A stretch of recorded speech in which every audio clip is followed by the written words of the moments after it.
Whoa. Ugh. Oh.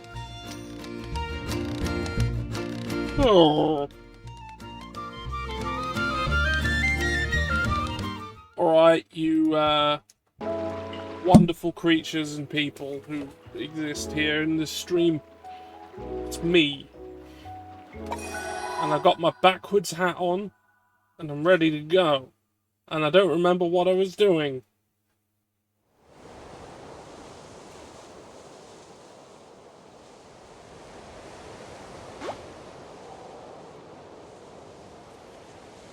Alright, I was outside. Ah!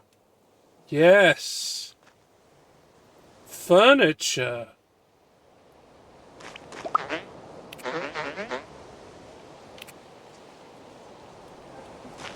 I need to make furniture.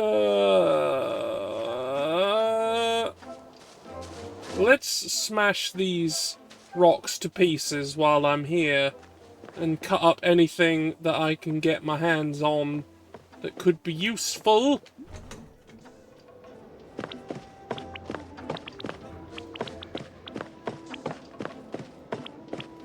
Probably need to reorganize all this shit, but again, but you know, I've got it all in here, so that's something. Give me the axe and give me the pickaxe. Let's go! 2 different flavors of axes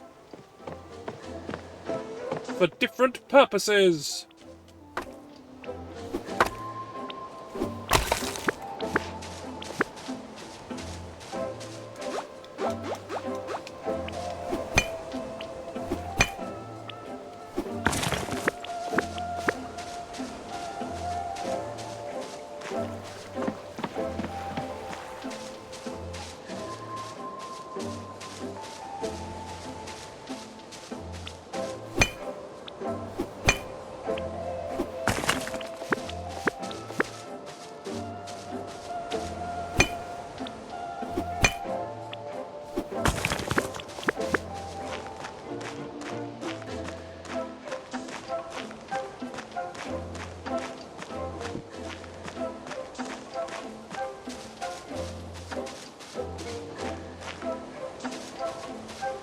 Nothing back here to smash to pieces.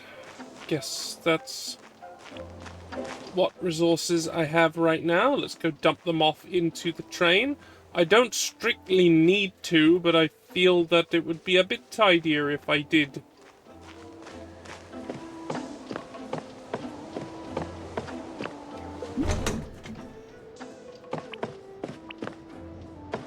Alright, put this back, put this back. Wood!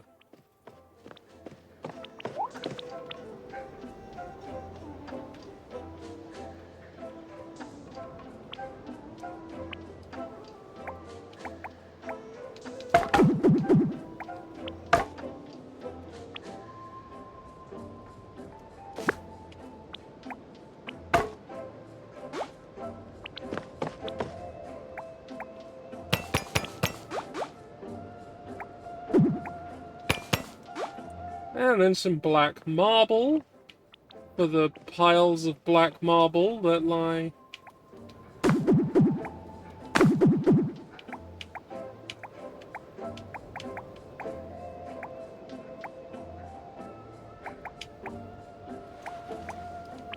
There. Oh yeah, I need to also look at what I need. So this place has nothing. Nothing at all. So what I need, at minimum, is like 4 chairs. Or maybe I could line the walls with them facing inward. Because then I can put more of them in the same space. And then I'll need food and drinks. What have I got on the other one?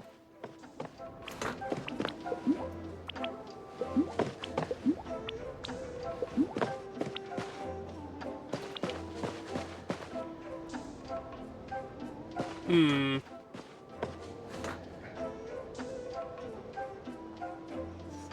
Hmm.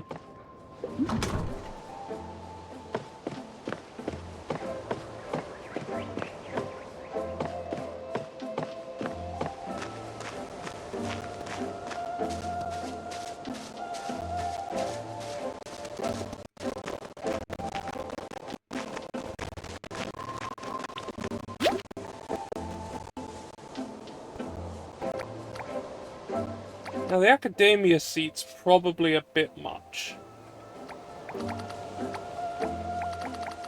I want the Art Deco seat, I think. I think that's the one I'm after here.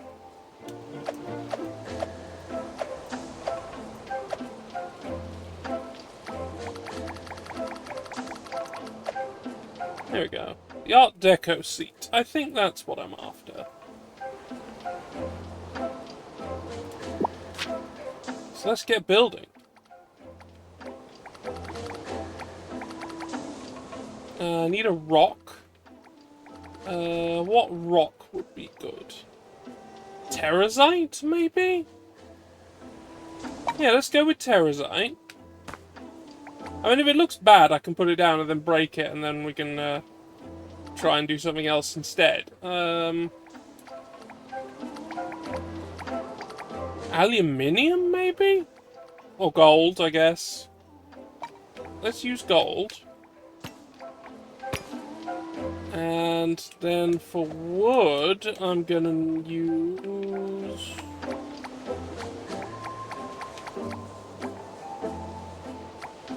cherry wood?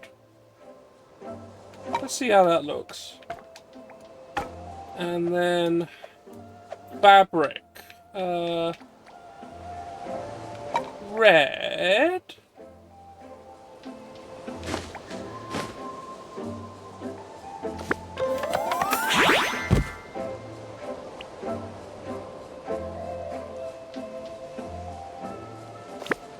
Now let's see how that... I don't think that looks bad from here. Let's see what that looks like in the train.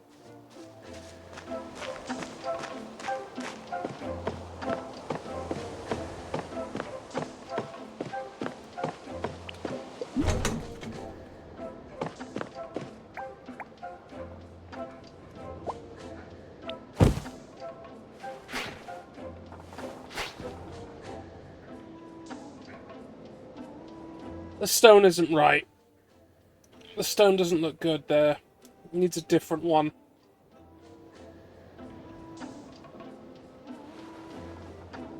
Yeah, it doesn't look good. Ah!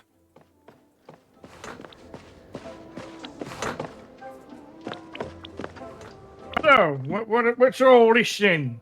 This is me here in this game about animals, and I'm running a train service. And I've made this human man. Ah.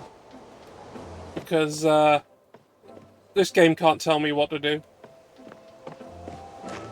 Fair enough. Just that hostile to being a furry, I guess? Yeah! Fair enough. It ain't me, man.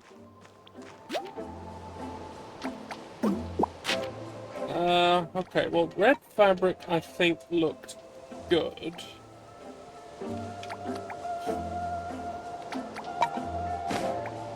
But we'll try green. I'm building a load of chairs for the one of the new carriages I bought. So, well, by bought I mean definitely acquired legally. I mean, how else would you acquire it? Yeah, for sure, for sure.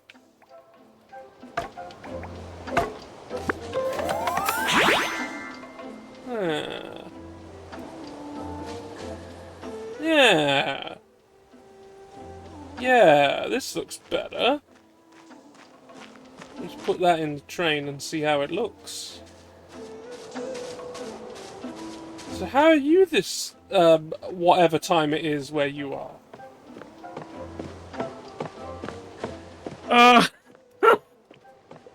Ah, like that, huh?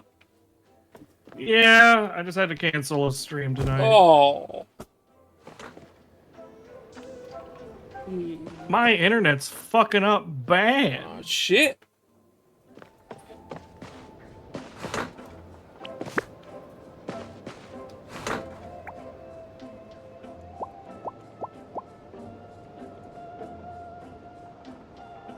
Oh, I'm in the way.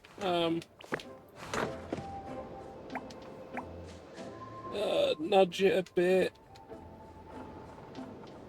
Oh, there's nowhere to nudge it. Alright, fine.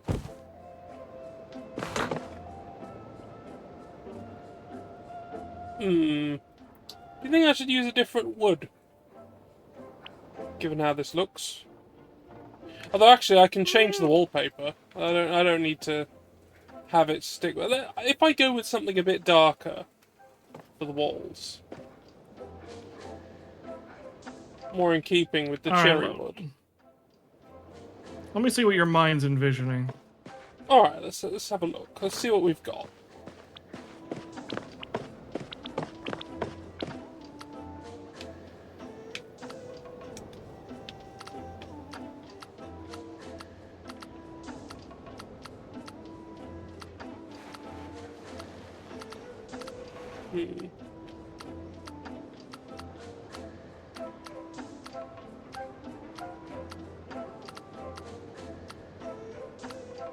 Let's see how that looks. No, this is nope.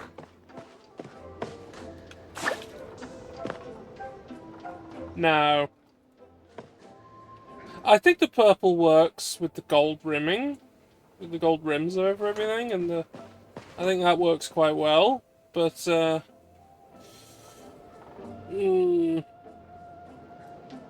wish there was a way I could customize the floor.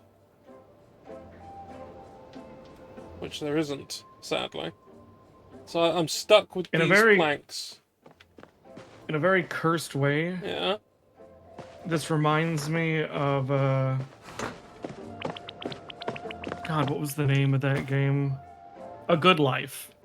Oh! I never got around to playing that. Oh, it's... It's bad. Oh, it's bad. Good. And listen, I'm somebody who can enjoy a bad game from time to time. That game is, at best, pointless.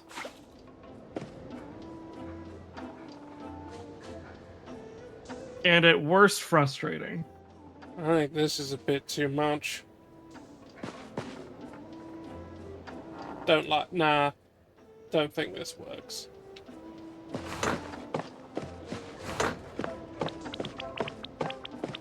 Oh, fuck it, I'm just gonna take this thing with me. Just gonna take all the wallpapers with me.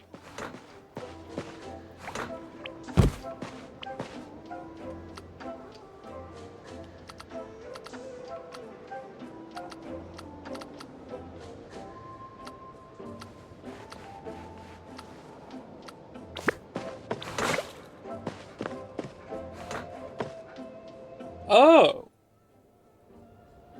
Well, this is a bit better.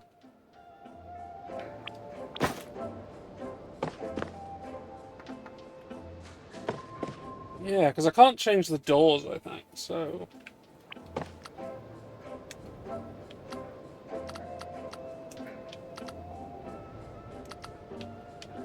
I'm morbidly curious. Ah!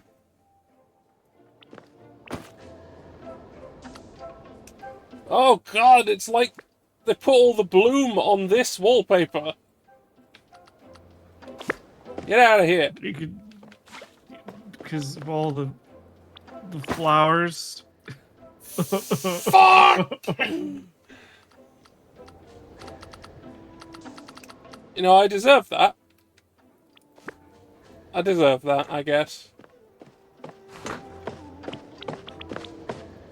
Now, here's an interesting... Whenever you think of, like, the bloom effect, what game immediately comes to mind? Oblivion. That's a good answer. Good answer. For me, it's Twilight Princess. That's also a fair fair choice. And I actually like Twilight Princess. I like it too, but only when I'm playing the GameCube version. Agreed. GameCube version is goated. Yeah. The Wii version is... So, like, the Wii version involves a game design decision that I find absolutely baffling. Because you know how Link is left-handed, right? Yes. So he wields a sword in his left hand. They decided that's too complicated for people who are right-handed to waggle. So they mirrored the game. They mirrored the entire game.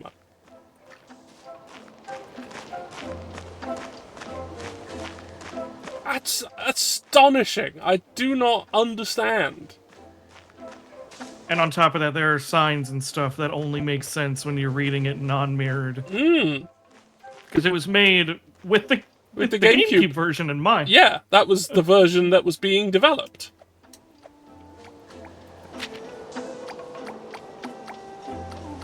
Why don't we try oak wood?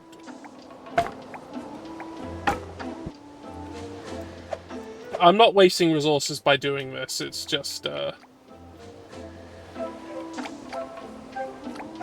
How could you waste resources? I mean, it's fine. I'll get them back, because I can, hit them with a hammer and get everything back with absolutely no wastage at all. Now, the next question is, do I want to use copper instead of gold? Actually, no. All the everything is gold in there. So no, we'll get. It's gonna be gold.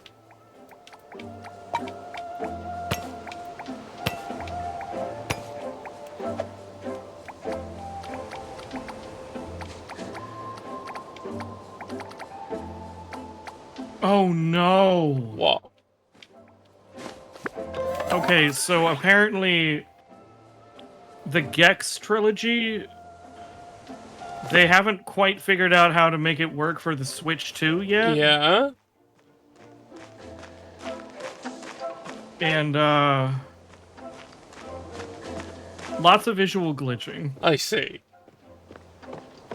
Well, I don't, because I'm not looking at it, but... For Gex 2. Yeah, visual glitching on Gex 2.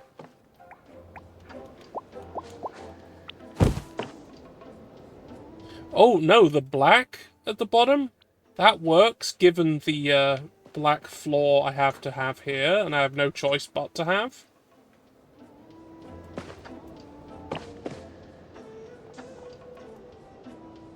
But yeah, I think it's the cherry wood. I'll try rosewood on the next one.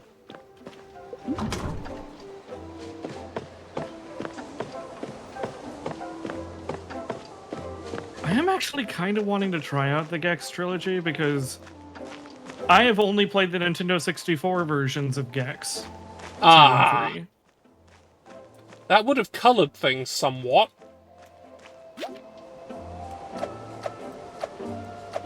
Speaking as someone who loves the N64 very much, that would have done something to it. For those of you who don't know, they took out like almost all of the FMV cutscenes. Yeah, because it's a cartridge. It's a cartridge, yeah. so they could not.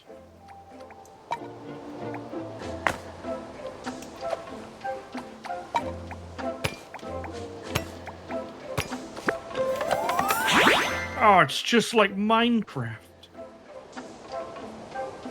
Oh no! I've only played like an hour of Minecraft total.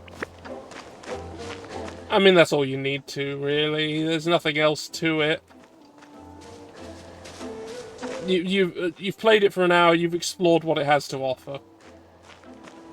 Like, I'm gonna be honest. Like, everybody was just like, "Oh, the Minecraft movie. It's just like Jack Black if he was just walking around and saying things, and I'm gonna be That's yeah. I guess. I'm not gonna lie, if I was told to write a Minecraft movie with my limited knowledge of Minecraft, it would be something similar. Yeah, because there's nothing else there. There's nothing. There's nothing to work with. Are you insulting Notch's great work? Yes, because it's because I mean, I'm not gonna say he just nicked everything from Infiniminer, but I'm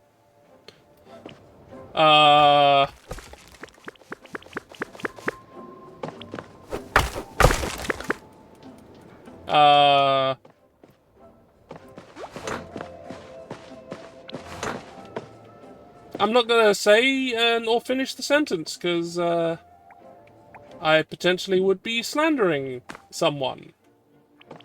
Notch. I'd be slandering Notch.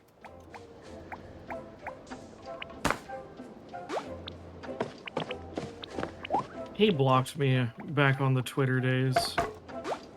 Fair enough. Did you tell him something he didn't like, but was true?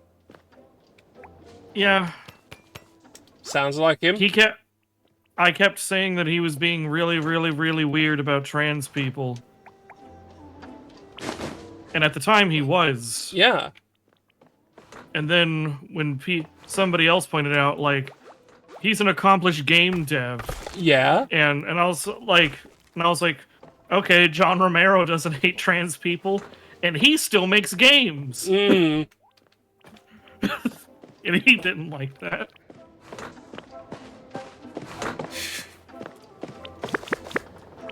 Yeah, I can see how that might...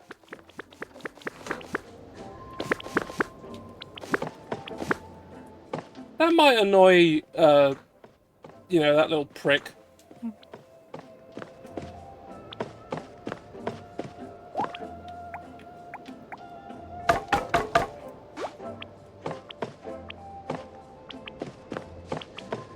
That, By the way, I don't know how my voice is coming through. It's coming through fine. Okay. It's no issues at all. Good to know. At least that much. I can still guest and stuff. We can still have you around. Which we want, by the way. We want you around. So none of that. Why you gotta say... Why you gonna... Okay, fine. I wasn't gonna say anything. Good. I'm glad. I'm very glad. I've been in therapy. Well, that makes one of us. I'm not at liberty to divulge how I'm gotten into therapy, but let's just say, trust me, I get it.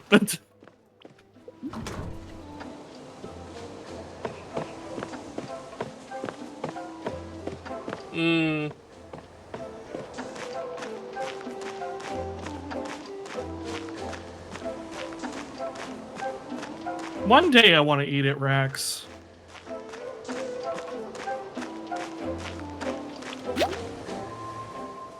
Okay. And I don't know how that experience is gonna go because I'm not even a particularly big fan of roast beef.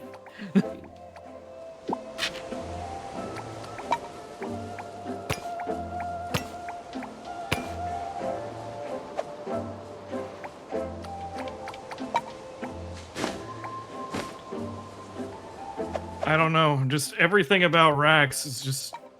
It's permeated my mind. And when I first saw that, thing, I didn't even think much of it, but the next day I was just like, I can't get Mr. Delicious out of my head. It is a truly bizarre thing to have happened, I will admit. Like, somebody sat down and was just like, we're going to have a mascot for our company. Now we're going to make him absolutely miserable. Yeah, what? That'll make people want to buy your food and go to your restaurant. We're going to make the Ronald McDonald. Now we're going to divorce him and make him absolutely depressed.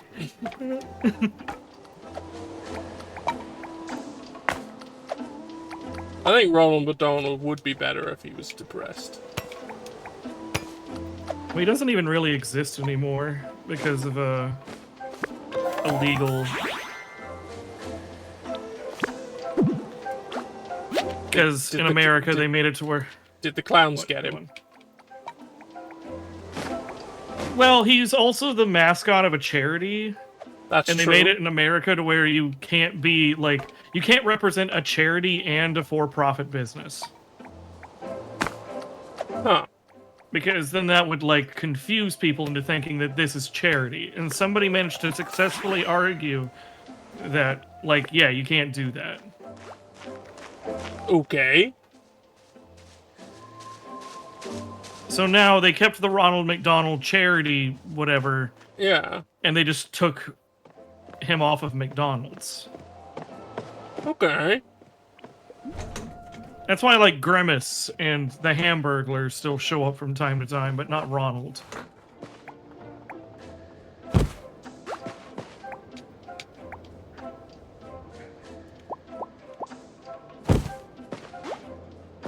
That's the more you know about advertising. Mm.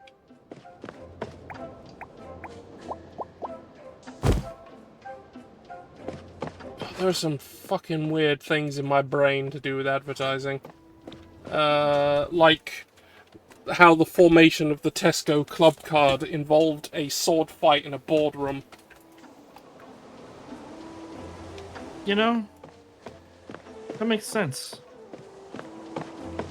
Like, don't you miss when people had passion for their work? Just like the Costco guy who was just slow down. The Costco guy's like, if you change the price of the hot dog, I'll fucking kill you. Yeah, it's quite right to say it too.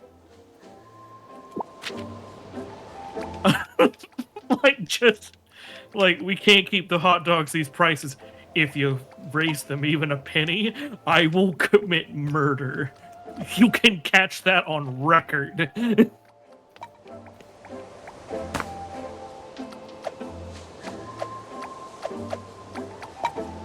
We're Costco guys. We're a hot dog. Hot dog! It's a decent hot dog, too. I mean, yeah, I've heard as such. I mean, it is just a hot dog at the end of the day, but... Yeah, but a good hot dog is really good. Yeah, it's solid bun, good hot dog, you get plenty of the dog. Oh, wait, no. And it comes with a drink, and both of that's for $1.50. That's really good. Mm-hmm.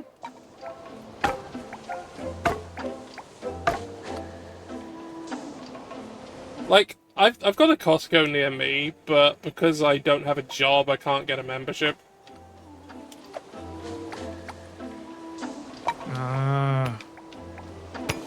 See, I live by myself, so I'm not even sure if a Costco membership would be worth it. Because they always sell things and like, oh yeah, the lowest price we have is 32 pounds of beef. Me, Tomton, I'm not going to become a sole trader until I have to. Like, if I somehow make enough money from this, all of this, that I...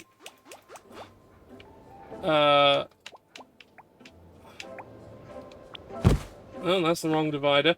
If I somehow make enough money from everything that I need to do that... Oh, Jesus! No, that needs to be the other way around.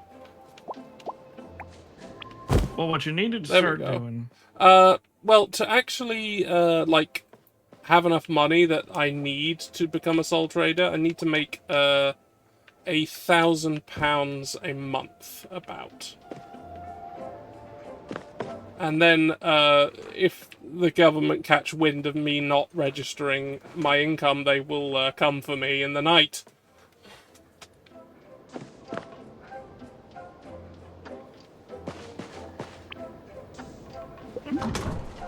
Uzi, you gonna rat out BSK?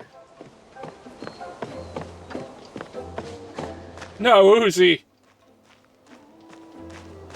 We are both in the Commonwealth. Don't do this to me. Throwing me under will not get you ahead. Oh no, they're going to they're going to stab the government agents with a knife. Okay, that's different. In a video game.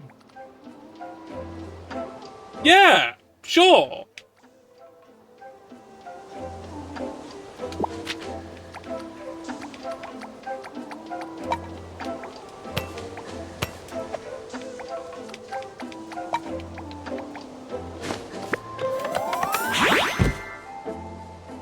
Let's see how that looks. Yeah, like, I was originally going to try and get all this done before I streamed this again, but I forgot.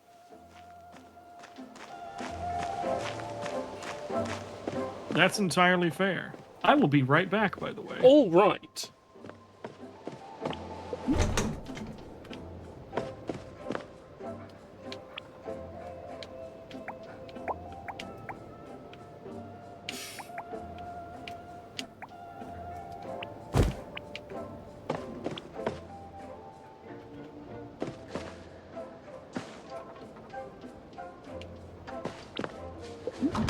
Let's get another one of those.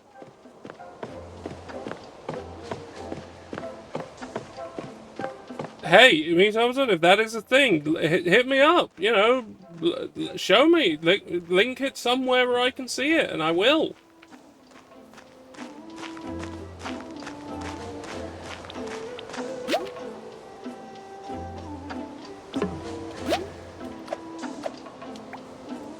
I don't think you can put a link here, but I think you can find me easily enough.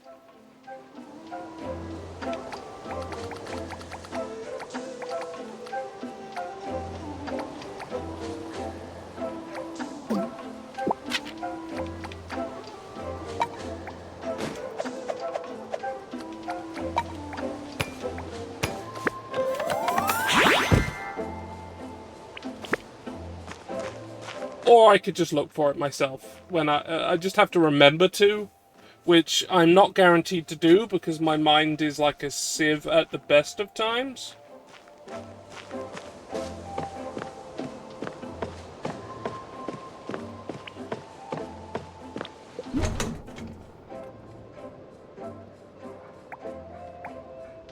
Yeah, that works. And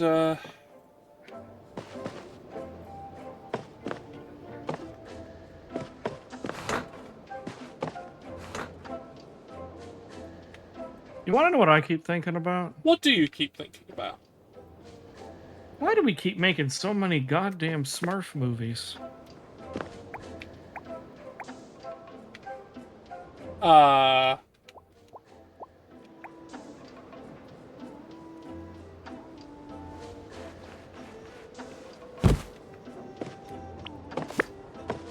What? You're saying words, and I'm trying to understand them. Yeah, Smurf movies. Oh, Why do we keep Smurf making movies. Because the French. Do the French love the Smurfs? Yes. Let me just see how many Smurf movies we've had. Oh, if you're counting like all the 2D animated ones, there's going to be a few. Because let's see, we have had 5 since 2011. 2 of those are reboots.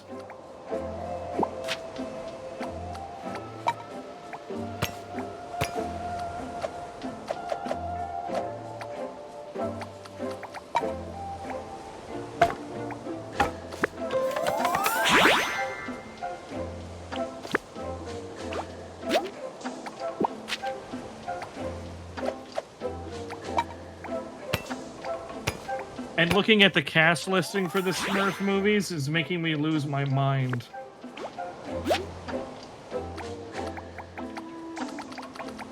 Gordon Ramsay is Baker Smurf.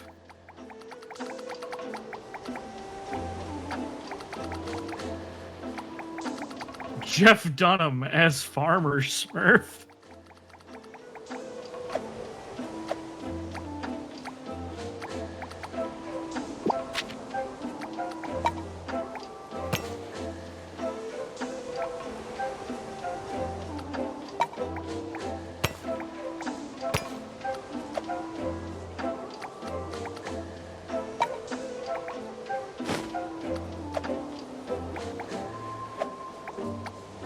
Oh!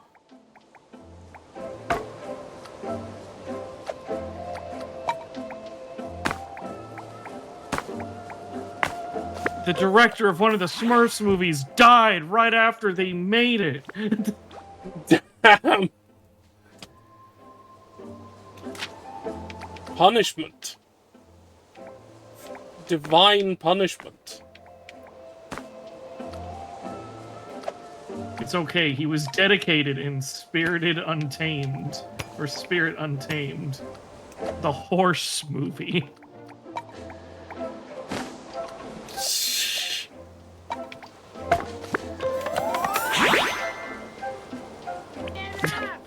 For like the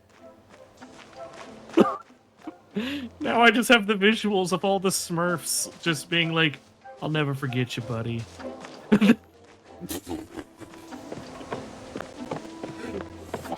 Dead Smurf.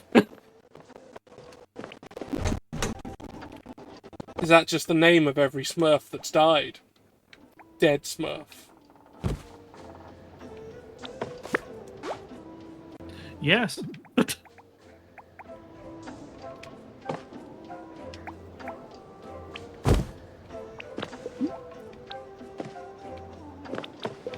Ooh. I'll never Smurf you, buddy.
Okay.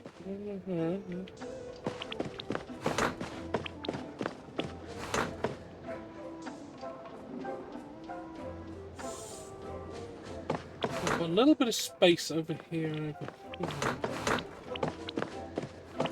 Let's see what else I can make.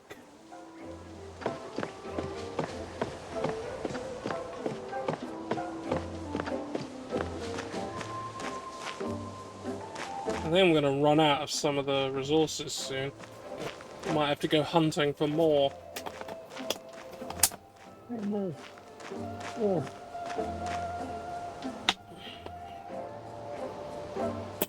And yeah, I've got to sort. Someone redeemed me sorting out my posture, so I better do that.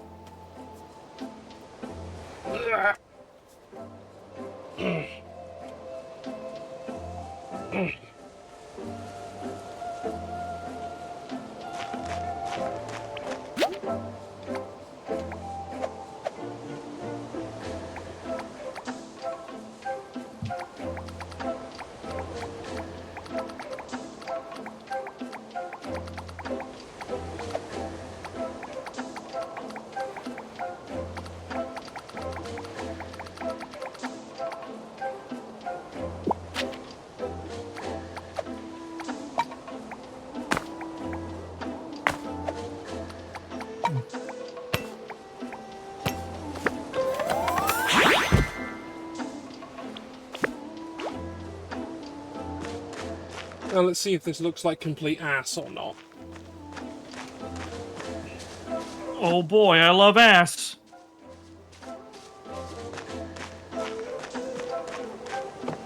True, but I'm not sure it's good to have on your wall. Coward.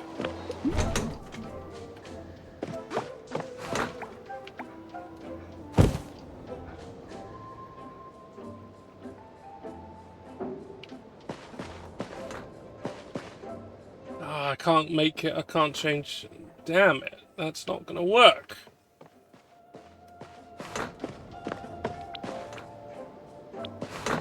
Let's get the hammer. So I can smash the mirror to pieces.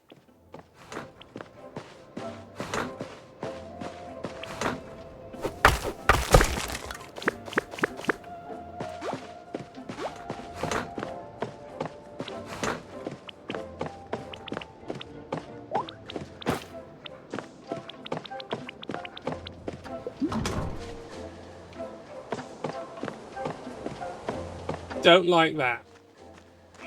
I think something should be hanging there, but not that.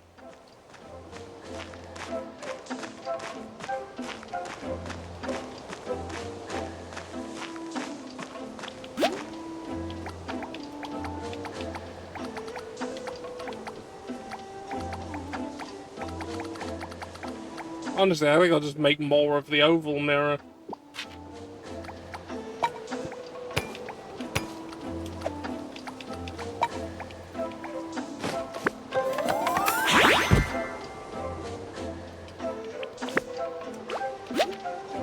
What about Space Jam 2? Oh yes, the film that decided Pepe Le Pew was too much, but the Droogs were fine.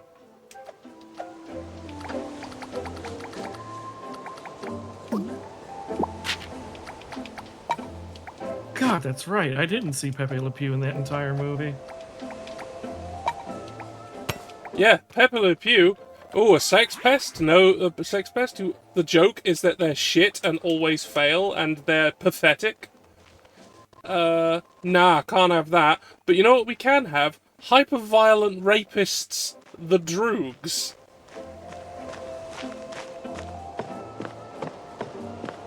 But Rick and Morty.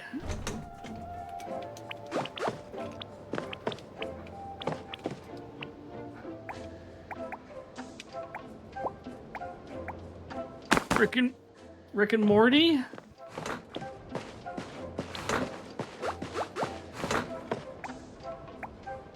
I thought everybody liked Rick and Morty.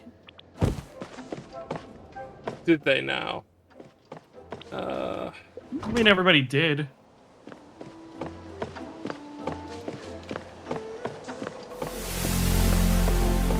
For the first 4 seasons.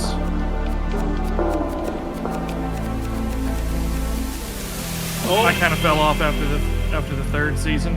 Oh, Pank's done a redeem. Gotta go off to, go see someone else for a bit. We'll be back in a little bit.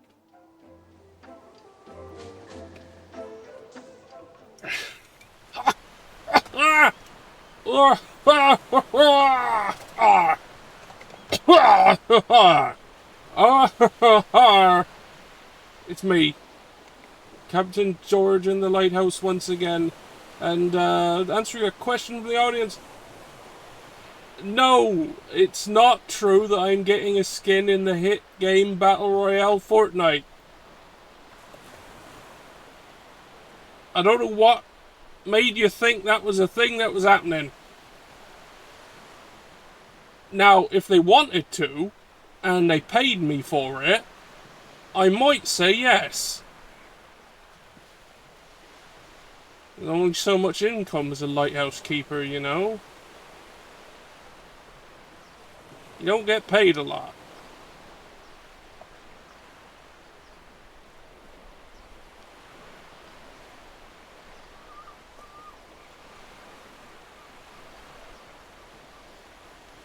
It's like, I've only got this gramophone up here. And some nets. I like the nets. The nets are nice. But they're not a PlayStation 5 now, are they? But PlayStation 6 is the newest priority. Anyway, farewell. Alright, we're back. Sorry, I just read the article that like Sony was like I can't talk. Yeah. PlayStation 6 is our next now our top priority. Oh, you mean okay? They've given up on 5 then. And everybody's just like, man, 5's been a giant fucking disappointment. Yeah, like, what is there? What is there? Astrobot. There's Astrobot and Demon Souls. That's about it. Let's look up PlayStation. Let me just look up PlayStation 5 exclusives. Let me just look this up real quick.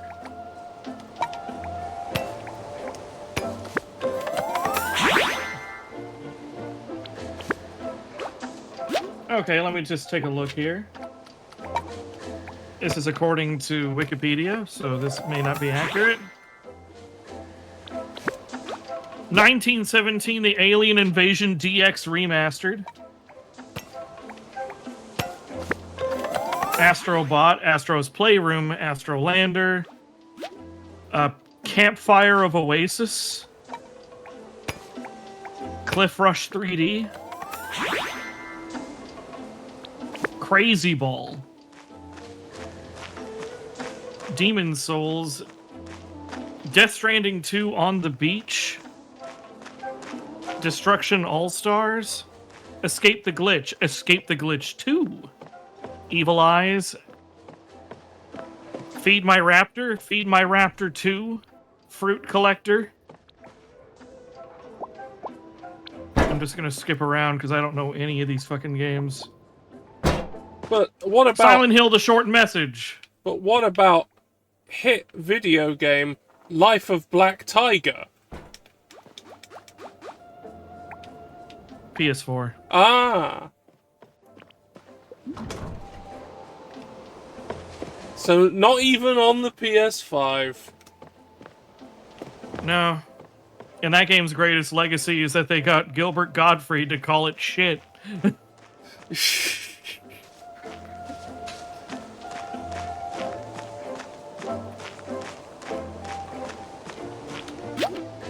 Oh, Marvel's Wolverine. It's not out yet.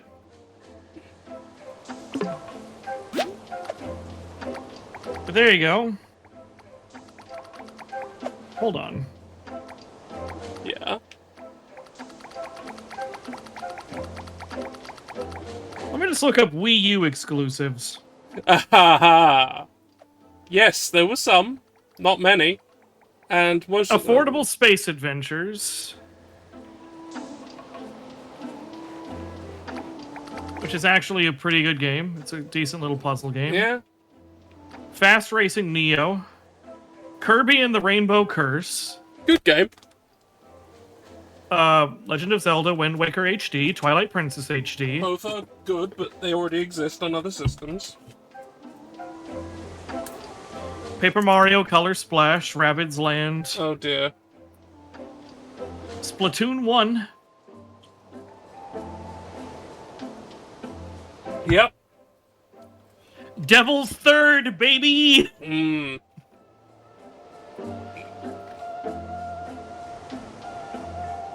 Oh, I remember Lost Reavers. I played this for a bit. It was dog shit.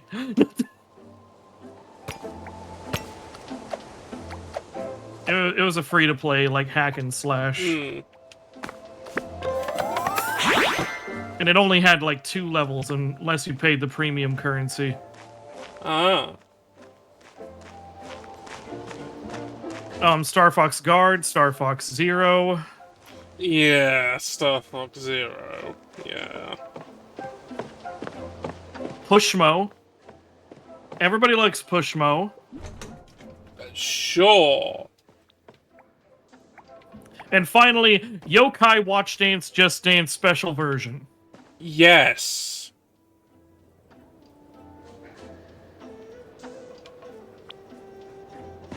And Nintendo Land. I actually quite like Nintendo Land. I thought that was very good. Yeah, it's charming. Yeah, I will... genuinely, it's probably the reason I still, like, have my Wii U. Just to play that. Oh, I've run out of gold. I need more gold.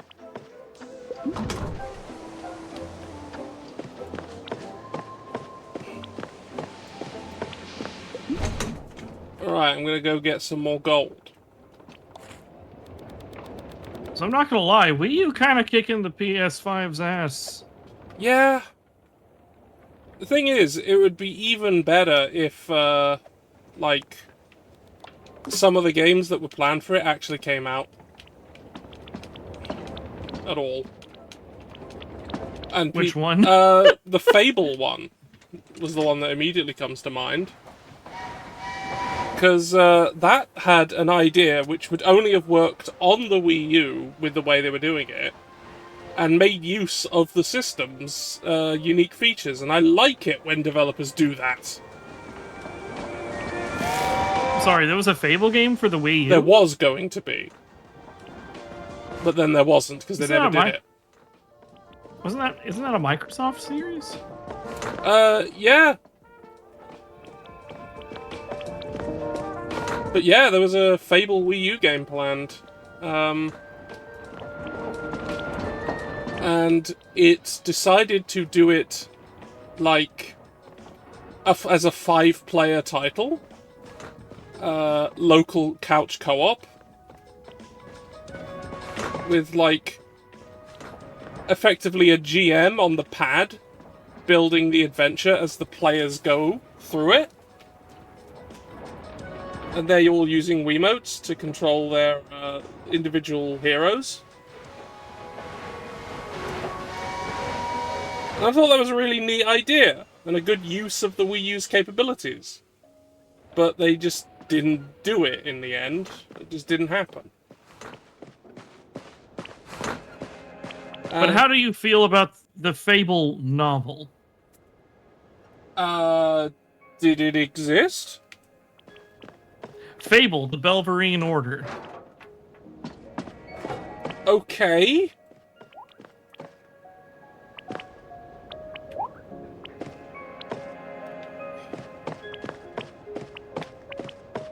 I don't feel anything about it because I didn't read it. I just learned about it. I see. Let me see who wrote this. Peter David.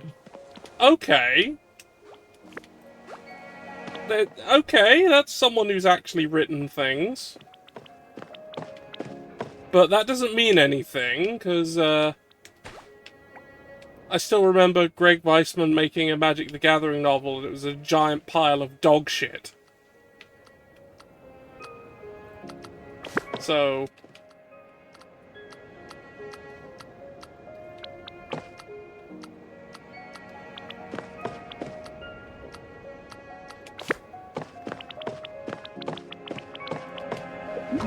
Have you ever read any of the Aliens novels?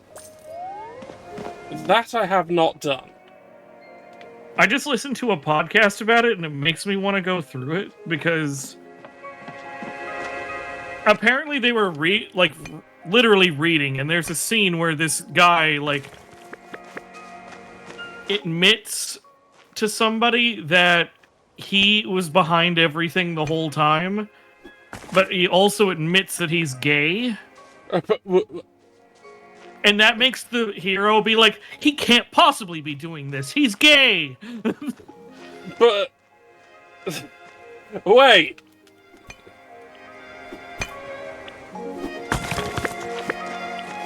What? Yeah, like for some reason those two things like counteracted in the eyes of the author. Gay people can be evil? What?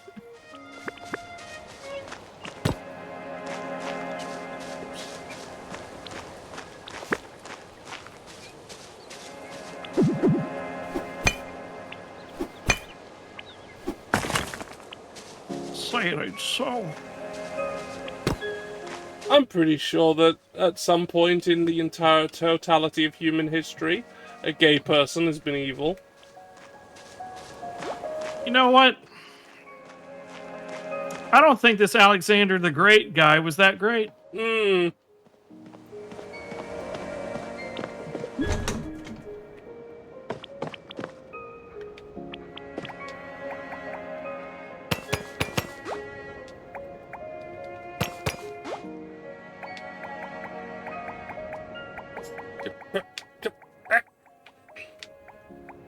Get back over.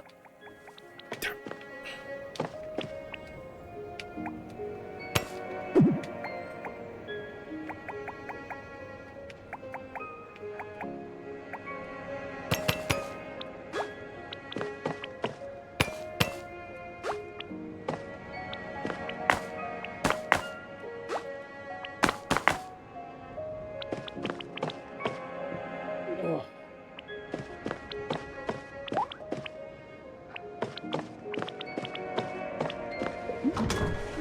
Also, apparently, Hideo Kojima is overhauling entire parts of Death Stranding 2. Okay, maybe they just didn't like. He decided he didn't like some of it. I don't know. Well, because like he got a lot of positive feedback, and that made him nervous.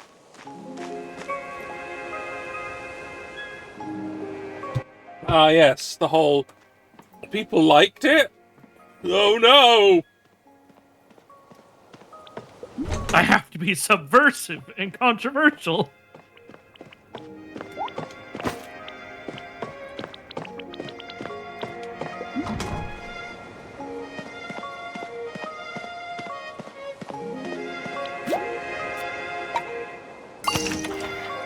Can I just say something that's might be a tad controversial?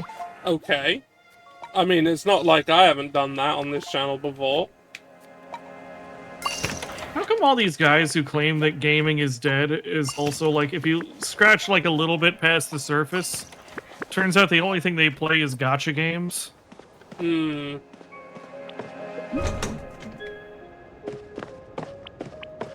I mean, I ain't gonna, gainsay you there. Because, people who say gaming is dead, don't know what the fuck they're talking about. Like, gonna be honest, we're kind of eating good. Yeah, I think we're doing alright.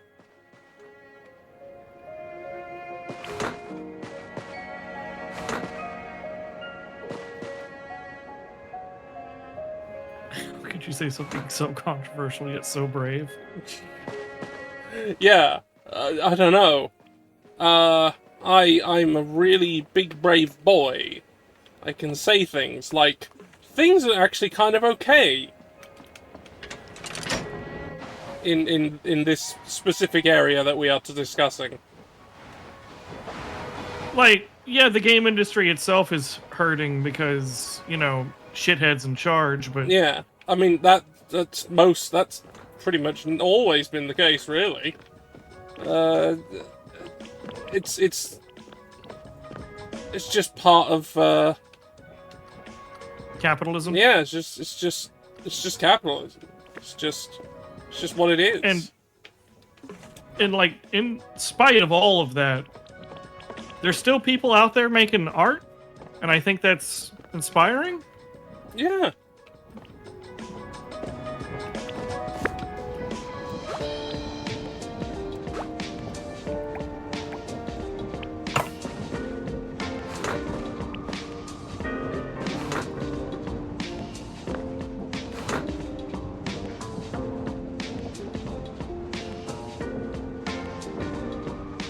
Like, gaming has changed in some ways for the better, in some ways for worse.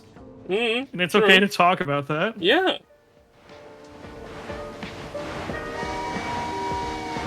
Like, do you remember Metroid Other M? I do. I do. Do you remember it. Do you remember the door glitch? For that game, no. I remember it for a different Metroid game, which was probably a different glitch. There is a door that will lock behind you if you walk through it. If you kind of go in a little thing, like, I say out of sequence, but you can. Like, basically, if you double back after a certain cutscene, to, like, the door hard locks behind you, and it hard locks you. And because of the way that the Wii is set up, they couldn't patch it. So you had to send in your memory card to Nintendo, and they would, like, program in for the door to open. Huh. Or you could, like, mail them an empty, like, SD card, and they would basically mail a patch.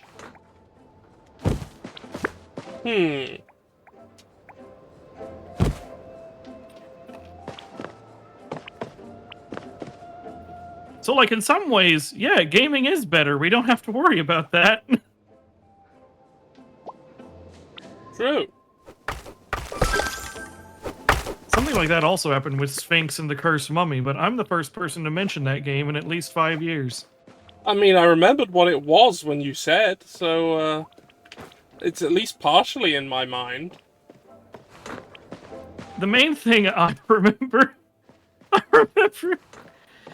God, the main thing that I remember about that game is that it... Do you ever have a game, and you know, like, playing it now, that it never got a sequel and ain't ever gonna get a sequel? Yeah. But they still have that, like, cliffhanger ending that makes you feel bad? Yeah, it's like, oh, they wanted to. They wanted to. They were like, yeah, we want to do more, or at least they had hopes that they would. Like, they put the hand on Sphinx's, like, shoulder at the very end and, like, and don't worry, Sphinx, your journeys have just begun. And then, that's it, really. And that was it. Never again. Yeah, they're done at that point. No more.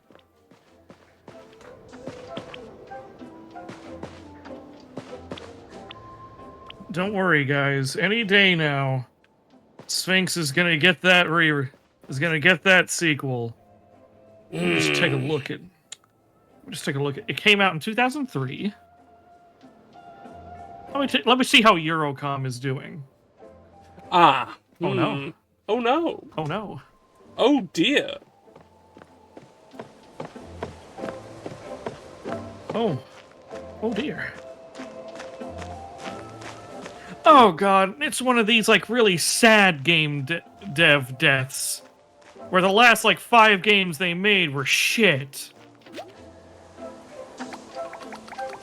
Like, their last game was 007 Legends.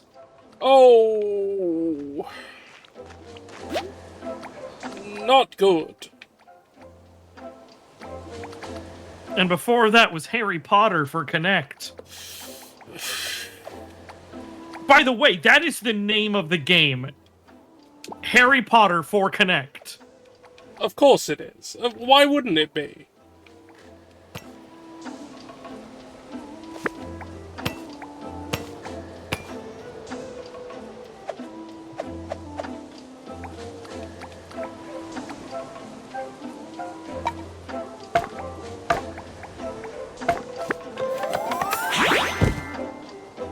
But they also made,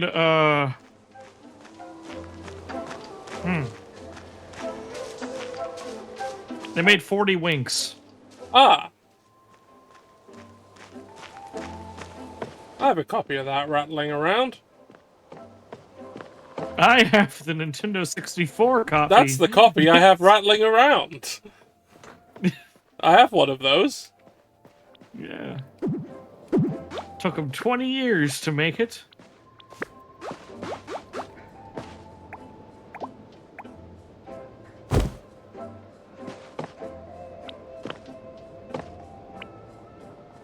That's not the same kind of wood. Fuck.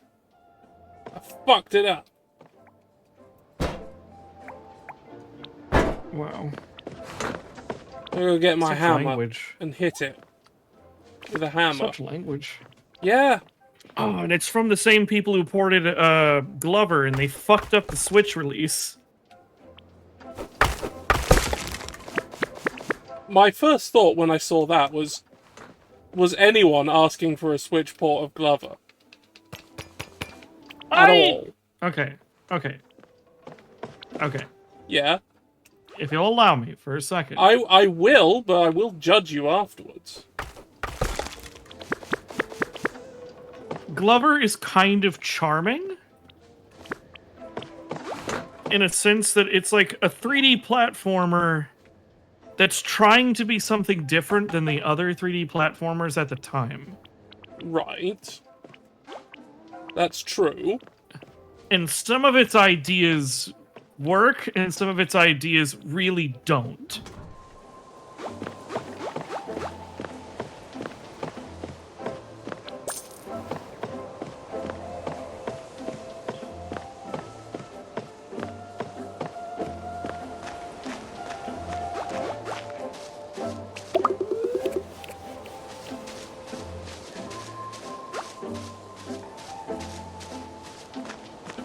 The Sphinx turned around and it was Paul Walker. Oh no, it's... Here's a question, because we have the same taste in awful things. Yes. Have you ever seen Tammy and the T-Rex? Oh, fuck. Okay, so... No, it's one of those ones that has slipped by me, but I know of it, and I know people who've told me about it. But I haven't actually watched it myself. And I probably should. It's so fucking stupid, it's great. Yeah, that fits what I've been told.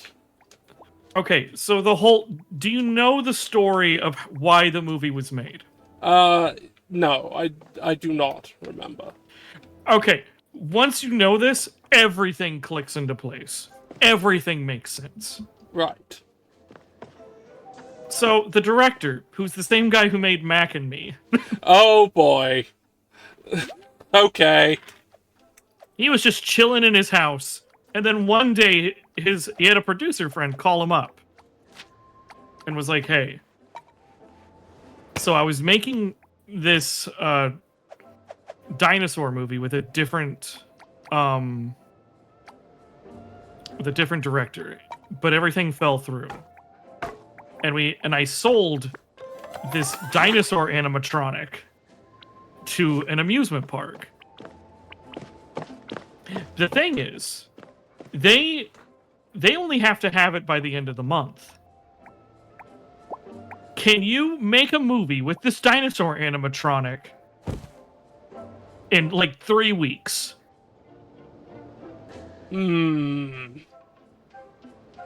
Like, from the moment you started writing the script to the moment you say cut the last time, can it be 3 weeks?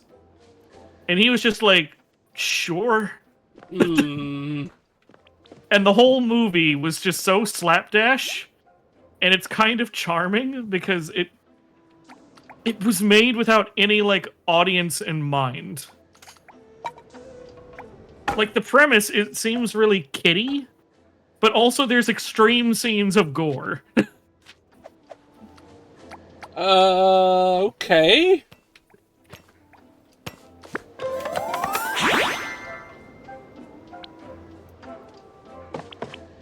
And by the way, when they finally did get the movie, and it was like a producer, he was like, I can't do anything with this. And they did their best to edit the movie down into a PG-13 cut. Well, no, nothing happened. And for the longest time, the PG-13 cut was the only one you could see. Right. And then then they found the original R-rated cut, and that's the one that's on, like, most streaming services.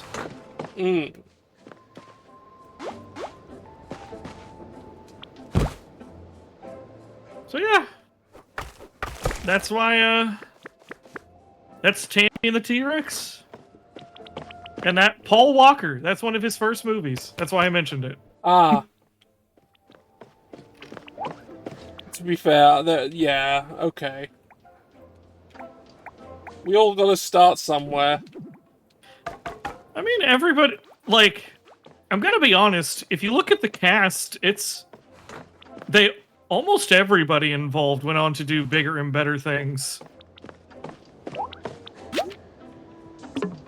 Like, I'm actually was kind of shocked when I looked through and I was like, oh my god, these actors are still on their IMDb's like, oh my god, they're still getting work.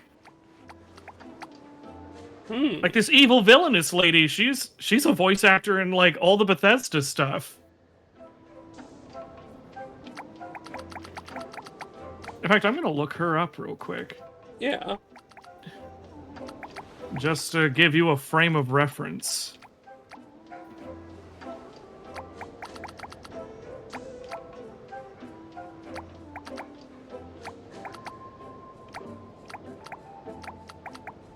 She was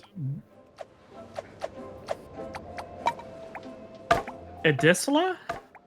Edisila? It's been so long since I've played Skyrim, I apologize. Should fix that. And Brelas? Is that how you pronounce that? Brelas? Brelas? Oh, I don't fucking know who anybody is in the Elder Scrolls. That's fair. But yeah, she was those characters in Skyrim. She was also Alana Secord in Fallout 4.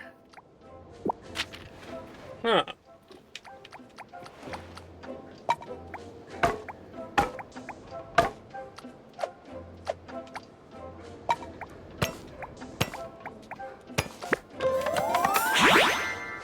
Oh, that's too big. That's too big. And in all of the Star Wars animated stuff, she is the voice of Captain Phasma.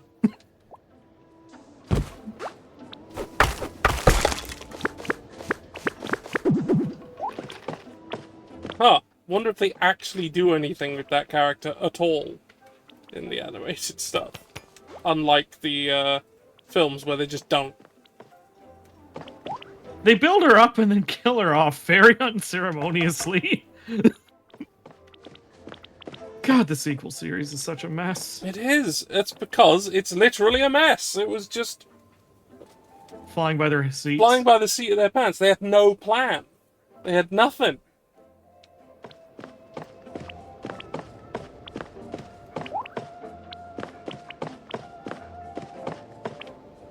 Like, all the stuff that I think is really good in the first of them is stuff that's probably unintentional, because I know how J.J. Abrams works. Yeah. And then, like, Rian Johnson did some really interesting stuff. With, issues here and there, but generally very interesting. And then J.J. Abrams came back and undid all of it, and proved that he didn't know what the hell he was doing in the first one. At least Rian Johnson dared to dream. They dared to dream. He had big ideas, and in J.J. Abrams' world, big is scary. In J.J. Abrams' world, he's not just remaking the films again. Which is, that's a scary thought.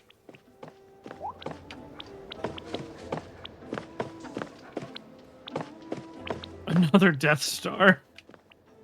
Like, I was, like, all over the idea of this Imperial Remnant who just don't know how to do anything else. And so they just do what the Empire did, but more. Like, a guy trying desperately to be Darth Vader, but he isn't Darth Vader. He'll never be Darth Vader. And it's clear that he's just a whiny shit. And he's trying. He's just such a tryhard, trying desperately to be the cool evil guy, but he isn't. And the cool evil guy fucking hated himself. And he's not ignoring that part of it. I thought that was neat. That was a good idea. But I think any, like, actual good things was purely unintentional on Abrams' part. Yeah. Yes. He has an idea for like the glitz and glamour of like certain things, like visually, but he is just really bad at telling a story. Yeah. Yeah, somehow Palpatine returned in Fortnite and not the movie. I've seen people defend that scene, and I don't know how.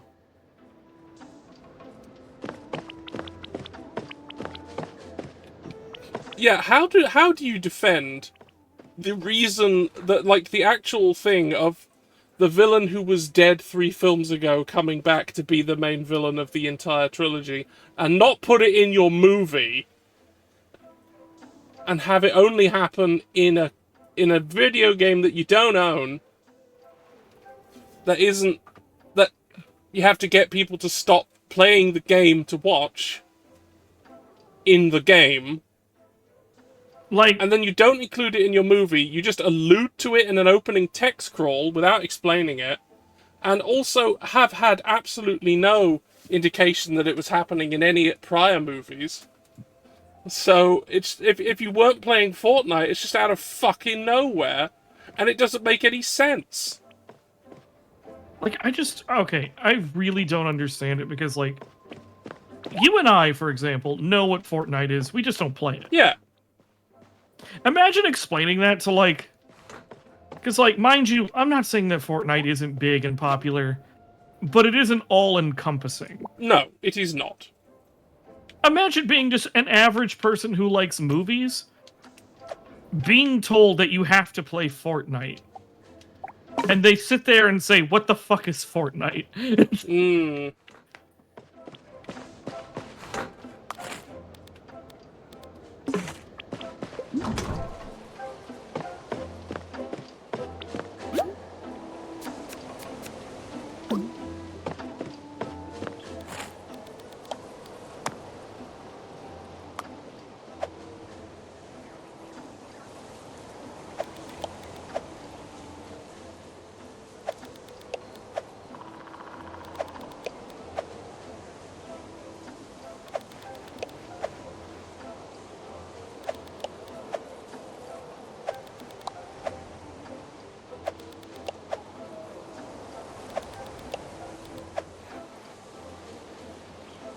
Okay.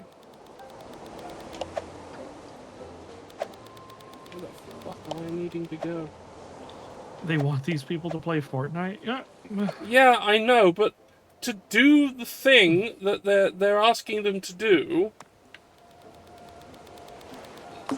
they're not playing it.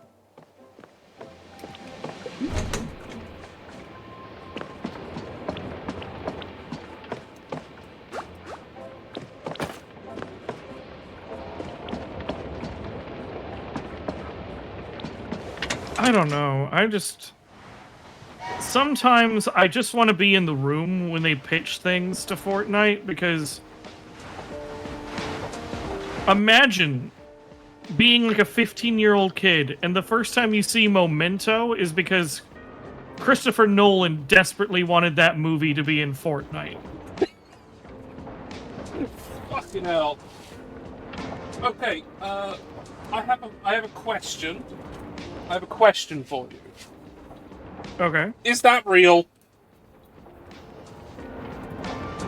Oh, BSK, you sweet summer child. Because I can imagine it happening. I just want to know if that's just a theoretical example, or if it fucking happened. What if I told you that not only did they put... Because there was like a big screen where you could watch Memento. Right. So they In opened up that Fortnite. cinema bit again where they showed Palpatine. But they show Memento, of all things. Not only that, Okay. but it also played The Prestige Okay. and Inception. You know, those are good movies. I'm cool with and they that, did- but I don't think a they game of did all of- Fortnite lasts long enough for that. And they did all of this to promote Tenet. Okay.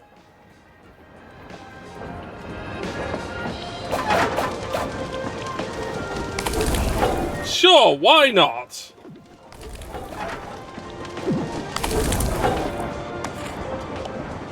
Clearly, this is what the people want, I guess. Look, we all remember the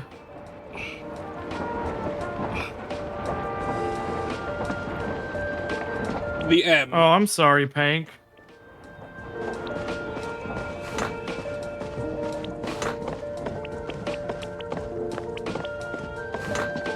Oh, well, you can always pop in too if you like. I've also had to cancel stream. Yeah, so. I seem to be just getting all of those who've not been able to do it today. Wow, you're profiting off of my suffering. Yes. I don't deny it. Isn't that what I do as an Englishman? You're so real for that. To be fair, I'm an American. I cannot ride very high on my high horse. Admittedly, we're just taking all of the lessons you've passed on to us. Panda, this isn't the British Museum of Streams. If it was, I'd steal Squid Punk and I wouldn't give them back. Put me in a fucking little tent. Just put you in a little tent and just go, you live here now. Can I go home? No. Look at him. Dreadful. No, I mean... Dreadful savage. He thinks he can use words. Yeah. So, no, I don't think we've gone quite that far yet. Besides, the British Museum of Streams is in Fortnite.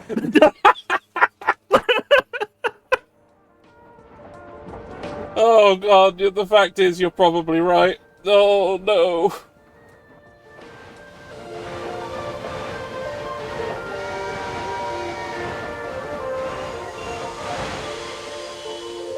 By the way, there was an MLK museum in Fortnite. Oh my fucking God. Which was sponsored and used to promote Time magazine. What? And, there was a glitch in the game for like 2 hours. Because originally the whole thing is you couldn't have weapons. And you couldn't shoot. Okay. And people there was a glitch where weapons started spawning. And people started shooting each other.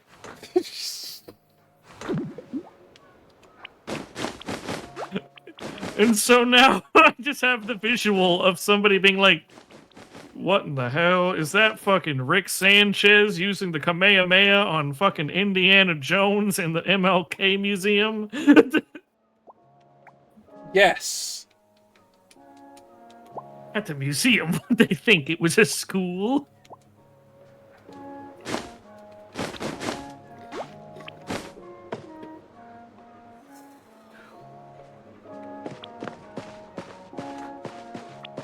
That's the only joke about Americans that I will get a little peeved about, is when people joke about the school shootings. Oh, that's not a joking matter. Yeah, because like the only satire I can get, like incredibly dark satire. Yeah. You know, like we just joked about, like the fucking museums and shit. like the Onion article that keeps coming up every single time there's a school shooting. We can't do anything about this, says Nation, which is the only place where it happens. Yeah, but also, I feel like most Americans don't like it either. We just have really incompetent politicians. Or really competent, depending on your view. Yeah.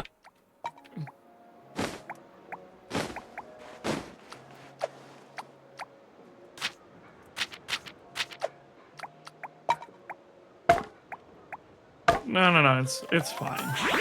It's fine.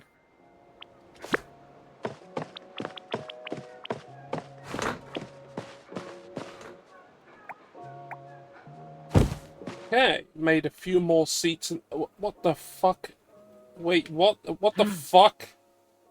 Those are using different. Fuck! I'm gonna have to remake those ones. They're using different metals. I'm gonna have to hit them with a hammer.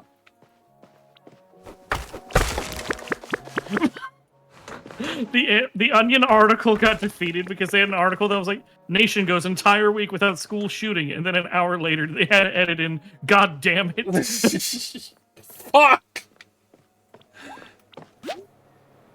No, Pang.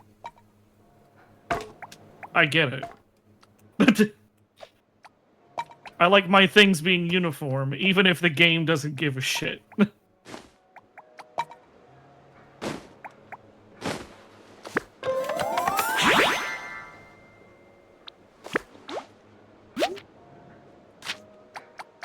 Yeah, but it's still a reason why this game would never exist in America. Now, I do have a little bit of news about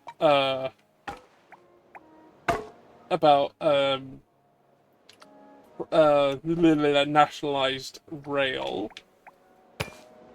One of the lines over here is now nationalized.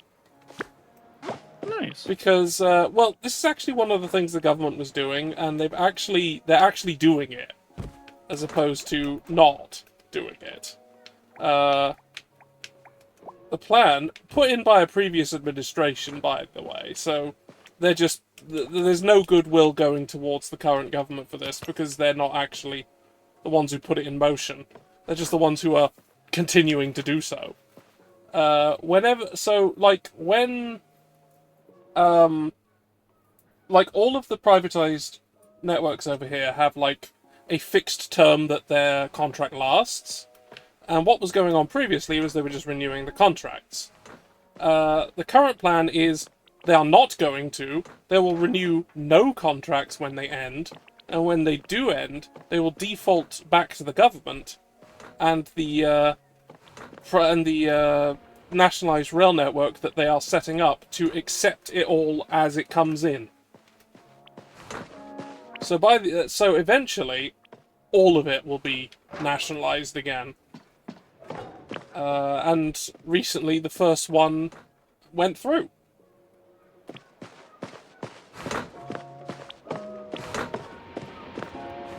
So that's nice.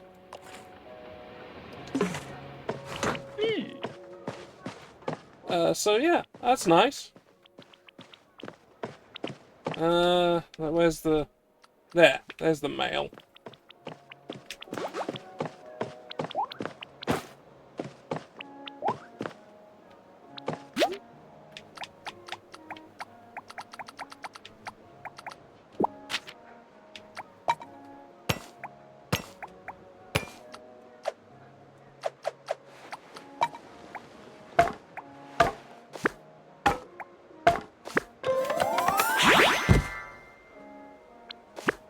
Now let's see if what I'm thinking will work.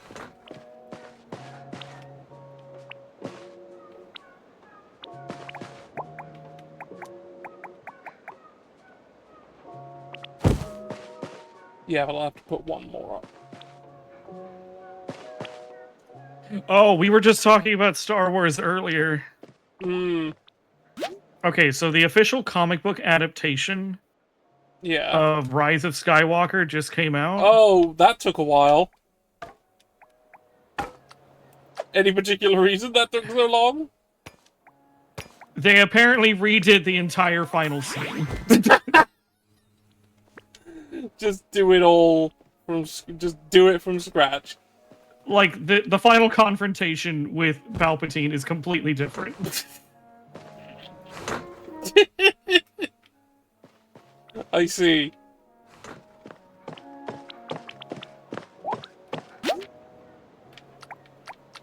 Also, Live Worm Reaction apparently got a girlfriend.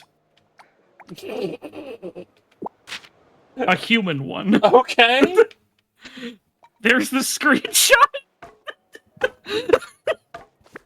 I put it in the dump. Alright, I'll get that on screen as soon as I can.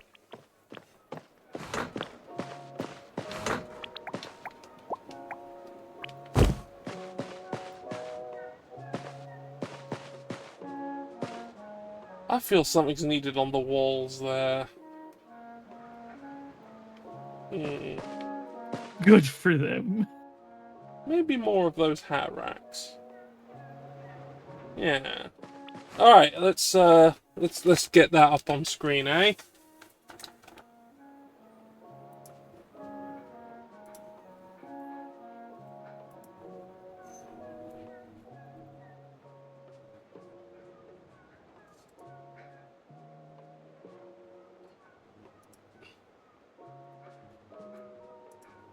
Oh fucking hell. Okay, yeah, let's get that. Jesus Christ.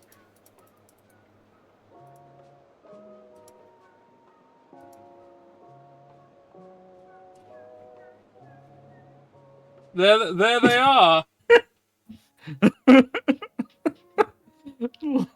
Life.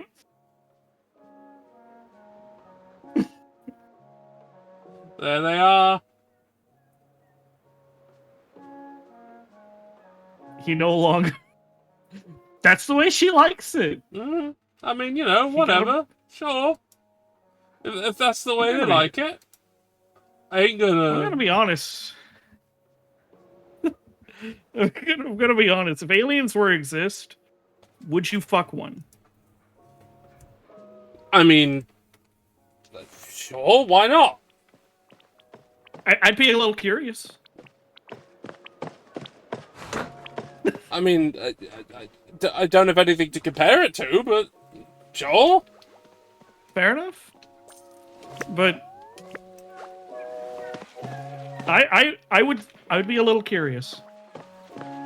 That's fair enough. I mean, you know, if they're up for it. And, Yeah, I mean, if she's looking at me and I'm looking at her and she goes blub blub nagub, and I hope I know what that means. It means they're trapped in the closet. Anyway. Oh, I have an aunt like that. Anyway.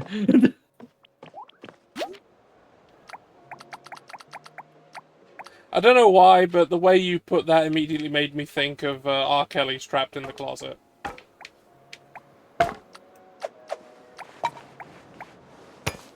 Did he just get away with pissing on a girl?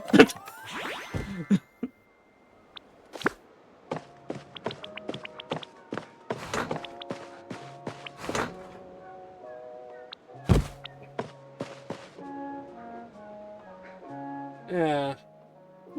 Like, did he just get away with all of that shit? Nah, he was found guilty.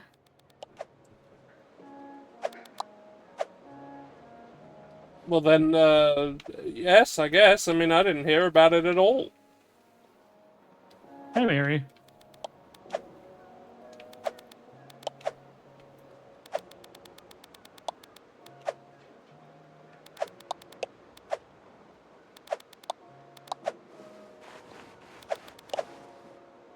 Ah, that's right. That's where I want to go.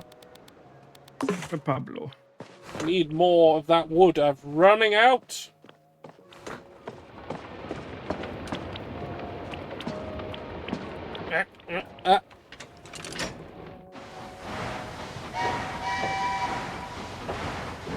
B.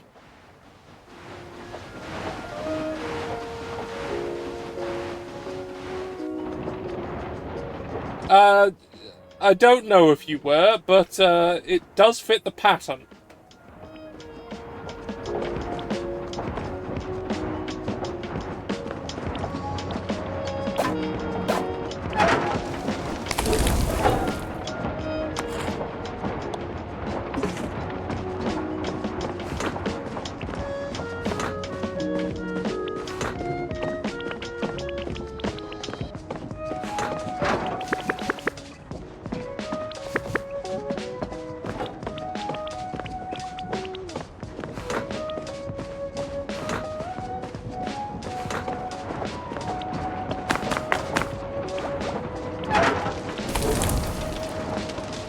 I gotta ask, you're a music squid, are you not? I'm a fucking musicoid, unfortunately. Yeah. Because I gotta say, I've appreciated what music this game has brought to the table. Yeah, it's nice and chill. Matches the vibes. Yeah, I think it's done quite well in that regard. Oh, I was gonna make another one of those as well. Do I have everything I need to do that? This is just like when George stole all the streamers and put them in the Fortnite museum. Yeah, that's a thing I did.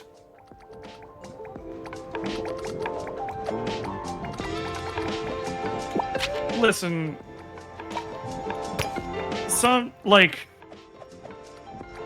I often give shit to people who only listen to video game soundtracks just because, I don't know. Well, I like people to expand their horizons. Yeah, no, you're missing out on some stuff if you do that. But that's true if you, like, skip out on anything, really. Yeah. But there are some, like, really banger soundtracks out there. Like, do you want to know? Okay. Do you know a game that is, like, an absolutely, like, 6 out of 10, 5 out of 10 game, but it has, like, a 10 out of 10 soundtrack? Oh, yes, absolutely. Although what am I thinking of? Actually, to be fair, the thing I'm thinking of, the game is absolute dog shit, but the soundtrack's incredible. So that's shit like Silver Surfer and oh, that's basically anything that Tim Follin did. Tim Follin, about to say, like, listen, that man was a wizard when it came to the 8-bit, like, chiptune stuff. Like, have you ever listened to the main theme of oh fuck, what was it called? It had a big picture of a wizard on the cover.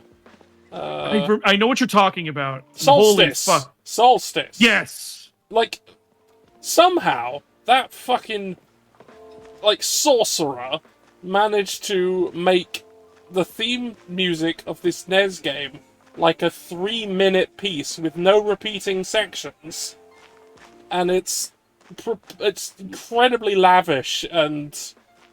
Somebody described it as the closest that the Nintendo ever got to prog rock, and it was true. Yeah, and, you know, somehow fit it onto the NES cartridge along with everything else that was supposed to be there. Including all the rest of the music that they did. Like, oh my god. Meat Automaton just brought up Daikatana. Have you ever listened to the Pictionary theme? Yes, it's incredible. The music of Pictionary is great. I'm just like, Tim, you don't need to cook this hard. It's Pictionary.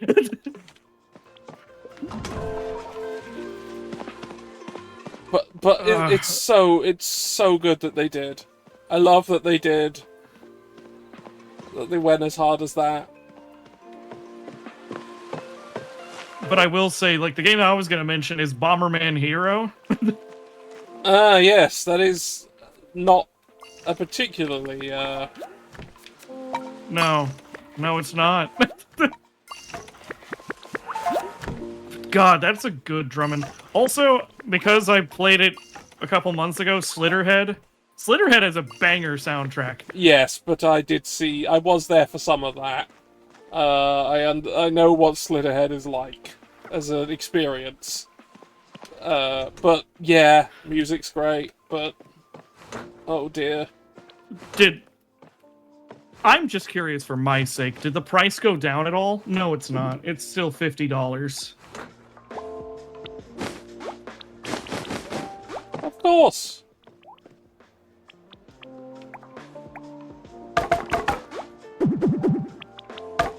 Mostly positive. Get out of here!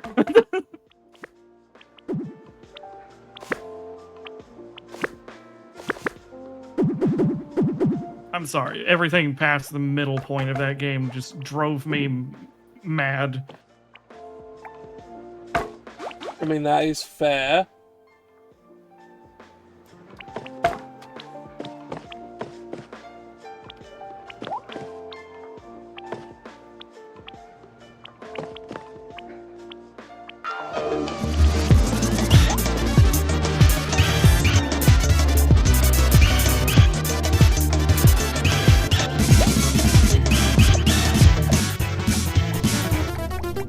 you. Hey, if anyone wants to see Switch 2 games being played, you can buy them for me, because I've done most of the investment already. Viewers. You can get $80 Slitterheads on Switch 2. It wasn't even the performance that was the problem.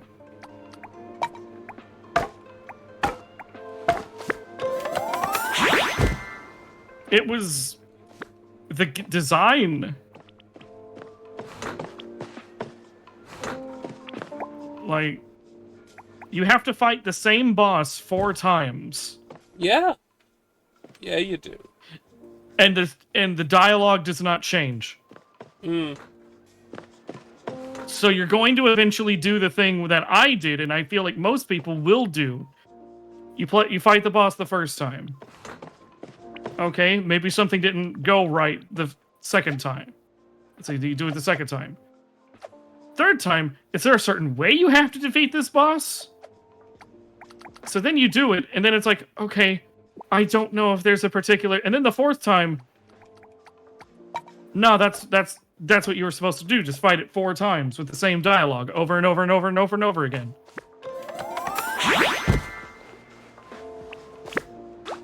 Also, to progress in the story, you have to remember to play a certain level with the homeless man, because the homeless man knows how to pick locks.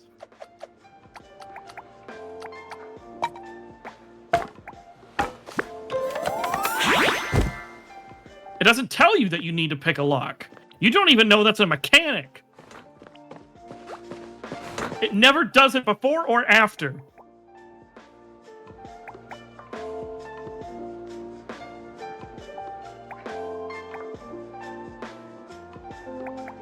Put a deer head in there.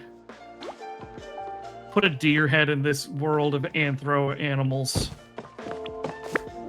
Man, if that was a thing I could do.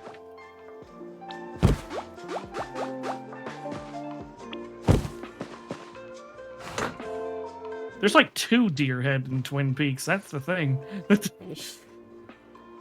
Alright, okay, okay. I'm liking what's going on here. I think I've made the slightly less good passenger coach better. I think I've done what I needed to do in here.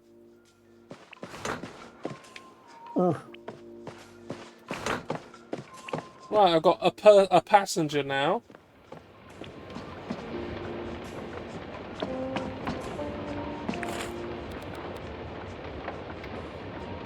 And got all this mail, but Okay, can I say something a tiny bit controversial? you've asked me this before, and the answer is still yes. I actually liked The Midnight Meat Train as a movie.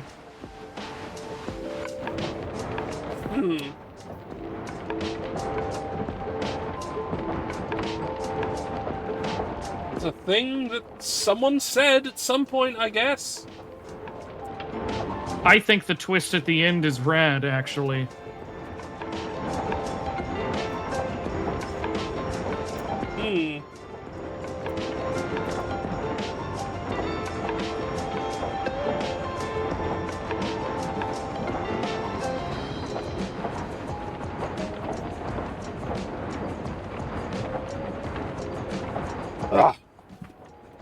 Needed to take a little drink after that. What's wrong with the Midnight Meat Train movie? I mean, to be honest, I don't know. Oh, fuck! I overstuffed it.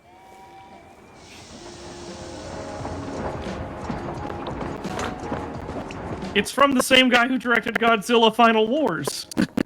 Huh.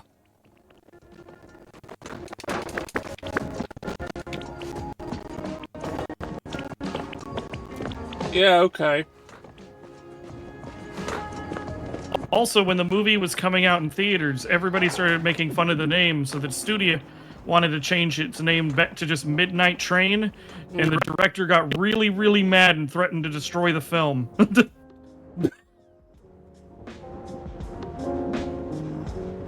I mean, fair enough. It's their vision. Well, it's also based off of a Clive Barker short story. Yeah, but was it called that? The Midnight Meat Train? Yes. Oh, then, yeah, fair enough. If it's an adaptation of that, then yeah, that's what it's called. Listen, Clive Barker doesn't know shame. Yeah. True, he has no idea what that is.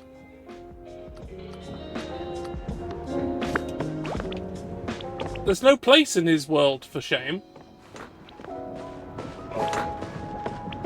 Also, it's from a bunch of short stories that Clive Barker did, which that's the only one I remember outside of one where a cop gets turned into a ghost and somebody like then starts possessing the cop's body, and it's called Pig Blood Blues.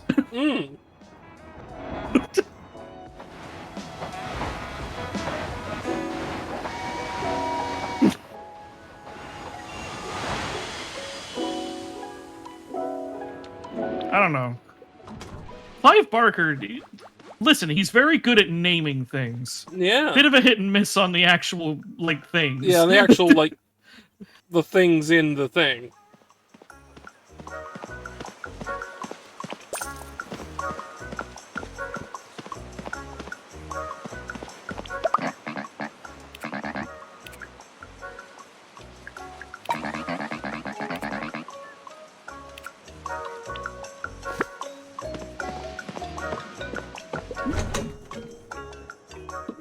Like, does anybody remember Nightbreed? I do remember Nightbreed. I wanna like Nightbreed. You can do anything you put your mind to. I wanted to like gay body horror X-Men.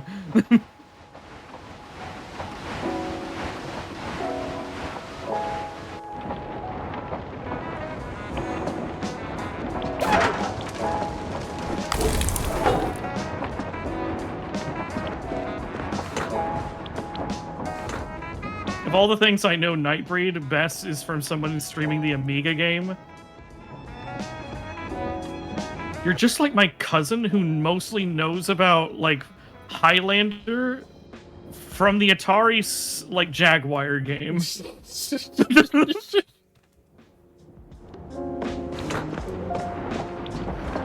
Actually just met that cousin recently, and, he sold his Atari Jaguar stuff. Oh. I mean, It's okay. He got 40 grand. Oh, cool. Yeah, okay. That's a reason. I mean, it's not like any of it's worth actually playing.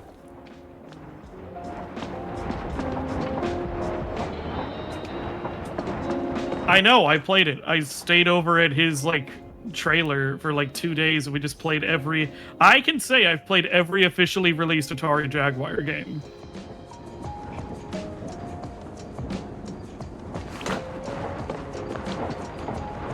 Now, when you're going to say post-apocalyptic Highlander cartoon, my question is, which one?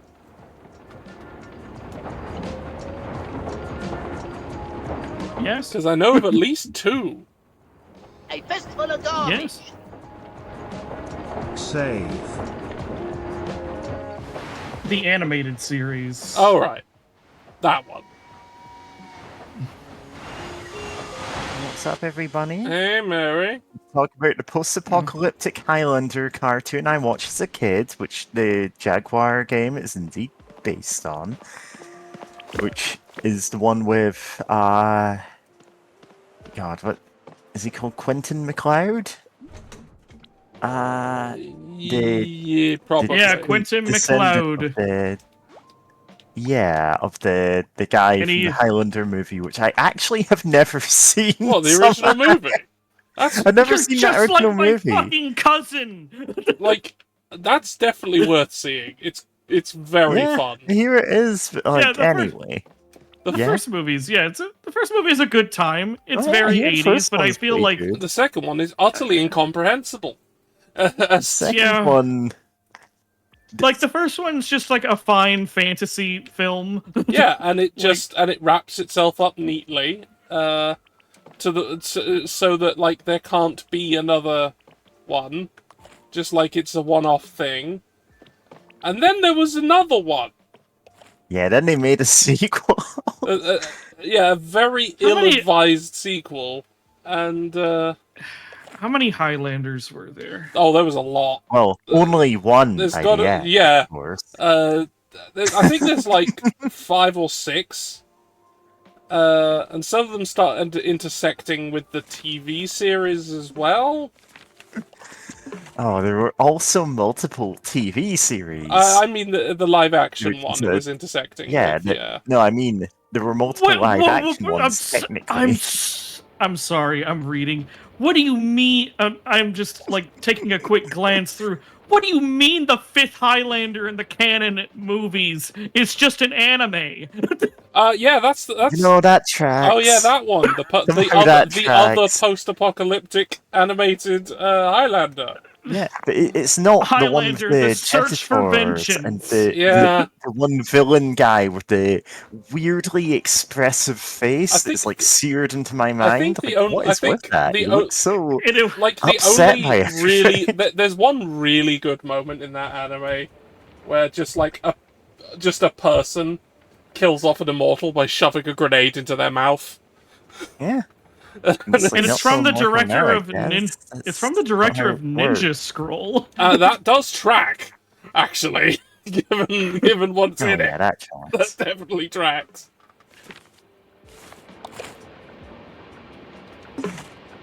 God, what did the Highlander cartoon I'm thinking of have a subtitle? No, just Also, Highlander the animated series, and it's like that is really burying the lead there on what that series is.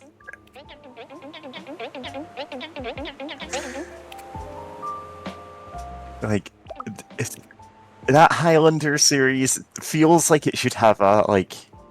Oh, are these animal people? I only just noticed that. Nice. Furries.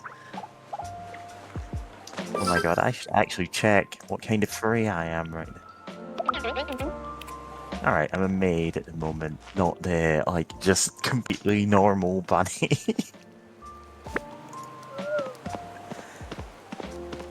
Anyway. Highlander, the animated series, absolutely buck wild setting. Like, they certainly made a series of this that can hardly be called Highlander at all.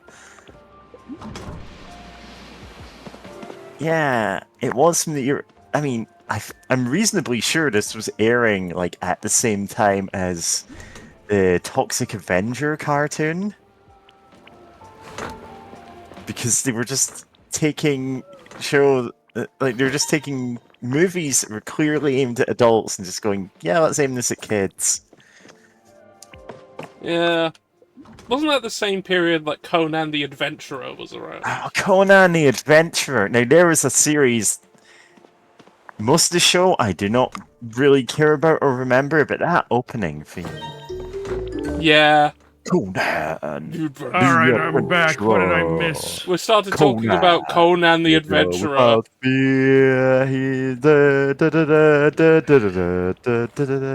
I can't even remember the words, but I'm gonna be honest, I don't know that much about the Conan. mightiest warrior ever! Yeah, that is a show that existed. The only thing I remember, again, most of my knowledge of Conan is the first 2 Arnold Schwarzenegger movies and the Xbox 360 game. I mean, the first Conan movie's really good. But the second one, doesn't that have the one with James Earl Jones where he just inexplicably turns into a snake? That's the first one. Oh. Maybe I've only James seen Earl the first Jones one. could just do that. Yeah, that's just a thing he could do. He just did it on set, and they just decided to keep filming. Yeah, they turned his family to stone.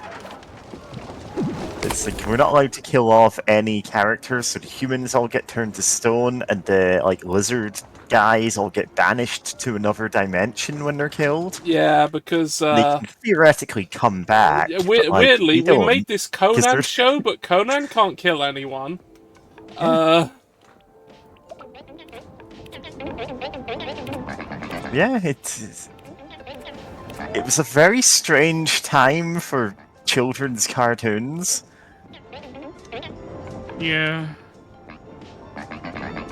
Remember the Yeah. at least 2 RoboCop kids Oh animated yeah, shows? RoboCop cartoons.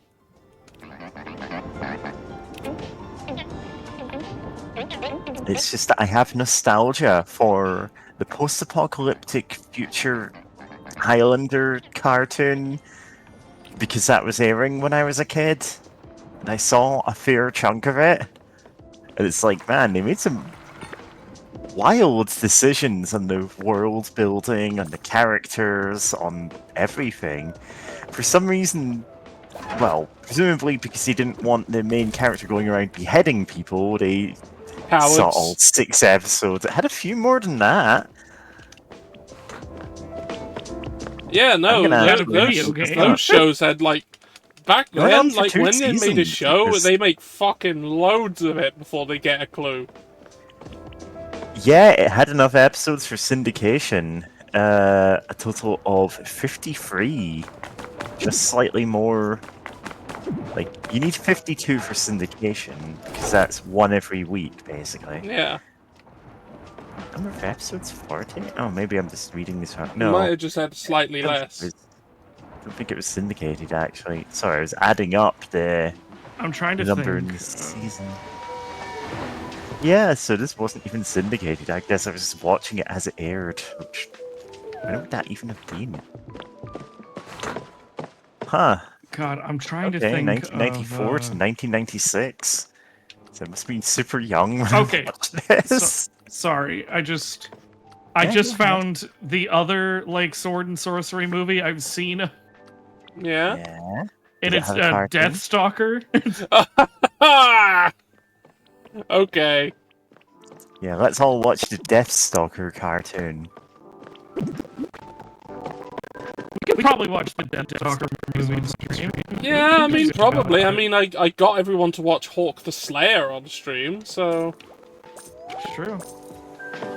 I just learned the other day that the Asylum is putting all of their movies on YouTube. Oh, okay. That's neat. God knows I wouldn't watch them any other way. There is one movie that they... Because this is like before they became a Mockbuster studio. There's like one movie that they made I would argue is good. Mm. And that's... It has the dumbest name, but hear me out on it. Okay, I'm listening. King of Ants. That is a stupid name, but that doesn't mean anything, really. It's from the director of Reanimator. Okay, now we're talking. And to be fair, I'm not going to sit here and say the movie is like a classic. It's just, oh, it's actually a good movie. Yeah. It's like, oh, to be fair, it doesn't know if it wants...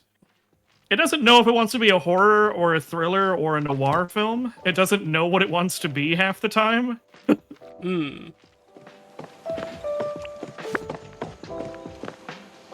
But yeah,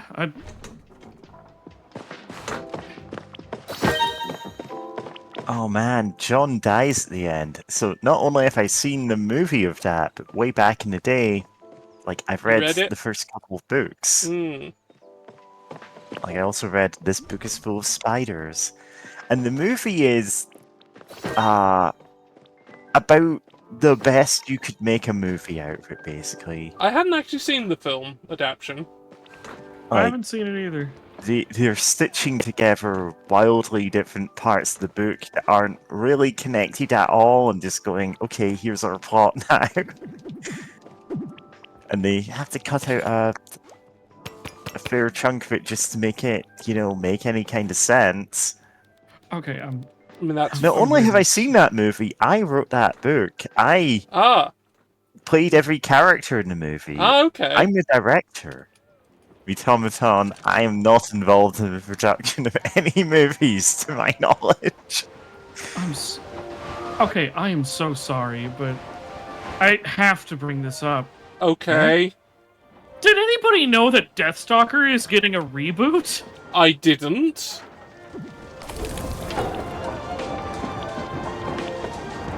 Automaton, Like- I invested my shares in those profits into my passion project, Mortal Engines, the movie. Nah. Oh, that movie. What the Okay, so apparently the reason why Deathstalker is getting a reboot, Slash from Guns N' Roses owns the rights now. Okay. Yeah, that kind of tracks. And he is pushing this hard. He's apparently, like, funded a comic book on Kickstarter. Does he just Of really fucking Deathstalker? love Deathstalker? And he is, like, a producer for the Deathstalker movie, and he's, like, gonna help write some of the music. Yes, he really fucking loved Deathstalker.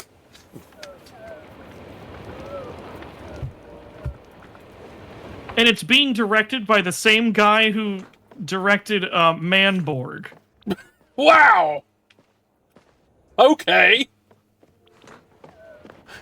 That's something. And Psycho Gorman? What the fuck? Psycho Gorman. He Genuinely got a that great guy. movie. He got that Yeah, it's guy. a great Cannot movie. recommend it enough. They got that guy to do a Deathstalker movie. What? That just sounds like I'm making it up. You know what? Cool, I'm in. I'm in. Yeah. I'm sold. Yeah, It sounds genuinely, like Psycho Gorman. You know, that's a good pedigree for a movie to have. yeah, like I feel like he could do the gore, he could do the comedy. He won't take itself too seriously. He'll lean Yeah. into the campy nature, but just enough. Yeah, because Psycho Gorman has all of that. Gory You as mean the- hell. One of the This- funniest movies I've seen in years. It's the ones. It's a scene where you only need like one scene in particular to sell somebody on it. Yeah.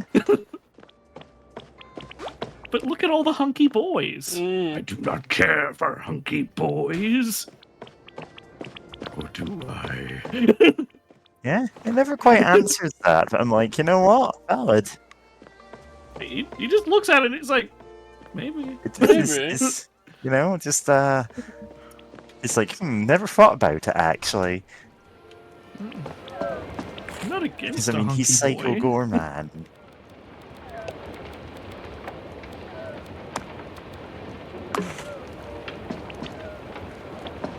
Manborg is also pretty good. Yeah. Yeah. It's not as good as Psycho Gorman. Yeah. It was like his first movie and he was still learning things, but And you can You know what he wanted to can make. tell. But it is made with heart. oh yeah, he sat down and said, I'm gonna make an 80s horror action throwback with my shoestring budget and I'll do the most I can. Yeah, and they did. And well done to them.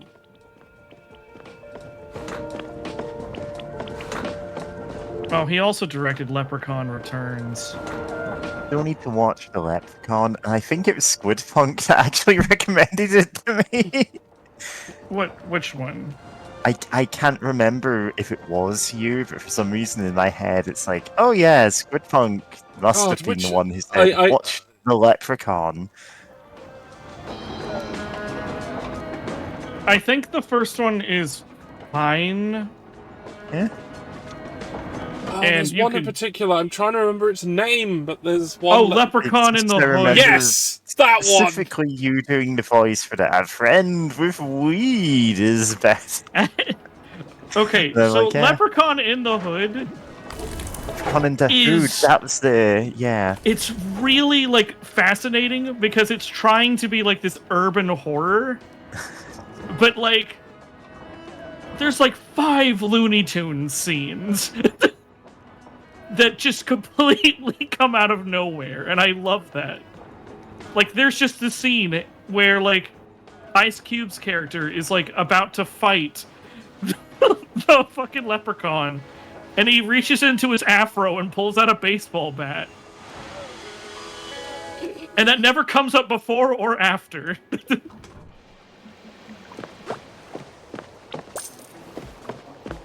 And it does have this scene where it's just like, oh, fascinating plant. And he smokes a blunt. A friend with weed is a friend indeed. But a friend with gold is the best I'm told. And also he has a rap scene.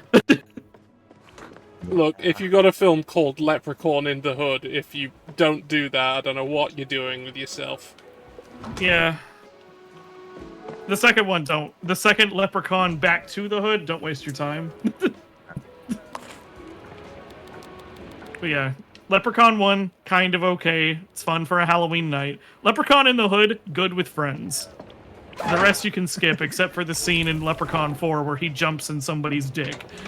Yeah, that seems like a thing the Leprechaun would do.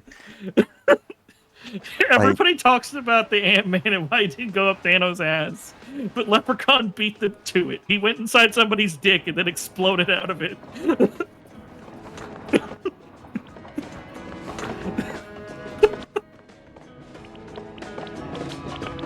I've already used my ability to make GIFs of things for like 2 completely inadvisable projects today. Wow. Don't make me do a third. What if we do it for an Leprechaun going advisable project? Well, we're talking about going the in someone's leprechaun scene where, you know, he swoosies his way into, you know... Yeah. Well, Someone's dick? Yeah. yeah. I think that's... So I'm not clipping that for you, no. That's fair enough.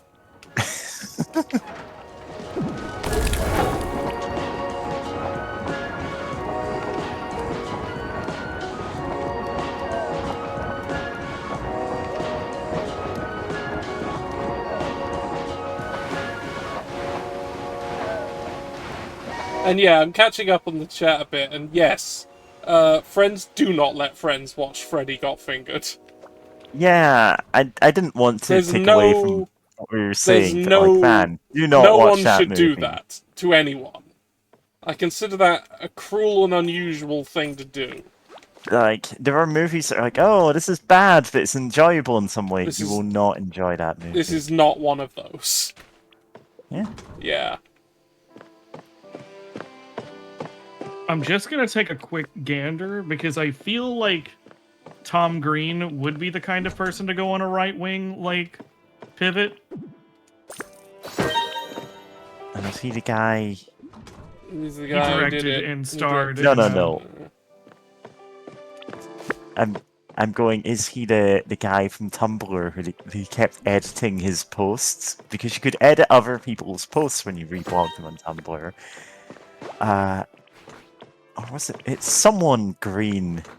And they just kept editing his posts to be more and more, like, obscene in a really, like, hilariously vulgar way I don't want to repeat.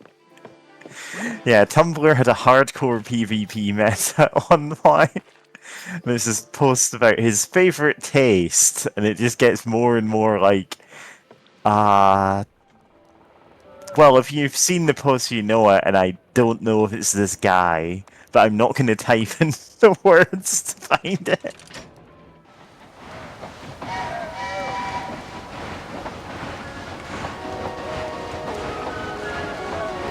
Okay, apparently we can rest easy. Tom Green is not apparently a bad person. He just makes bad movies. Yeah, he just is terrible at making films. And that's okay. Yeah, that is... No, it's it's okay to be John terrible. Green. It was bullied off Tumblr. He humped the dead mouse. We can just say things.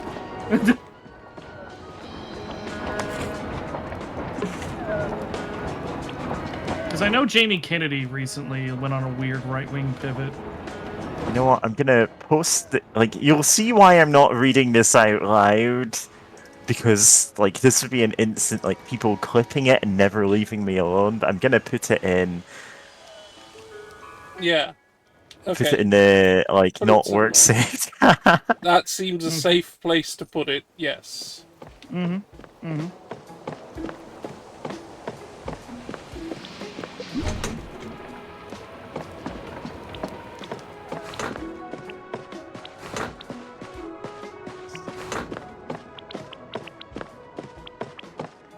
Yeah, okay.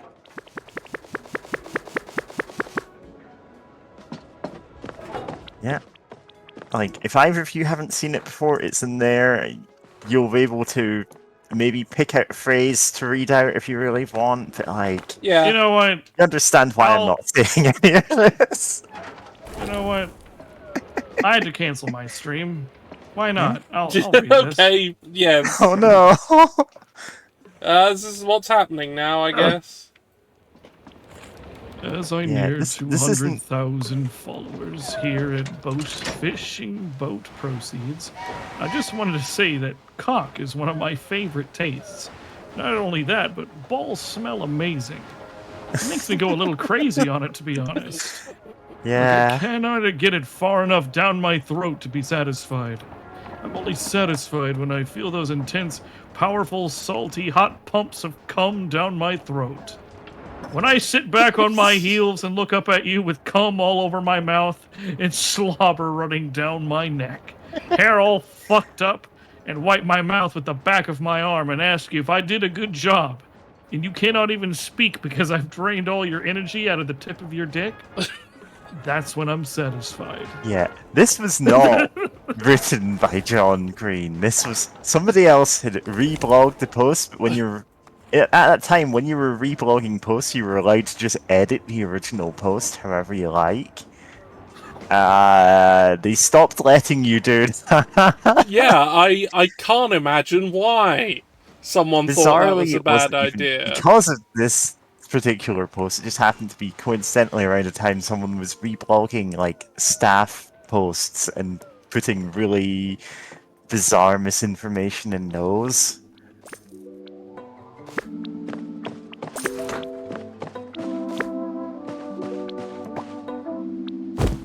But like, yeah, that would have been enough reason to go, okay, maybe we can't trust people with this power. Yeah, no, I mean, have they been on the internet? Yeah. This was like a solid 10 years ago, man. Yeah, I mean, there will have been enough evidence by now that you cannot trust the general internet going public with that kind of power. There's enough.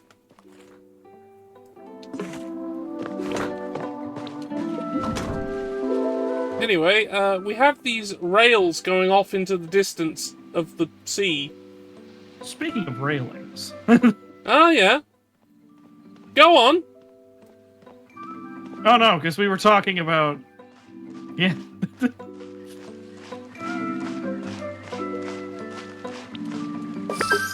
Ooh, new shirt. And new wallpaper. Oh, I need to go get my shovel. No, Papa, not the shovel.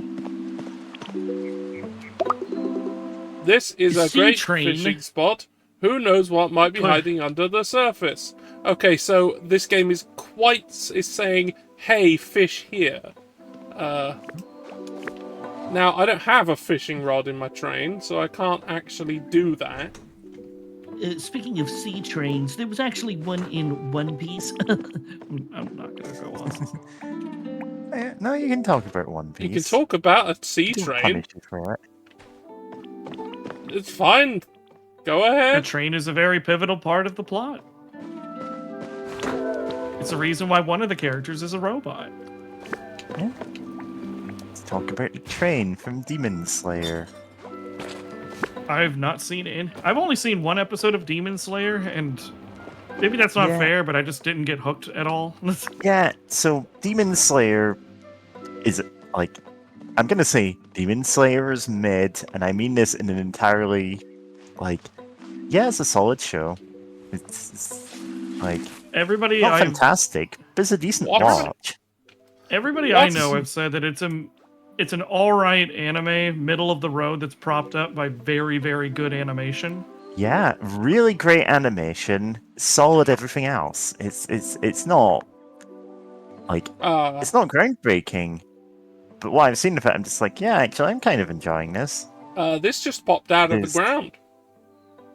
Why There's did you some bury bits where I a went, chair? oh, this is Somebody probably going to be a buried that terrible chair. arc of it, and then I'm like, actually, no, this is okay. Somebody buried that chair. It's mine now. Maybe have you considered that maybe we just accepted the sea chair for what it was? Yeah. I don't judge the chair. There. Yeah. I put it here Fancy in the coal tender. Yeah. I'm an old man. Listen, there was just a chair buried at the beach. It's like, this is the kind of game where that happens, I guess. Yeah. Yeah. It's like, yeah. Wow, you're not having an energy efficient. You don't have a green train. Anyway, now I have to cross the sea. Off we go. Apparently, they actually have these in Japan, and God, Yeah. I would kill to just Listen, ride a sea train. Yeah, I'd also quite enjoy that. Honestly, I'd love any kind of functioning public transport at all. That would be really nice, wouldn't it? Like, We can't so have that. I've not paid full price for a train in literal years because you can claim back some amount of money if you're over an hour late. No trains are ever on time in the UK. In America, we don't even have them. Yeah. Oh, come Imagine on, Ashbel, that having is them. Vettel's question. The most Last time I fuckable rode train. a train, Look, have you seen Emily?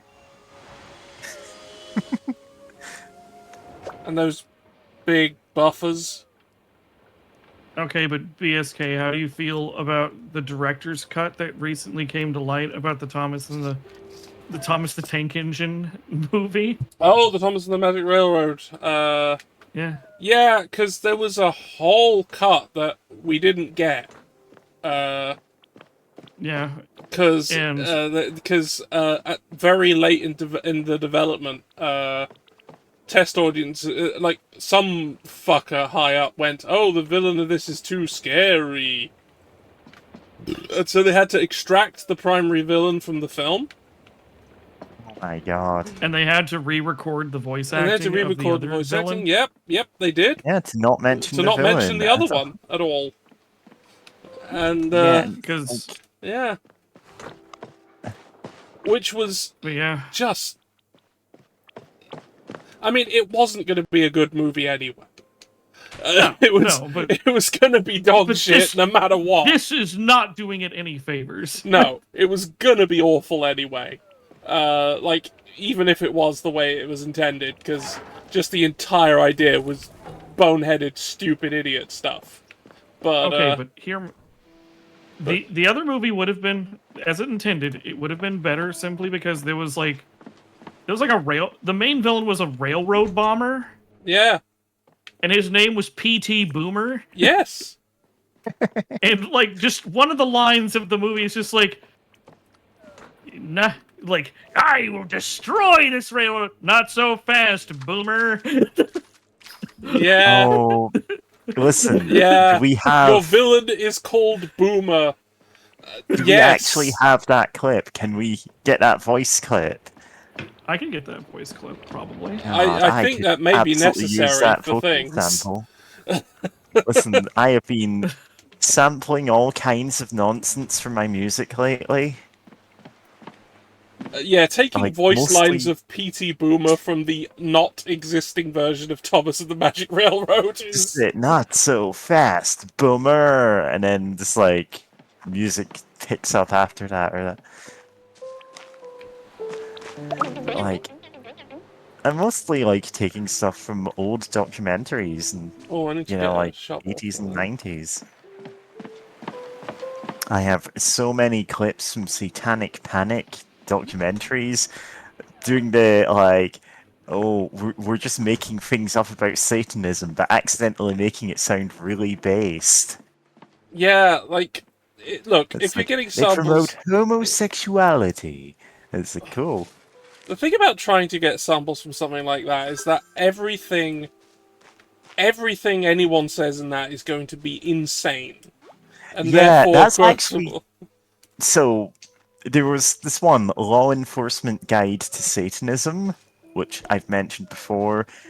Which I intended to go, oh, I'll grab a few lines from this, make a couple of songs out of it. I ended up clipping like 500 different voice lines from it.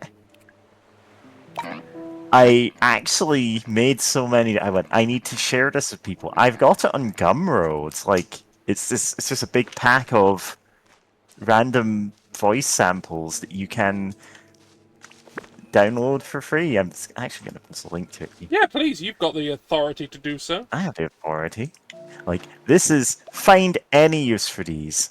I've put some of them in songs. Like, half of my album, Hostile Takeover, is just vocal clips from this. Except arranged so it's, like, forming the lyrics of a song.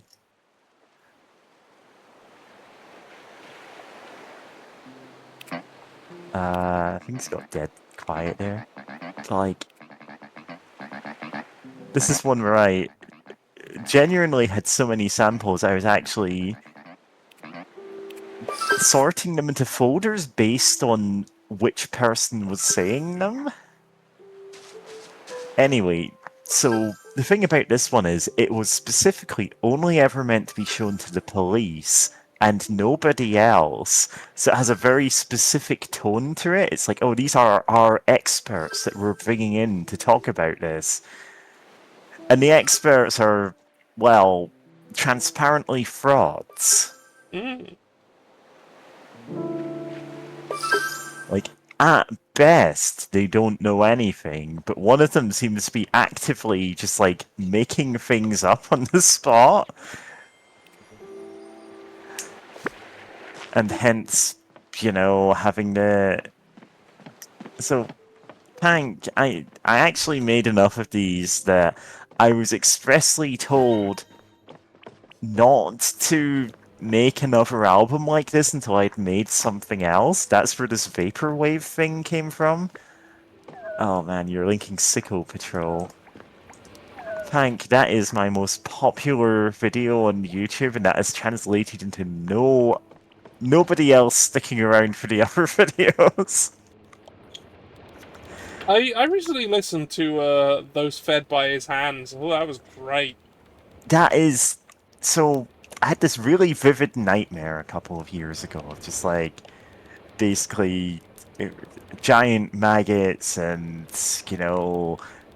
talking viruses and stuff, all terrified over the world around them collapsing, and it was like the body of gods was infested by these creatures. It's like, oh, when this like incomprehensibly powerful being dies, it's going to take all of us with it, even if we could theoretically survive outside of it. Like, we're gonna be trapped in this decaying corpse for, so long, we don't know what the world outside is going to be like. And at some point it clicked in my head, oh, anxiety dream about capitalism. Hmm. And I just, like, made that as kind of a vent thing, just like this really viscerally upsetting sounding album. Yeah, It's it tagged as definitely is Dungeon that. Synth. And Definitely that. yeah. I'm not even gonna complain about very few people having actually listened to that one and liked it, because you have to be in the right mood for it. Mm. On the other hand, like, the Book of Death was I had so many doomsday prophecies left over from from gathering the voice clips for Hostile Takeover that I went, oh, I can just make a pretty solid black metal album out of these. Also, where did Squidpunk go? Where did Squidpunk go? Anyway, like, all of the albums I've made have these bizarre stories behind them, except Tunnel Music, an album which has no story. It's just me jamming for a while and going, my jam session is actually, like, I could chop this up into an album and just post it. And you did. And I did, and people were going, oh yeah, this is actually some of the best dungeon synth you've ever made. And I'm like, great, I wish I could reproduce it. It's all done in one synth. Like, even if it sounds like it's a lot more than that, no. It's just a Tyrell N6. It's all software. It's just a weird little album that I did in between two other projects. I think I did it in 4 hours total. Yeah, sometimes that's how it be. Yeah, sometimes that's how it be.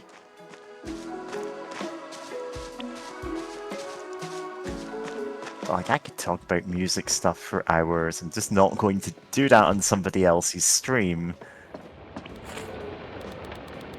No. Like, not for the whole stream, anyway. Check on Botrat. Ah, right. Bot needs to be checked up on. If people ever... It's been a little while. It has been a while. So, if people ever go, oh, this song you made is good, I wish I could use it in something. You can. I will never enforce copyright. I do not care what you do with my music. I figure I can just say that because the kind of people who would use it for, you know, things I'd object to would do it without asking anyway, so I don't care. Yeah, they'd do it without asking and they wouldn't tell you they were doing it. Yeah. And it's like, hey, if you can find a way to use, Have a drink. like, songs like Sex with Demons in a way that's, you know, Say. opposed to my politics, you know, more power to you.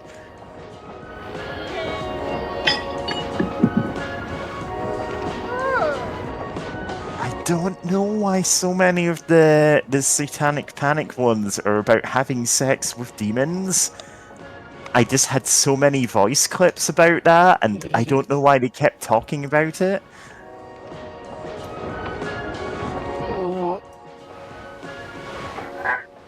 There were a lot of evangelists, like, really worried that people were doing this, and I'm like, 1, demons aren't real, and 2, why would they be that obsessed with?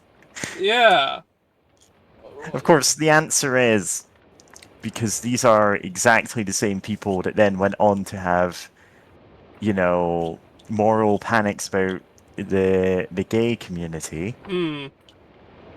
And recycled exactly the same arguments.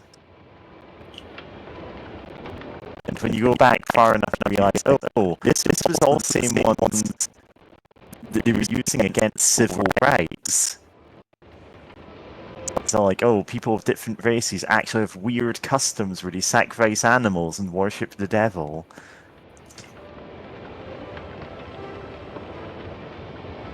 Ah, level 67. That's almost my favorite number. Yeah.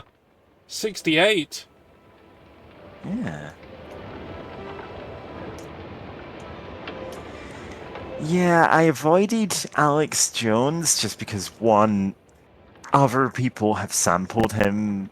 You know, if you want that, He go... would be a common target for such things. Yeah, common target. And 2, I kind of made a hard cutoff for myself that anything past the year 2000 I would just avoid using because it would hit too close to home. And also it would be like, probably Islamophobic at minimum, instead of saying just like objectively insane things about Satanism.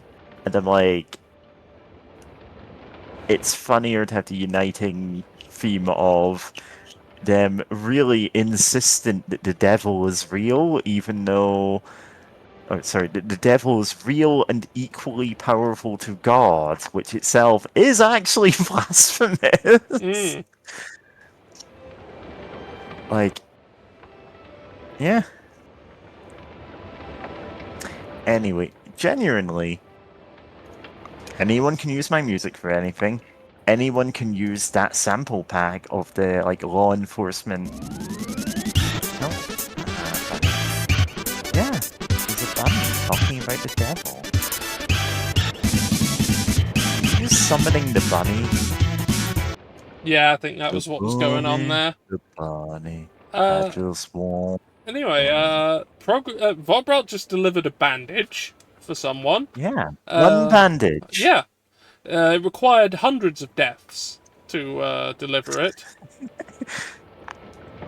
And now they're fetching someone a newspaper, and enormous amounts of murder is taking place in order to get it delivered. So I'm thinking of what was this game called? Mind's Eye? Oh The God! recent Hey, Squid, get back here! We're talking terrible about game. Mind's Eye. Yeah, Squid Funk. We're summoning you to talk about Mind's Eye, but like, there's a clip that someone posted where it's like, it's objective, retrieve the orb, and it's like this Retrieve looks the like a orb. fake. This looks like a fake video game, and everything I've seen of it sounds like a fake video game. But like, so Build a Rocket Boy, the company that made this, Yeah. is a name that I went, oh, I recognize this. Because I'm unemployed at the moment, and Yeah. I'm like searching job boards every day, Mm. and they were posting, like, they were desperately trying to get more people on their team for a while. I don't have experience in the technologies they were asking for, so I skipped past it. Mm. But I would see it every day in my alerts and everything saying, oh, you should apply for this. And I'm like, I'm not doing that. Well, But it stuck out good because thing it's an you. odd name. Good thing. And I'm like, man, I could have had, well, probably my dead name in Yeah. the credits of Mind's Eye, one of the most baffling games ever made. I'll also similar near thing on my end was I was quite close to being part of Hello Games before they released No Man's Sky. Yeah. Like during that period when there were only like 8 people. I was applying for a role with them at the time. I didn't get it, obviously, but it was a near thing, and that would have I would have definitely had something on my resume then. Oh boy, I mean it came good, but Yeah, basically, I'm not great at telling lies. I mean I I'm do a lot pretty of bad weird at that. shit. I'm pretty bad at Yeah. lying to people about things that matter. Yeah. And I'd say, like, making people believe my video game was something it wasn't would be kind of against my principles. Somewhat.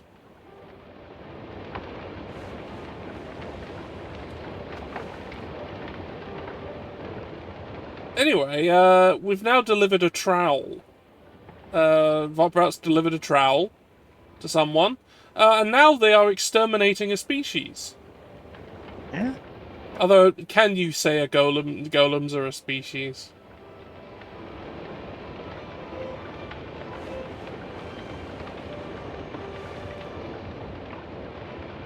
Do they truly Oh, live? We have Rabbit Punch as a spell? Yeah. I forgot about that. Which is interesting, because Votbrout doesn't have hands. Yeah. So Rabbit Punch is basically when you...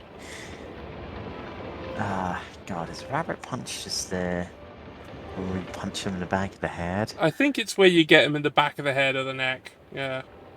Yeah. Which is really fucking bad for them. Blow delivered to the back Oh, of it's the donkey head. punching. Is the Okay, what skull. is... Notorious for its potential to cause severe and irreversible injuries. Yeah, bunnies can do that. Donkey punching is when you do that as a sex move.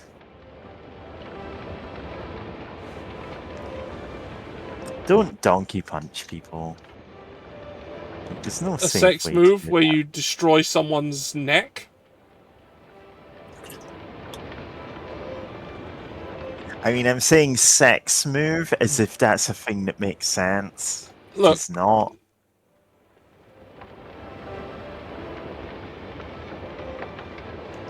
Invisible hands. Very high level spell. mm, It seems to be over level 300. yes, they've been practicing. Yeah. They've been improving the spells. And sexual moveset might be a usable track name for some of you in Tank's chat might have heard a song that I posted called Cybersex in Cyberspace, Mm, which is all the vocal samples in it are from a 1996 VHS about how to have cybersex on the internet. It's a catchy little song. It's got the wah wah guitar. It sounds like something you'd hear in an old porn movie. Go But on. so I've got a lot more wah wah guitars and really groovy bass lines, and I'm gradually putting together more songs like it. I just don't have anything that's quite on that level. And I'm like, is this viable as an album? I've got about 10 minutes of audio for it though. Are we talking about Mind's Eye? we were talking about Mind's Eye. Yeah, we yeah. were talking about Mind's Eye. So feel free free. to talk about anything to do with Mind's Eye. I'm not gonna lie, I would. If I had the disposable income, Yeah. I would play it right now. Yeah. But, astonishingly bizarre game. Everything I hear about is just like, what?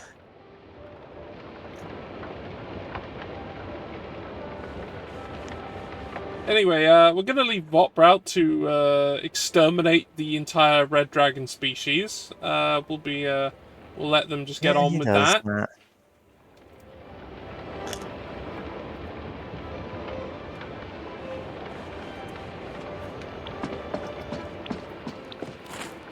Where am I? Oh, here. Okay. So yeah, it's as it was described, it's like a game that exists somehow, and that's all we can really say about it. Yeah, it's basically if somebody took Grand Theft Auto and mixed it with the worst parts of Mafia and then didn't finish it.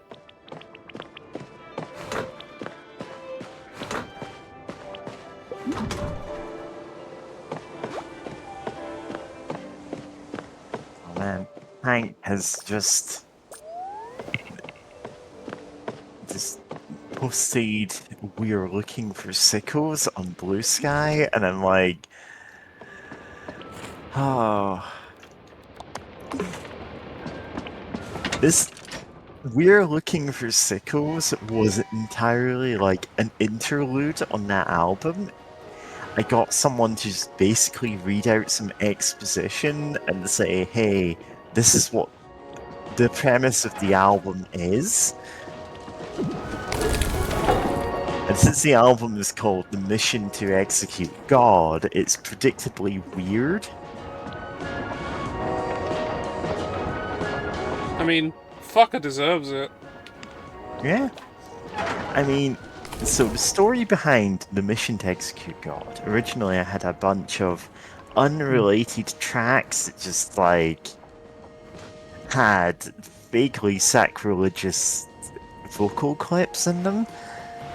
And then I got stuck next to our local, well, I'll come out and say it, our local neo-Nazi who yells about things being against God, and it's always just, you know, him being racist or homophobic or sexist.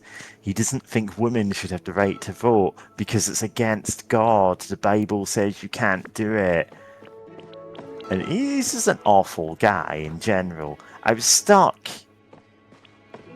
doing stuff like in earshot of him for a couple of hours one day, and it just made me go, you know what? The album is now about if his God existed and this was the way to get into heaven, the only moral thing to do would be to find and kill that God.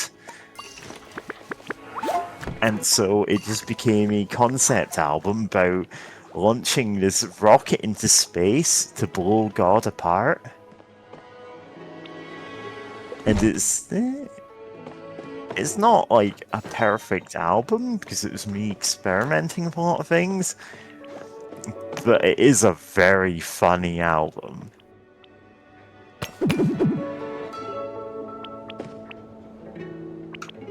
And it's like made me laugh about how stupid it gets. And there are some bits that are super catchy.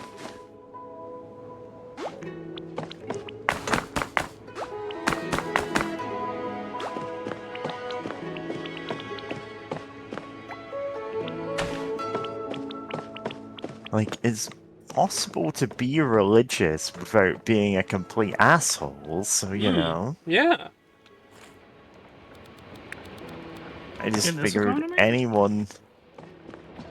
anyone who's just like, haha, yeah, there are people who do this and still worship God in some respect. I'm just like, yeah, more power to you.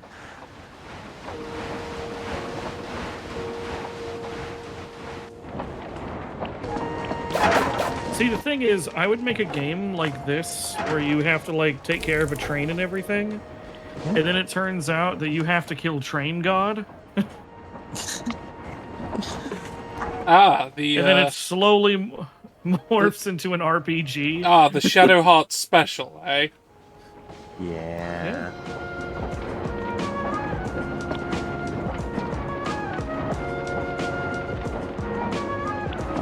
I didn't really mean to have multiple really sacrilegious albums.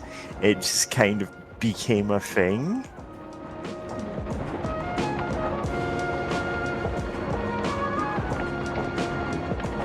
Oh god. I just looked at the album cover for Shadow Hearts from the New World.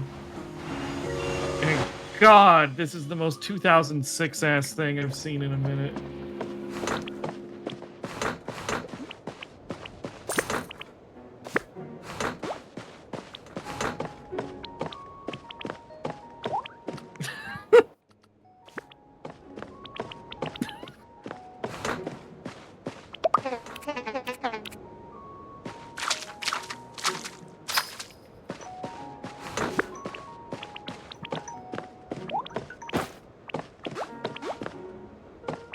Oh man, I need to wash my hair at some point today. I've had Why? no energy today at all. And I know this is because I've been running on empty for weeks.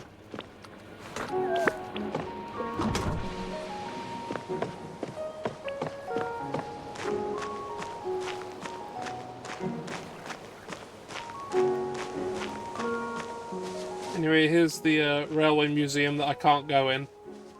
Yeah. You know, I have no idea why it's called Nine's Eye. I never intend to play it. I will play it one day, Yeah? Then we'll know.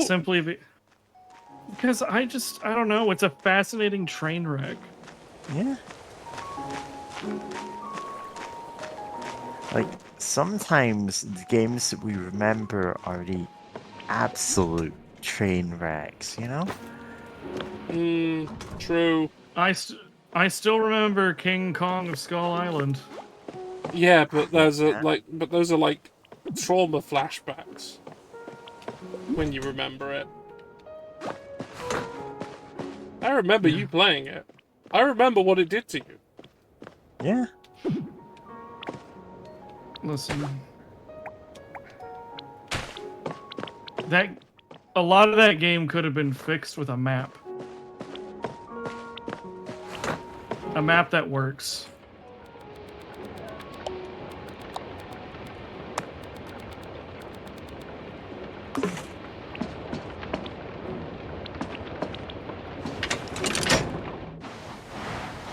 But we didn't get one, did we? There is a map, it just doesn't tell you where you are on it. Oh, good. You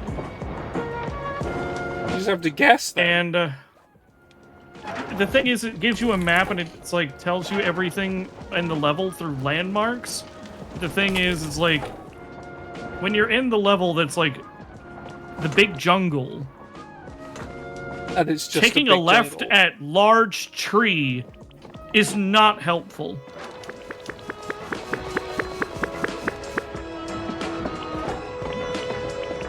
Because there's large trees everywhere.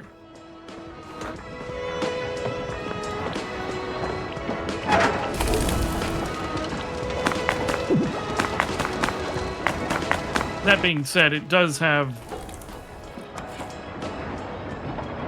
It did make me laugh. Mostly because I bought the deluxe edition. And, there's like one skin for Kong where he has like a bunch of scars. And it's supposed to be called, like, you could tell it was supposed to be called Battle Scarred. But they misspelled it as Battle Scared. And that was dear. pretty good. That was pretty good. Also, they added a bunch of, like, visual filters, and one of them just coats the entire game in red. Oh, good. Wonderful. Fantastic. And it's so fucking ugly. It's so hard to look at. I couldn't help but laugh.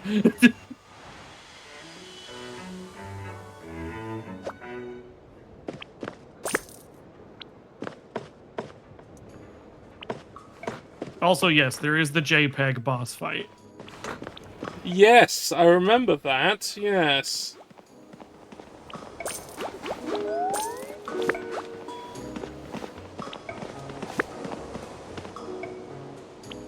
A baffling decision. It doesn't help that they didn't even, like, have the JPEG fit to the screen. It has, like, a border around it. So you could clearly tell it's a JPEG.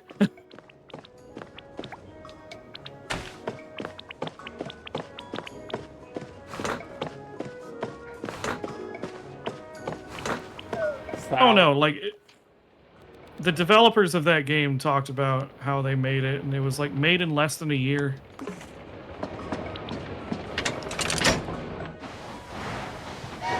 Why? So, the Game Mill was a publisher. Which, you know, that's not a good name for a publisher. No. That does not bode well. Fallout New Vegas got 13 months. And they had pre-existing assets, and on top of that, I just think they were just a larger team. Yeah. Whereas Iguanabee, like, had to make something in 11 months. From scratch. And they were a much smaller team. I hope they're doing okay. I should actually double check that.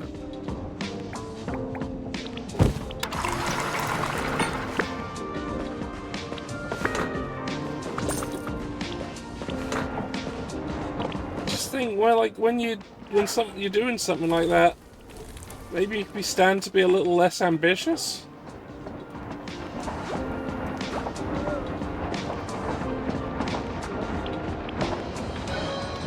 So they still have a functioning website. That's a good sign.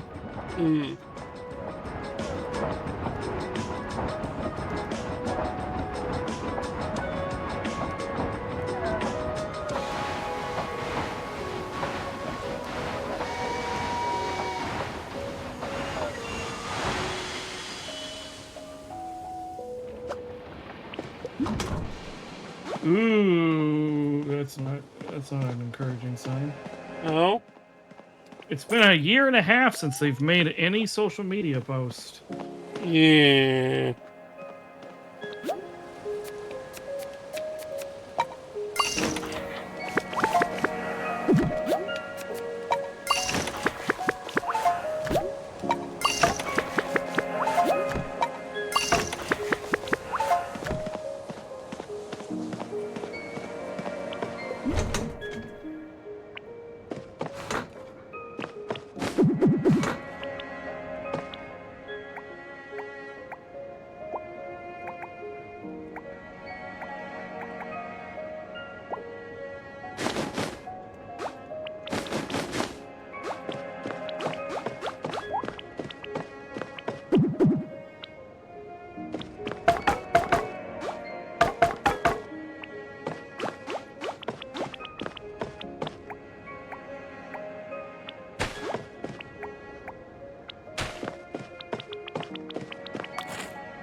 People keep fucking littering on my train. I'm gonna kill them.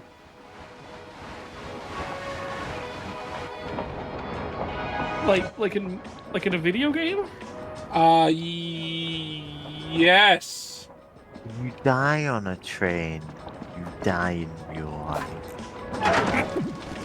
You become part of the train? For every person killed on the train, they become a car.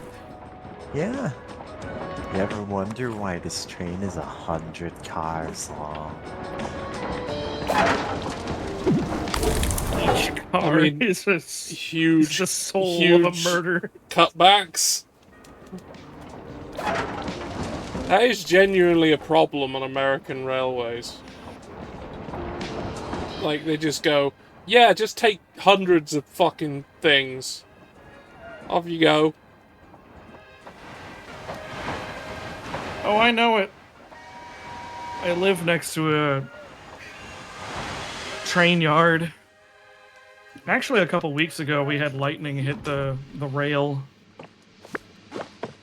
Oh, cool. Did it burst into flames?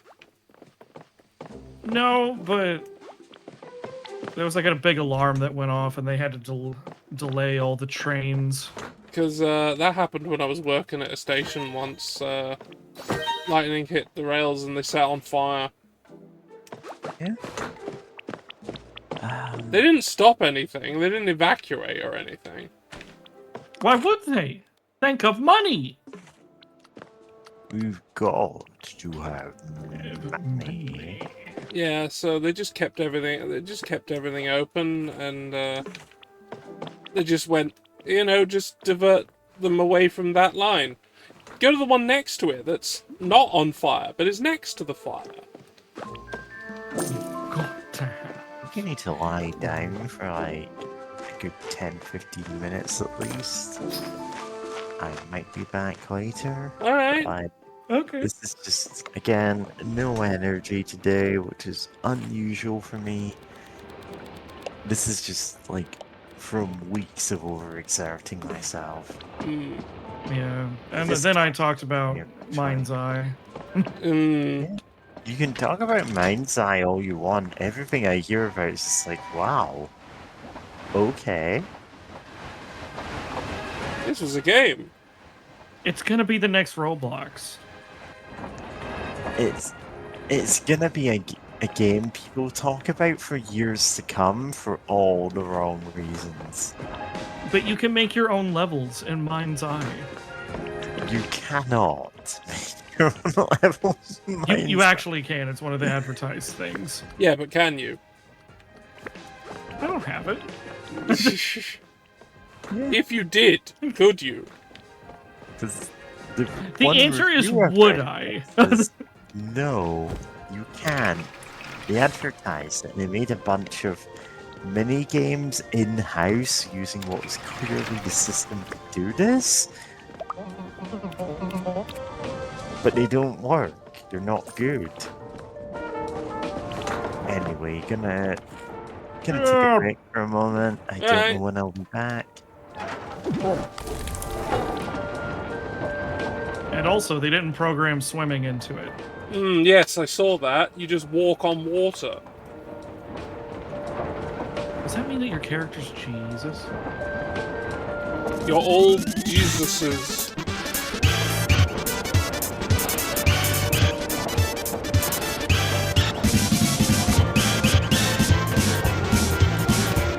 How's that one game coming along, I Am Jesus?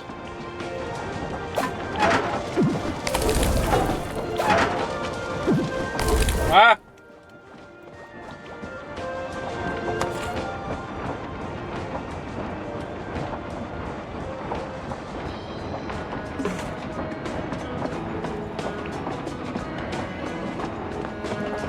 Oh, good. Yeah? It's concept art. It is AI generated. Oh, good. And here are some awards it has: PC Gamer, Business Insider, IGN, Fox News, Wow! New York Post. Great!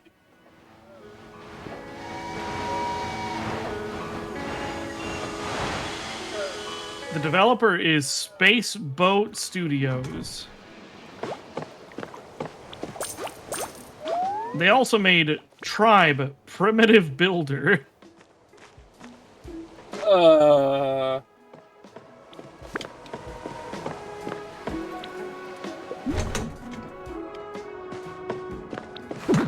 And Pirate Simulator. Except Pirate Simulator never came out. And then they tried to make Mosey the Pirate. Never came out. Not having much luck with pirates, are they? And then they tried to make Holy Cow Milking Simulator. Did that happen? No. Then they tried to make Pirate's Den Renovator. Never came out. And then they tried to make... No, that's it. They've really taken a lot of shots at the pirate thing.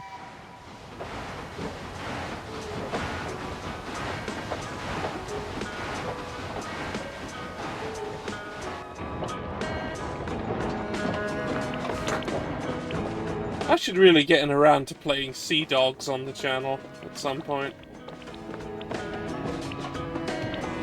They're not great games. But I have somewhat fond memories of one of them. Although they called it a different thing in my region, but I found out later They that's also- what it was. they also called one of them a very different name in my region. They just rebranded one of them as a Pirates of the Caribbean game. Oh, jeez. Yes, I remember that. And the extent of it was they changed one of the ships to just being the Black Pearl and called it a day.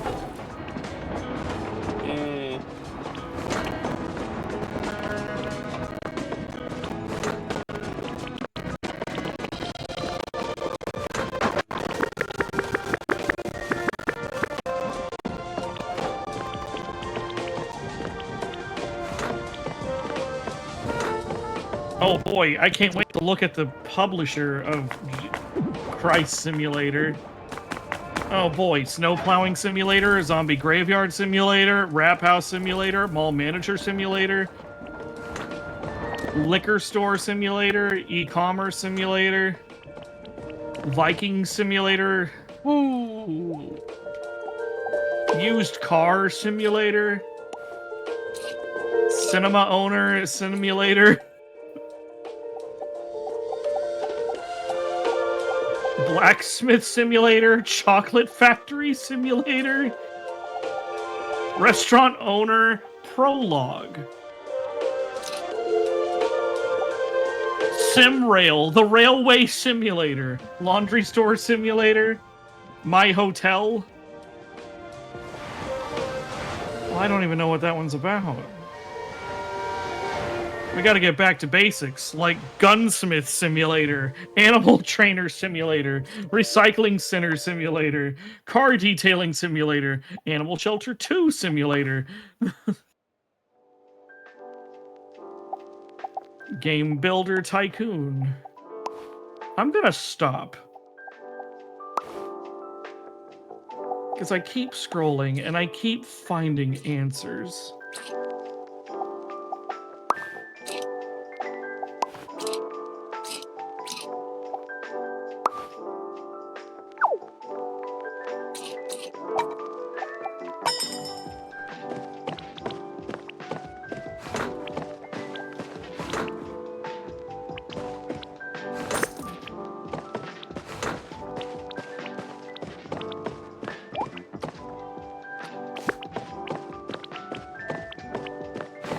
Yeah, it's all about Willy and the chocolate experience.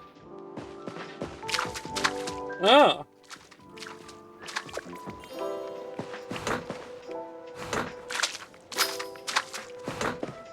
Of course. Would you have gone to Willie McDuff's and his chocolate experience? No. But it has the unknown. I thought about cosplaying as the unknown.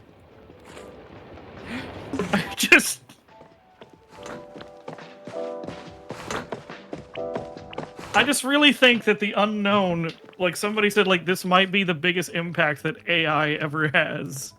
And they're right. They gave us the unknown.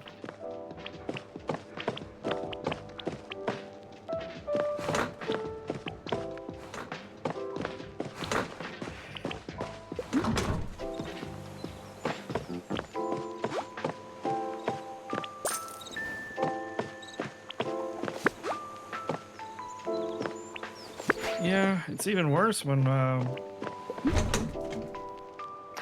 one of the Willy McDuffs turned out to be a sex offender. Huh. Yeah.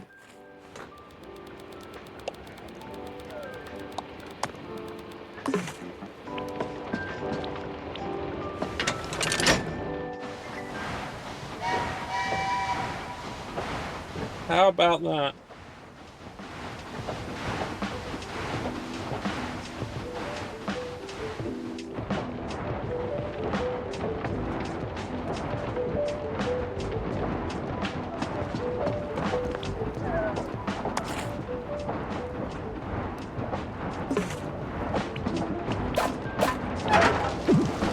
Have you ever seen Tom and Jerry and Willy Wonka and the Chocolate Factory? Unfortunately, yeah. Of course you have. You're like me. That movie is utterly baffling to me because they don't do anything. There was a period of time when somebody sat down and said, we're going to remake these movies and we're just going to put Tom and Jerry in them. Yeah, and like, not affecting anything or doing anything. Just have them there. They're just there in the movie. Doing Tom and Jerry things. But not actually impacting the events in any way. They might as well not have even been there. And they thought, that's a movie we should release.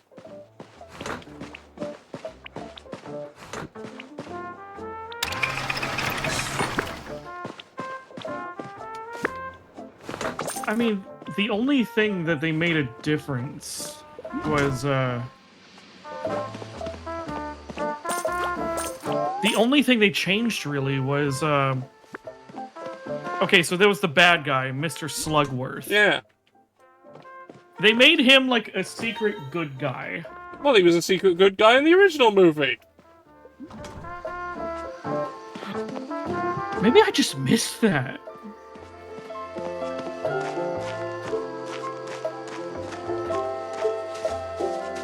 Yeah, no, that's not an invention of the Tom and Jerry version.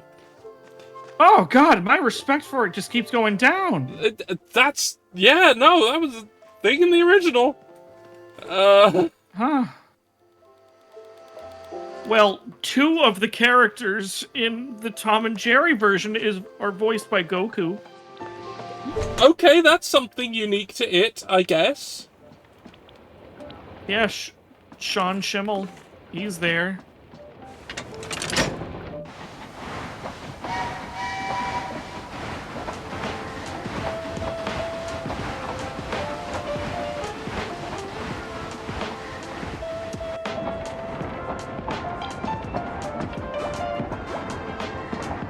He was also in the Lego anime. What? There's a Lego anime of Sun Wukong. Okay. And they just got Sean Schimmel to come in and just do Goku. Okay. Because, well, you know, As Sun Wukong. that's fair enough, to be honest. Like, he is not trying to hide or change the voice. It is just Goku, but again. Which is fair. It's fair, considering we're talking about Sun Wukong here. Yeah. Like, it was never particularly hidden what the inspiration for Goku was. Ever. Yeah.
Now thinking about, like, what could I make people watch?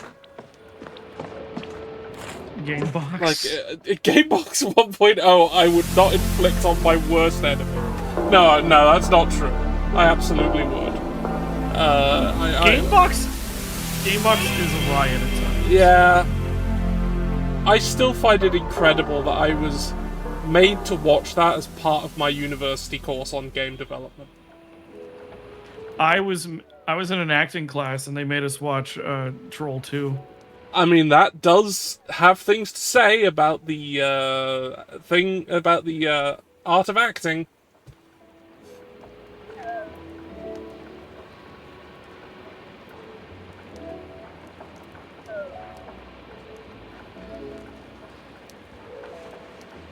I don't think Eoraptor was in Gamebox 1.0. Panda. Unless they were, and I just didn't notice. But they would have been a bit young. it is not. No, They would have been a bit young if they were. Yeah, because Egoraptor's about my age, give or take. You're thinking of the tester. Yeah. Anyway, I've got to do another redeem. Someone's told us to go to the lighthouse again. So, I'm gonna have to talk about bowels. Okay.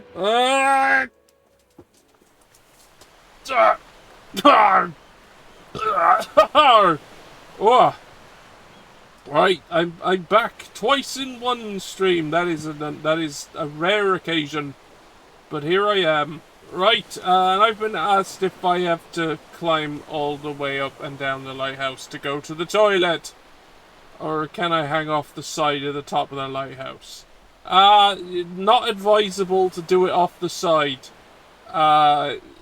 Sort of tapers, so you'll just end up smearing all your poo down the side of the building. And since you're the lighthouse keeper, you're the one who has to clean it up. And that's not really something I want to be doing. Only in times of desperation is that the measure in which I poo.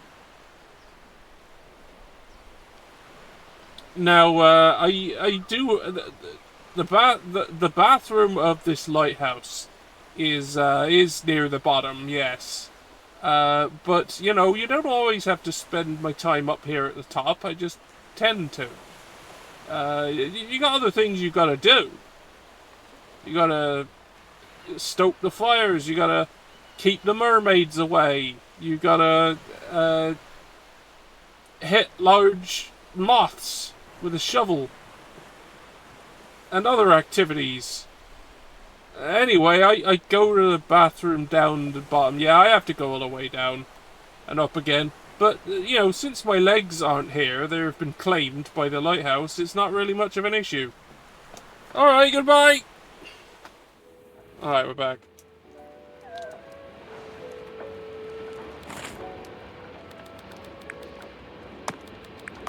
Would you mind if I read a post from Bots of New York? Oh, is it the one I'm thinking of? Go ahead. When we started dating, my wife was still in debt to Daddy Longlegs. So I went to see Daddy Longlegs and I raised my eyebrows and said, "Why do we have to pay you back?" And he said, "You can call me Daddy."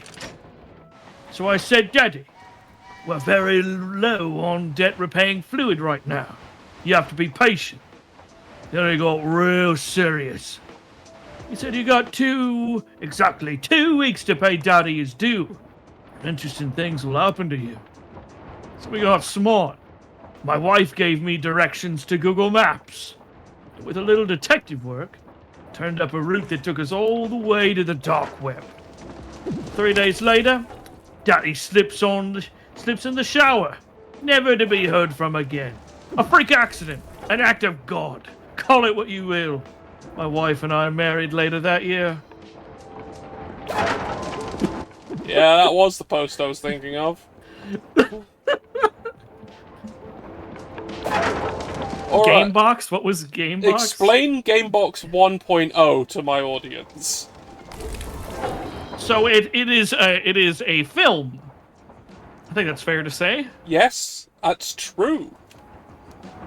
Okay, it is a film where a man, he is a game. Is he a tester? Yeah, I think so.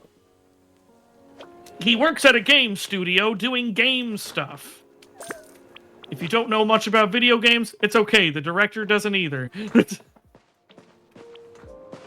And he is very sad because his girlfriend was shot by a cop because they were at a basketball court. And he's very sad. And then one day he gets a strange package in the mail. It is the Gamebox 1.0. It is the newest game device that uses your brain to play the games. And you have to go around with a little claw and take pictures of people to put into your game. So he does that. And when he decides for the bad guy, he chooses the picture of the cop. And then he goes into the game box. And it plays basically Grand Theft Auto. And he has to save his girlfriend? As a plot ensues, the game is evil. The only way out is to win. He beats the game. He gets over his girlfriend's death. And talks to lady at bar.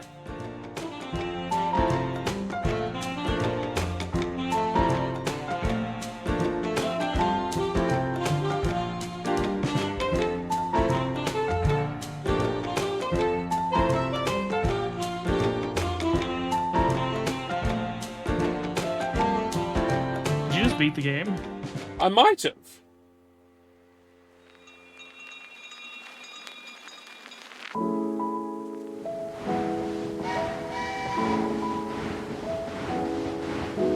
That's the default engine.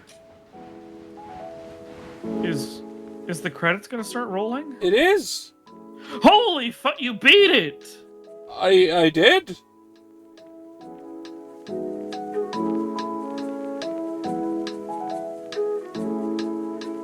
And I talked about Gamebox over its very heartwarming ending, I'm sure. Yeah, it was very, something.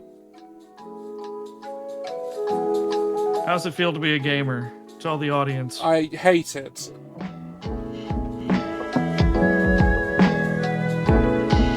How does it feel to be the best gamer around? Wretched. I want to die. Do you have anything to say to your fans? Don't be me, everyone. Okay, and do you have anything to say to your haters? You were right. You heard that, good Earth Queen?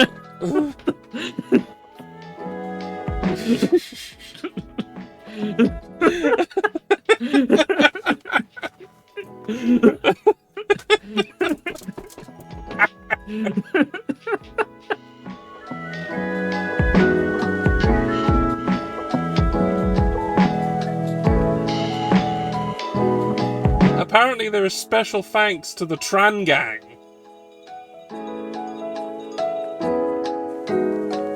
Inspiring them to be weirder. You hear that? And thanks Dennis Waller for helping the dev through Fable in 2004.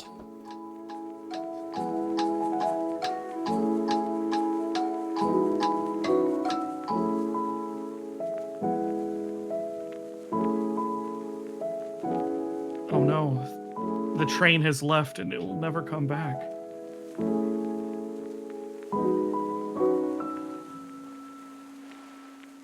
THQ Nordic? Was this before the Embracer implosion? This game only came out recently. Like a couple of months ago. Oh, they must have gotten far enough in development that it was more of a waste to cancel it. Good for them. Hope they still have their jobs.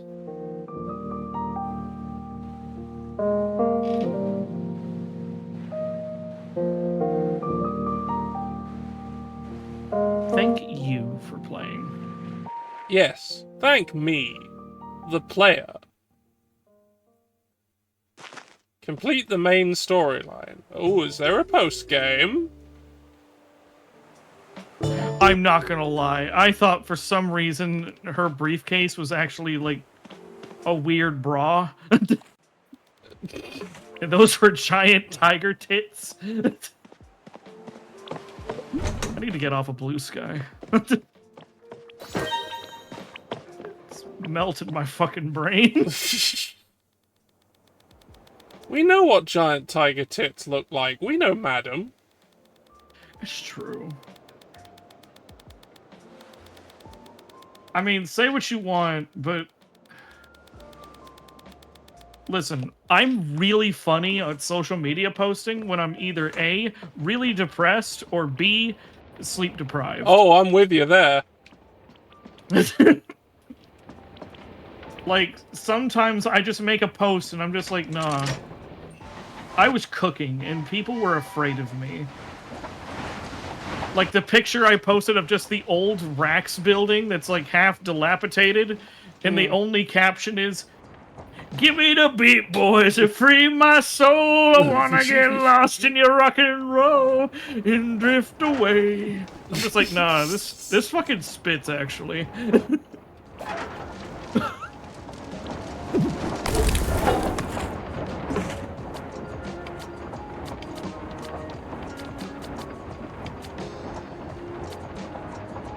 So there's still 4 wagons I haven't found, and 1 paint pot I haven't found.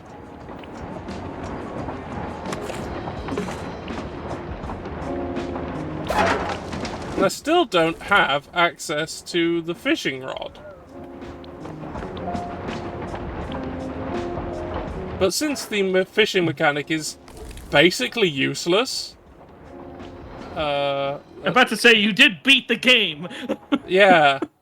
Like, the only times I had to fish, a fishing rod was provided.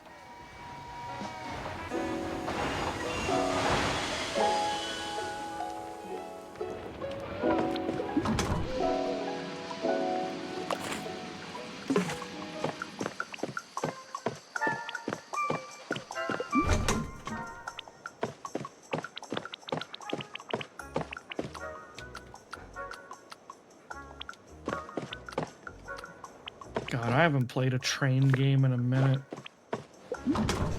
I think the last one I played was Choo Choo Charles. Mm. Which I know isn't really a train game. No, but it counts. I'd count it. I played it for those reasons. You do have a It's like train, the only... and you upgrade it. It's like the only mascot horror game I kind of liked okay. Yeah, I liked it. It was pretty good. Sadly, there's only like 1 clip of it on my channel. Oh yeah, I don't even get clips anymore. I mean, to be fair, I tend to only really get them when like Chaotic Awesome's around, because they love scouring the footage for anything ridiculous.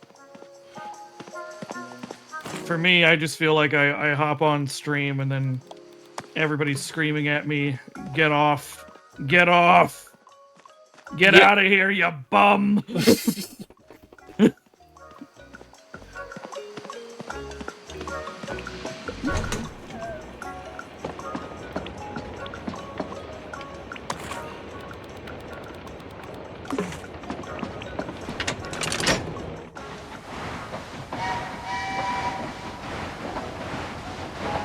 Oh shit, I forgot to do what I actually went there for! Reminds me, have you played any good, like, Steam demos lately? I have... Yeah, there's like a couple. I have not been keeping up with them as much as I should, but... That's fair. Yeah, there's some. See how I can, like... Well, one of them was this, and then I bought the full one, and it was great. Nice.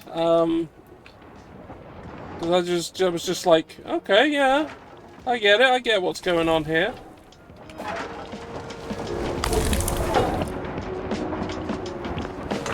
Alright, so after I've done what I'm doing in the next place, I'm going to come back to where I was to actually do what I was intending to do.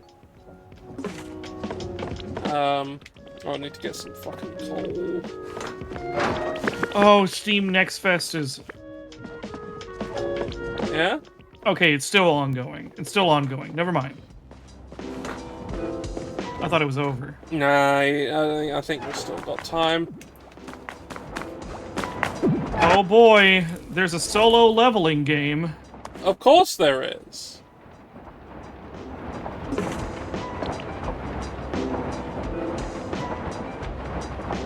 I find it weird that like there are certain games that are like, oh yeah, this got canceled. This wouldn't get approved for a Steam Next Fest demo. And then I scroll ever so slightly down and it's nothing but porn. Wordplay was interesting to me. Okay. That was an interesting one.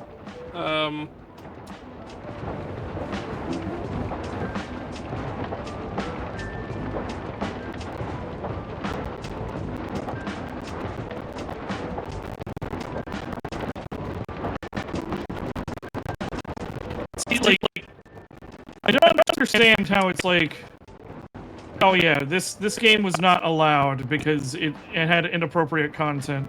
Meanwhile, I just scrolled past Femboy Fuda House. Oh, another one that caught my attention was Secret Agent Wizard Boy in the International Crime Syndicate.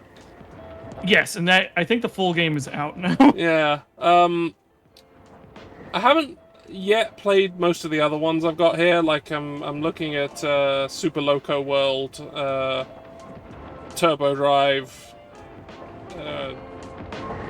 Black Ice,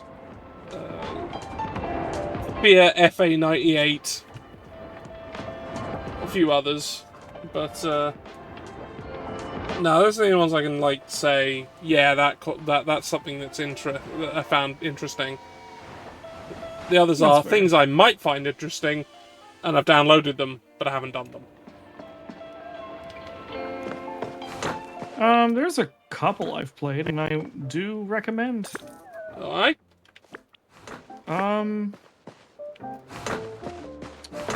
There is. Let me just go to my wish list to be. Just to be sure. Mm-hmm.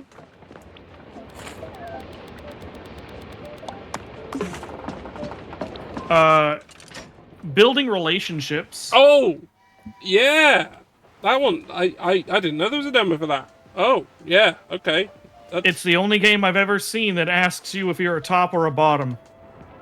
Damn!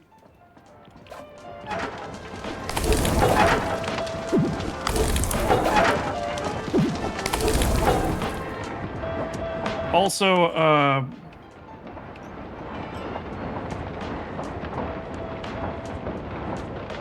Dispatch. Despite one big caveat that might turn people off. Moist Critical is one of the voice actors. Mm.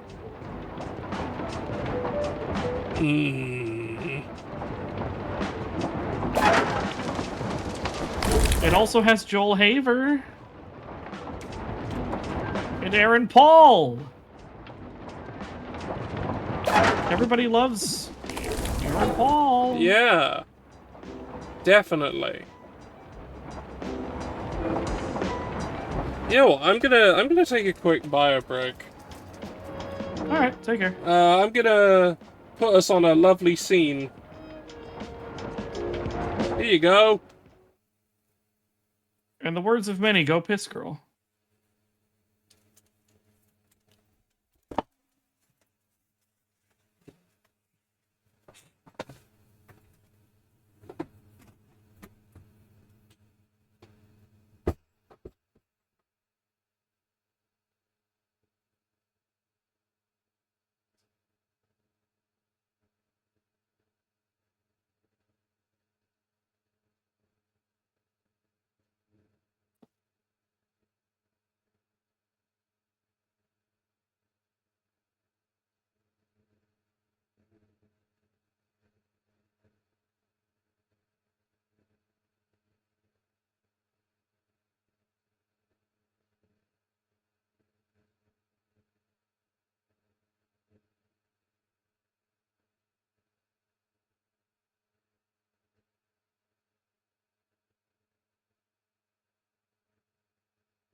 Alright. Alright. Oh, so you think you're better than me? Is that it? Yes. Wow, you're just gonna come right out and say it, huh? Yes. Wow. Wow.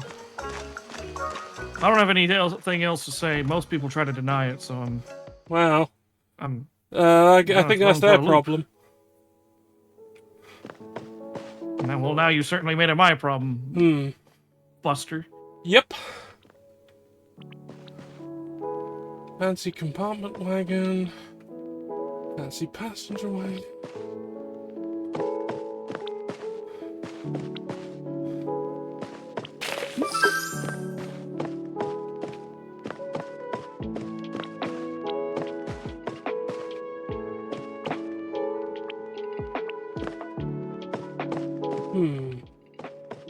I swear to God. Yeah? If I see one more simulator game, I'm going to push my head through the nearest monitor.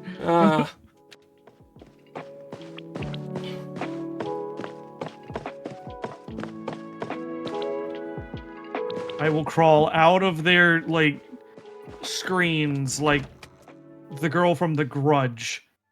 And I will shit on their desk and then leave the same way I came.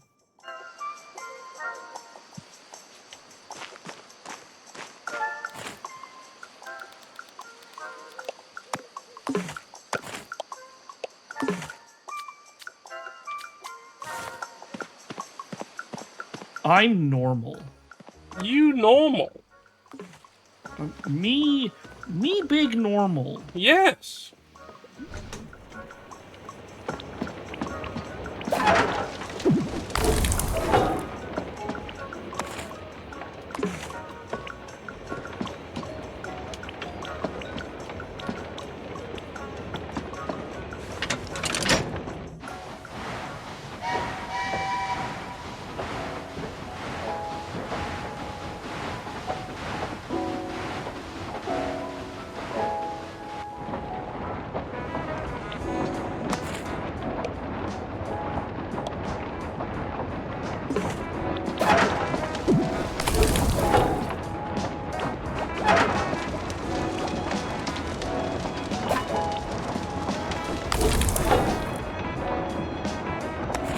Anyway, there's a quest marker over Baron Pyre, so I'm gonna go back and see what's going on. But I thought you beat the game. I thought I beat the game. And it would have been quite nice, like, nice in terms of time, if I had. But then I needed to take a poo. And I didn't want to come back, only to stop. Because then I'm just making my audience sit around while I have a shit, and then I tell them to go away.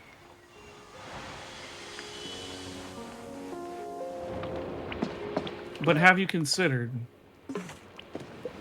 they're remaking Gothic? Yes, I have considered that, actually. Why are they doing that? I mean, Gothic is interesting. It's interesting. I'm just wondering, like, I feel like that's a task.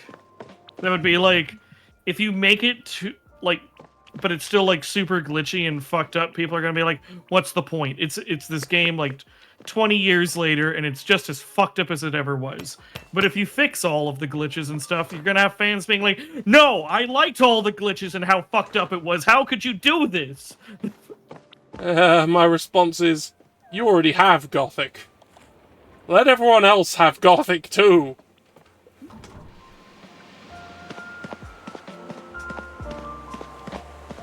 The real ones are all about Gothic 3. No one's about Gothic 3. I liked Gothic 3 is the one that I probably spent the most time with. Well, it was the most recent. No, there's Gothic 4. Oh yeah, I forgot that was even real. Trust me, they're trying to as well.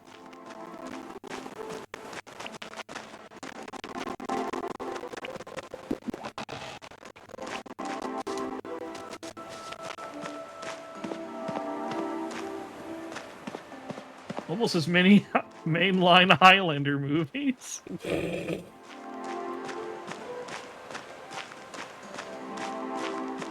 And just as few you should actually pay any attention to.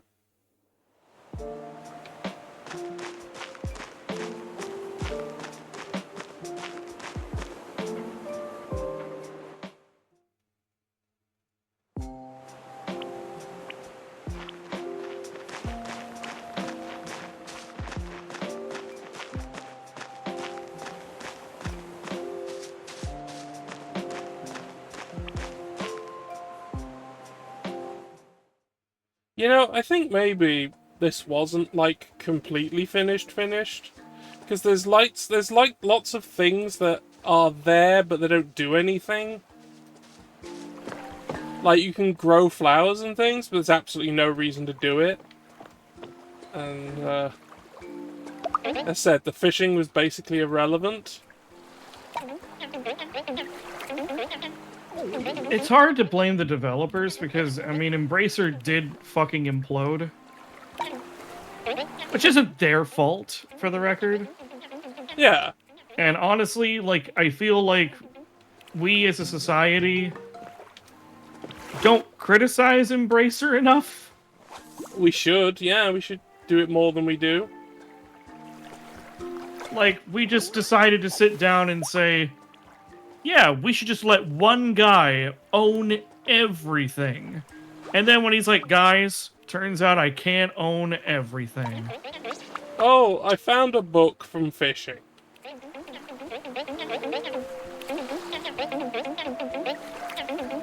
Everybody's gonna need to lose their jobs because I just can't own everything.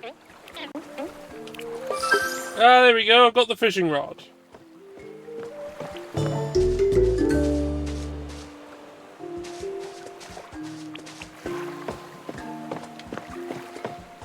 And there was that one place that said, hey, here's a really good place to fish. And I didn't have a rod then. And now I do. So maybe I should go there. That makes sense, right? Now, that's not fair, Panda.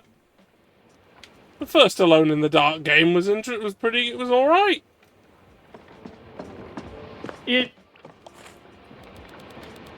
It paved the way for something better. But it was an absolutely necessary first step.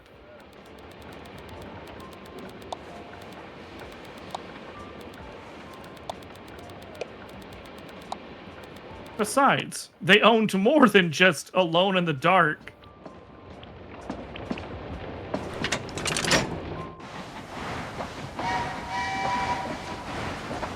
They also bought Carmageddon. Yeah. Yeah, they did. Oh, let me take a... Actually, let me get my list of things that they owned at one point. Let me just take a look here.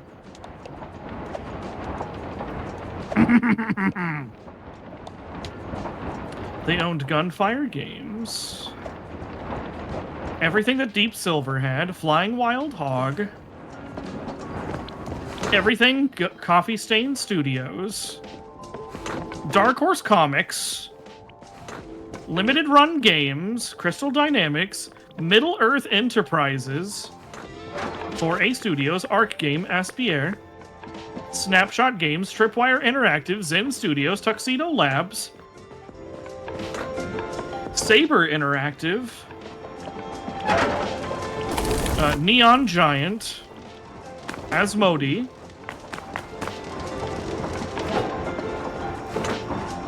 Shiver Entertainment, Piranha Bytes, Violation, Free Radical. See, the Free Radical one pisses me off, because they literally resurrected that studio just to kill it again. Yeah. That does Gearbox. piss me off.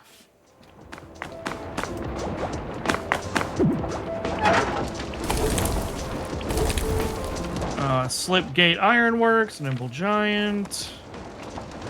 3D Realms. Beamdog. Damn. I'm honestly paraphrasing. There's so many I'm skipping Yeah. over. Like Bugbear Entertainment, Grimlore, Handy Games, Black Forest Games. Yeah, whoever they are.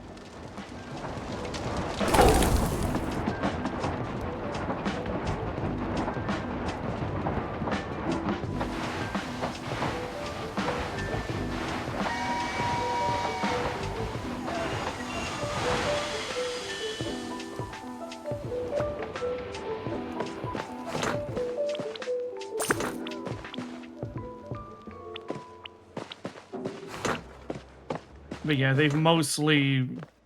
And now Embracer is splitting into 3 different companies.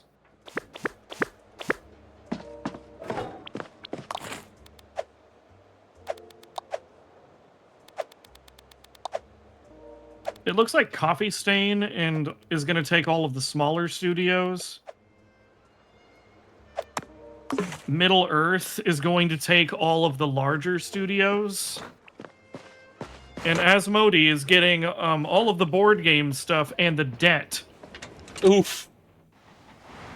I mean, Asmodee taking the board game stuff makes sense.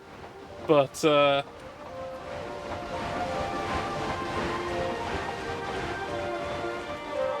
And of course, this doesn't... Asmodee were the reason I got to go to Gen Con one year.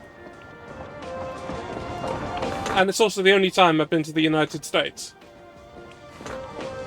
They paid my way.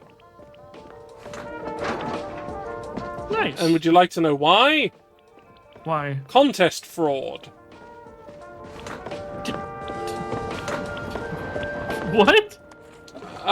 So there was a contest going on, and I entered into it, and the winning prize was full pay your way into Gen Con.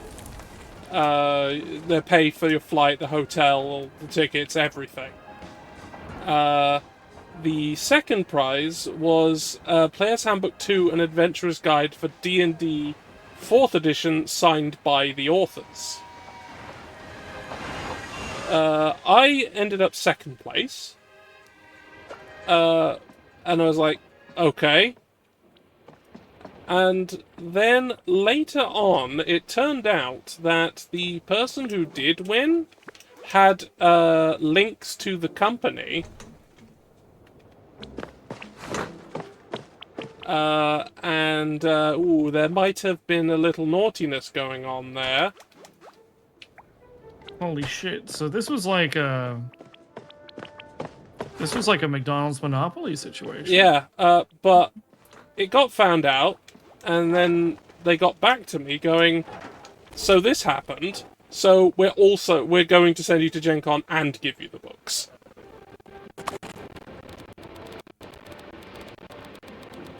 I mean... Go ahead. I mean, they did, and they did. And then I did. How did you hate America? Oh, it was the most humid place I've ever been in my life. The weather was the worst thing I've ever encountered. It's the worst weather I've ever encountered. Yeah, that's us, baby. So I was in Indianapolis for it.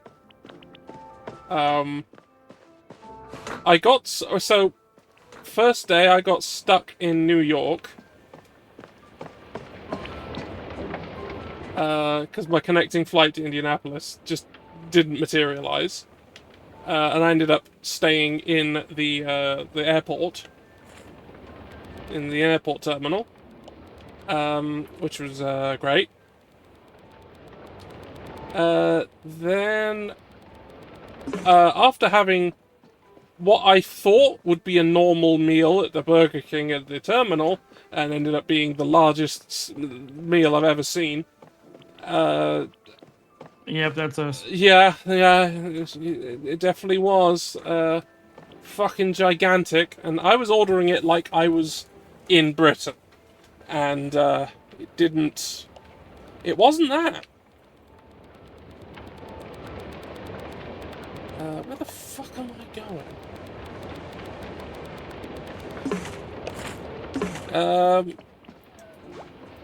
Eventually ended up having to go to a different airport in New York to get a different flight. The cabbie wanted to be paid in pounds. Because they thought it was interesting. And I'm like, okay, sure. Collect foreign currencies, why not?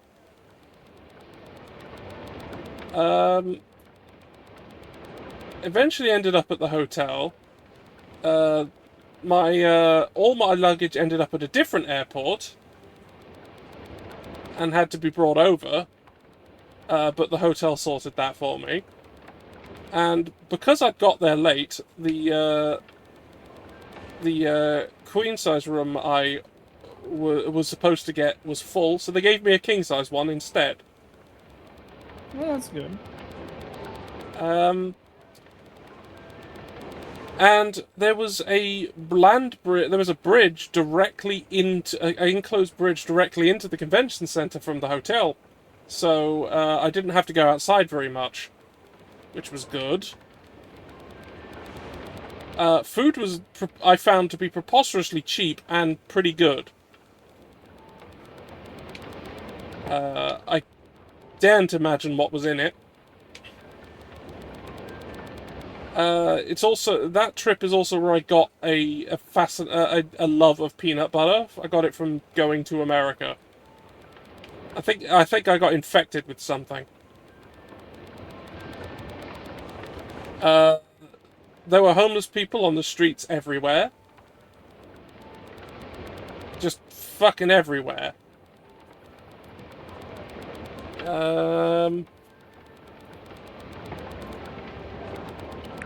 Yeah, that was pretty much my impressions of going to the United States.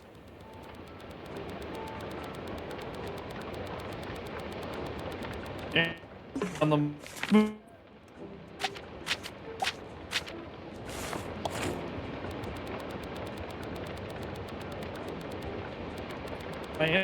like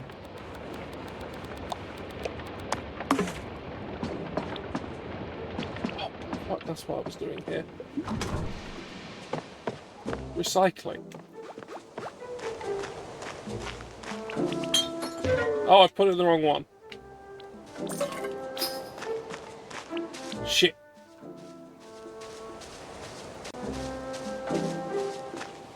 Oh, fuck, a passenger. Anyway, it seems a squid has died. I believe American internet didn't want to hear my criticisms.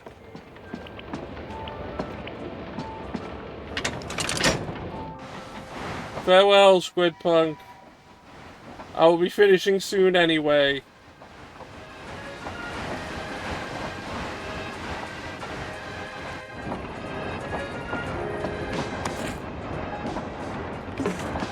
Oh, I've got to go get the mail for Miner's Roost.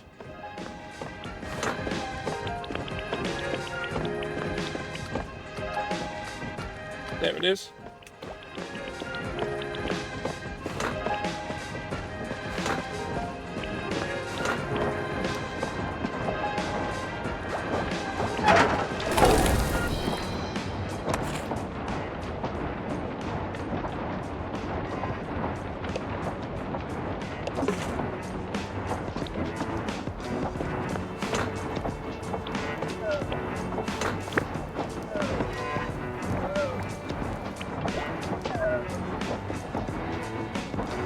I seem to just have a really sad-looking sprite in my train now.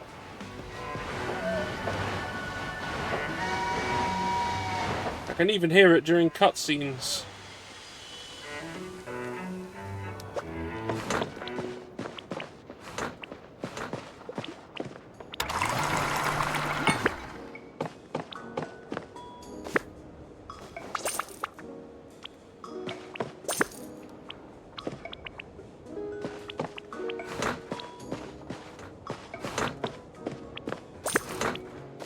Oh, thanks for the fucking litter, you shitbag. I'll kill you.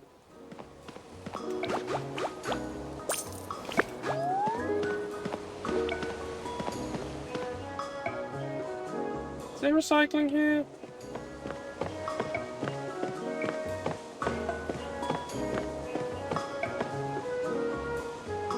No.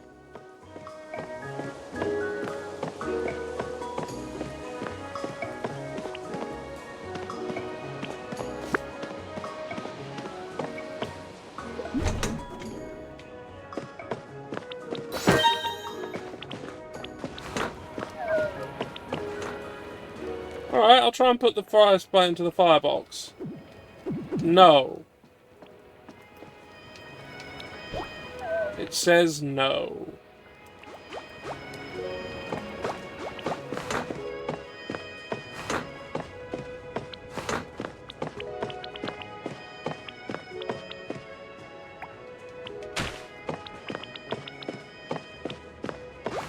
What if I just burned this paper in the firebox?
That's another mechanic that doesn't actually do anything at all. Mopping. It gets rid of the paw prints, but then nothing actually changes because of it.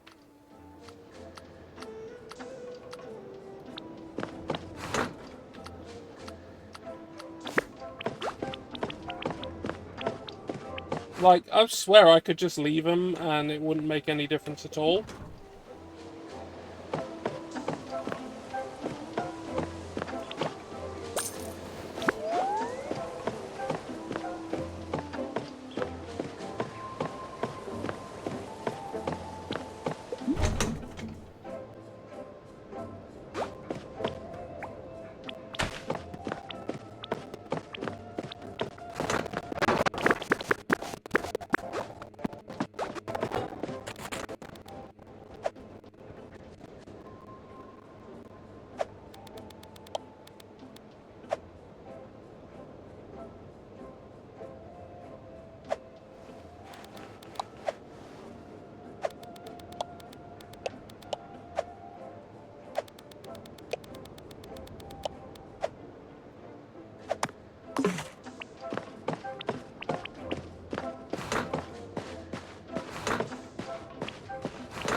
It's just that it also gives the same sound effect as when you receive a token for doing like the recycling and picking them up from people's fares, but it doesn't do anything at all. It just sounds like it does, but it doesn't.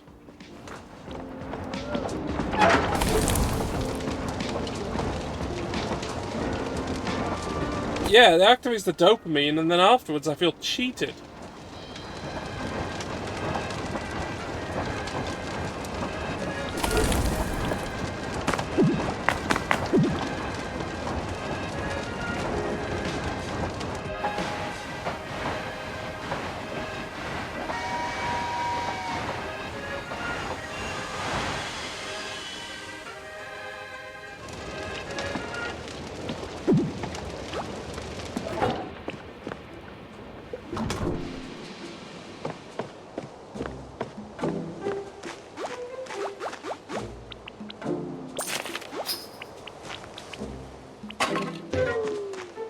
Put in the wrong one. Ah!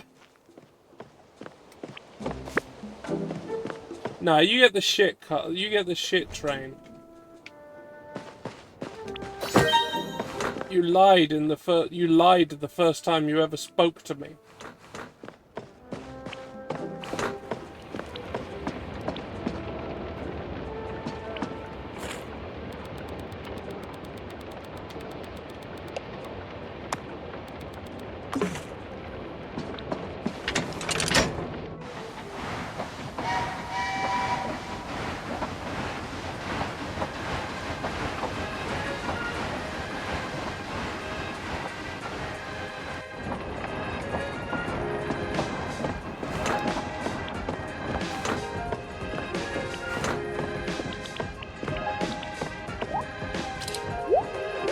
Let's change outfit. I know what I should be wearing.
Right, they've gone.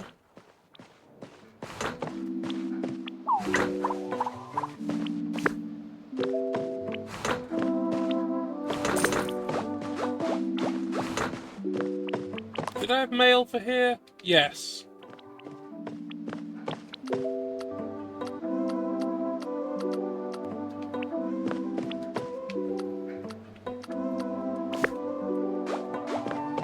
I also need the rod.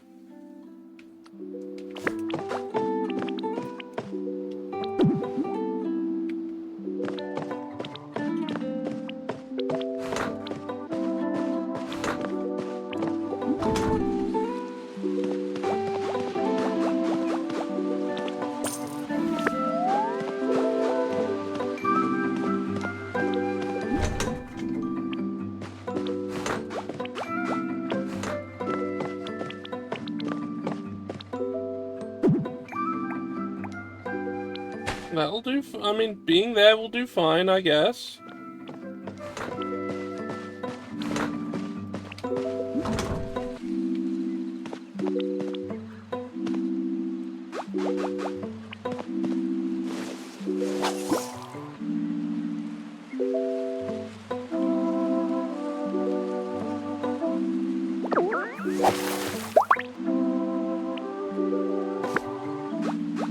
Well, I know where I need to take this.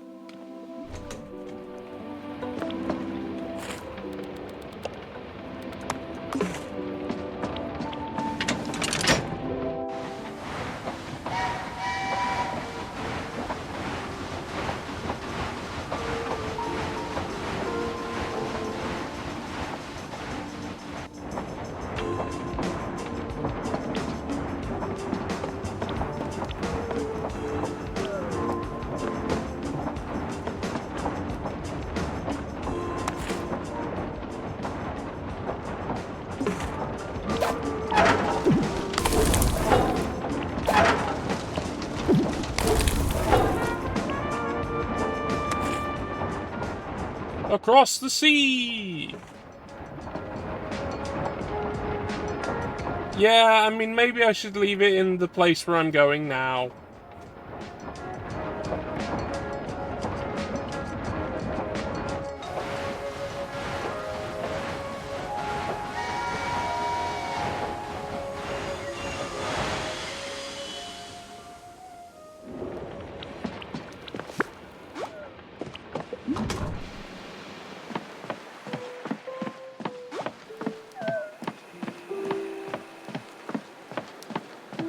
Oh no, they're all still sad here too.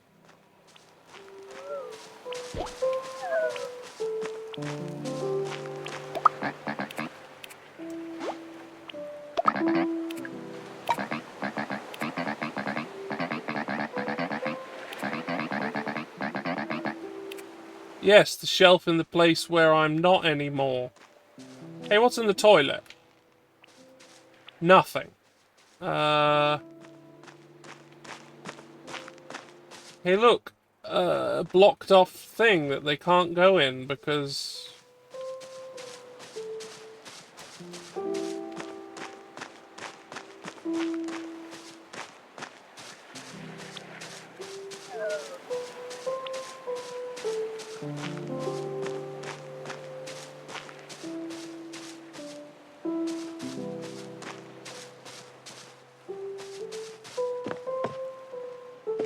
You know, there's other things now that I think about it that don't feel right.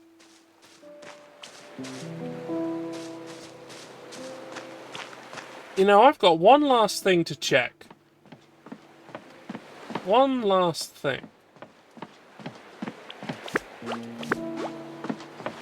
Before I can call this done. Oh, there's a thing.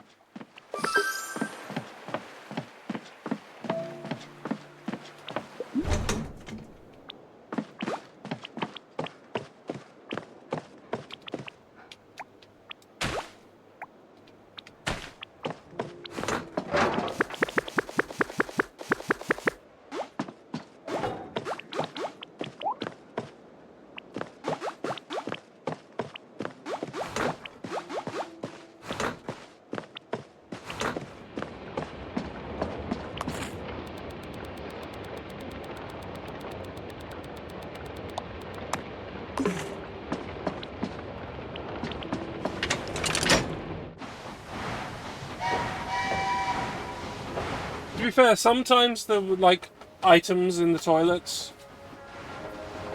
So, that at least had a purpose.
Oh, I'm fucking motoring now, holy shit!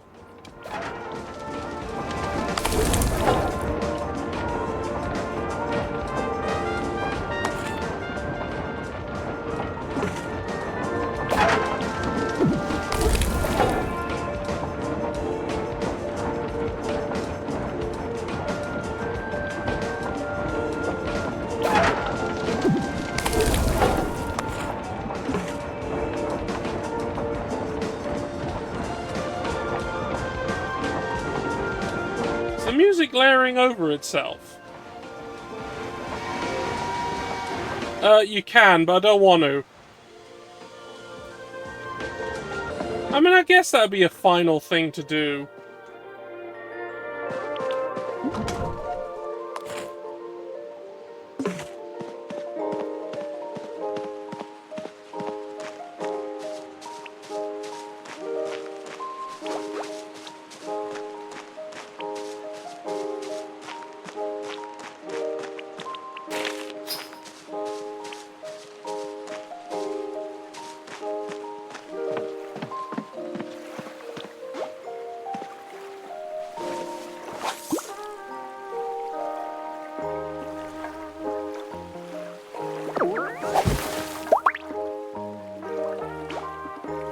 a mirror.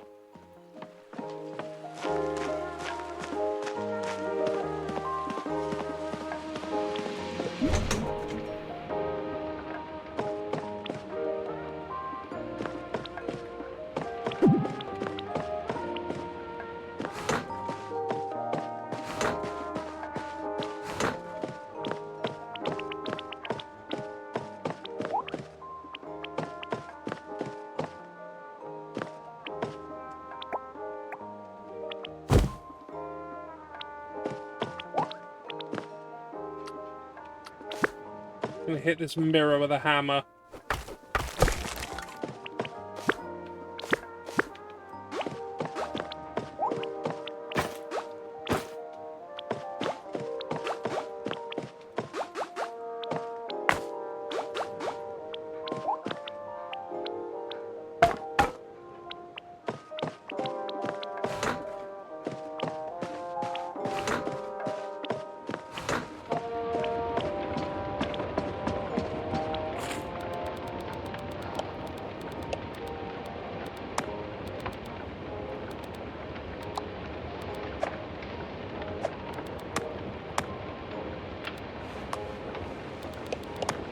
Huh.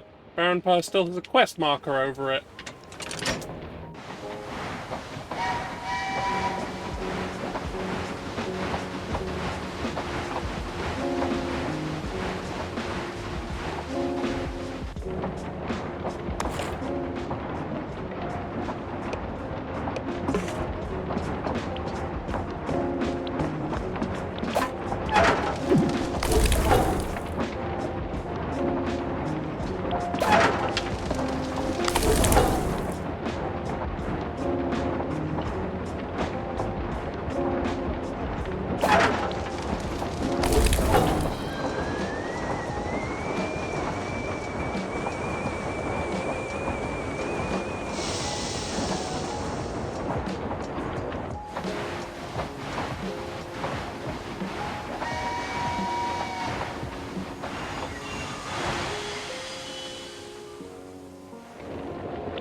Anyway, like these seashells. They don't do anything.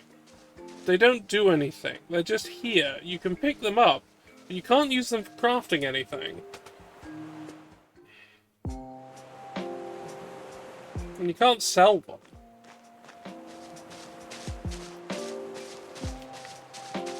And here's a plot of land which does nothing.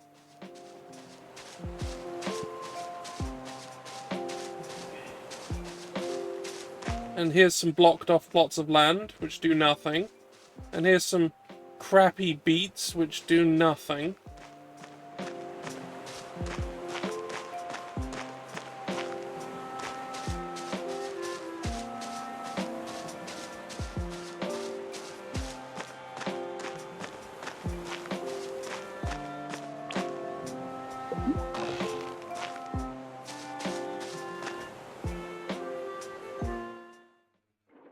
Oh yeah, and I forgot to mention, I went to the ferry station because there is supposedly a ferry, but it never appears, and it never goes anywhere.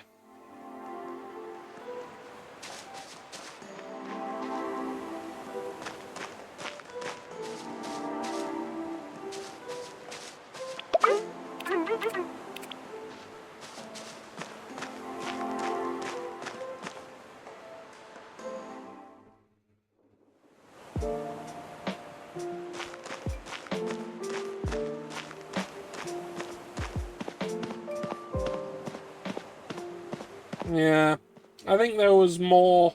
I think there was supposed to be more here, but it didn't get out the door. I mean, no, I think it's more as Squid said, there was like the Embracer group exploded. THQ Nordic was hitting the crossfire.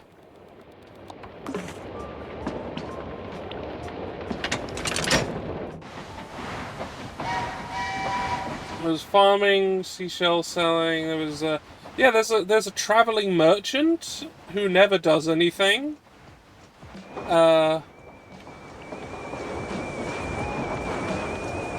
Come on, engine, explode! Go on.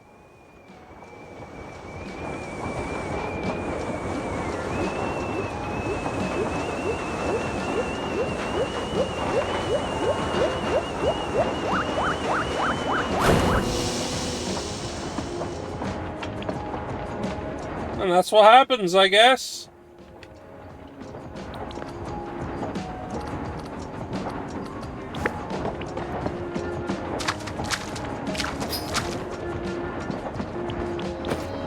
Yeah, the train came.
Yeah, let's get you out of trough, my dude.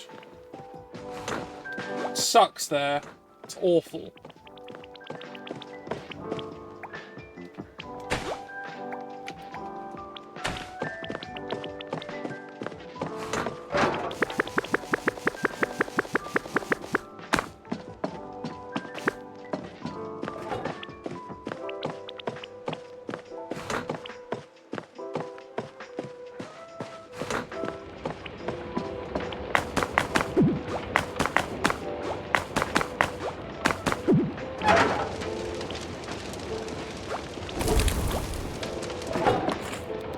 Well, old fucker gave me his house.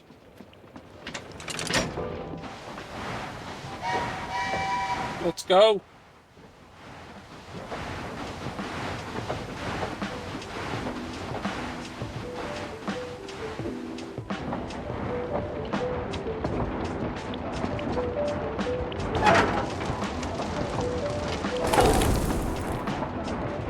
It also, like, with the way the sprites ended up on that other island, it feels like there was supposed to be more there than there was.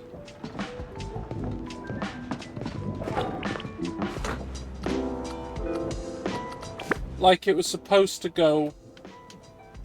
No.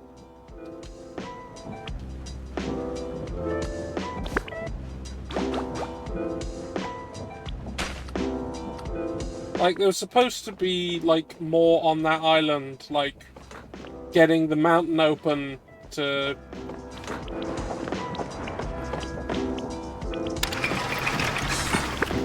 to let them stop being sad and, like, actually feel better, and...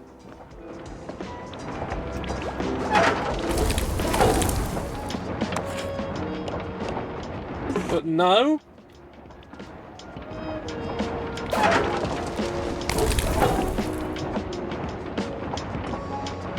that wasn't a thing.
Yes, this is where I live now.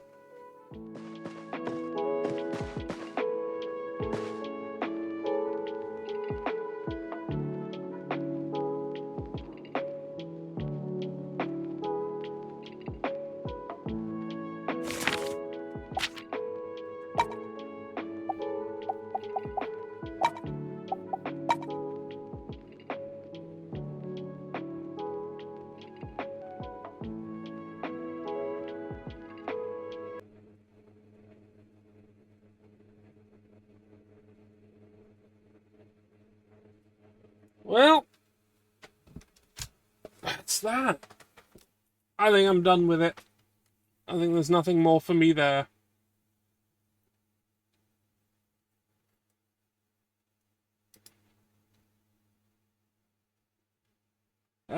So the real question is, where are we going?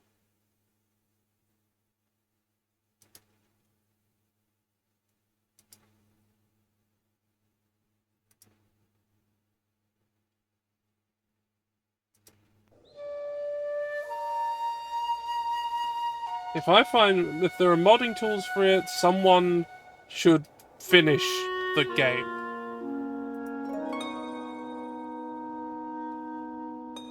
Shame that it's not done. Like, there's enough there. But there's clearly things unfinished.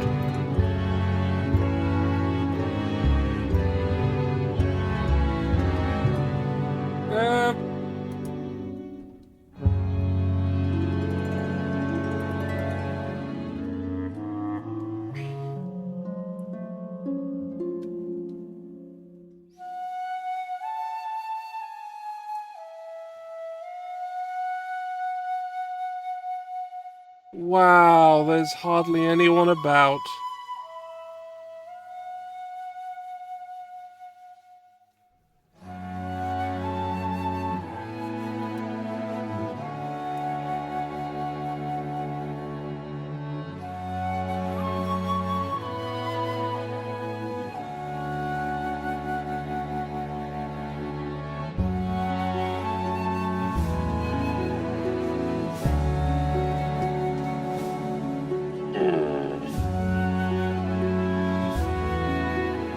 Well, I'm gonna give you all to someone.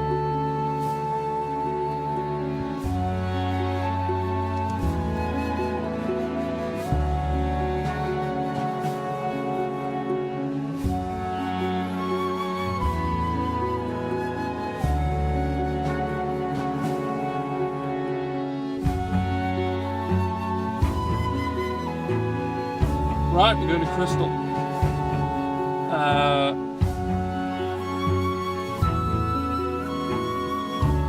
And we're going to have a nice little message for them.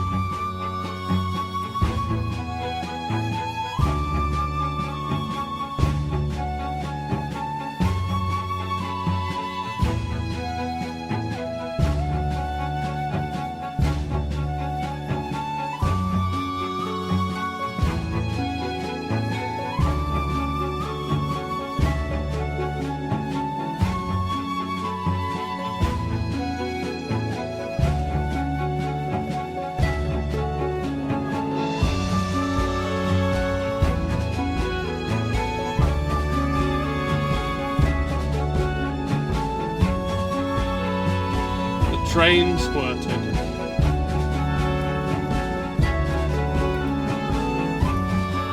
Use whatever emotes you like, whatever you think is appropriate. I'm back tomorrow for Dark Knight. Probably the last one before the Arbiters update. And we're going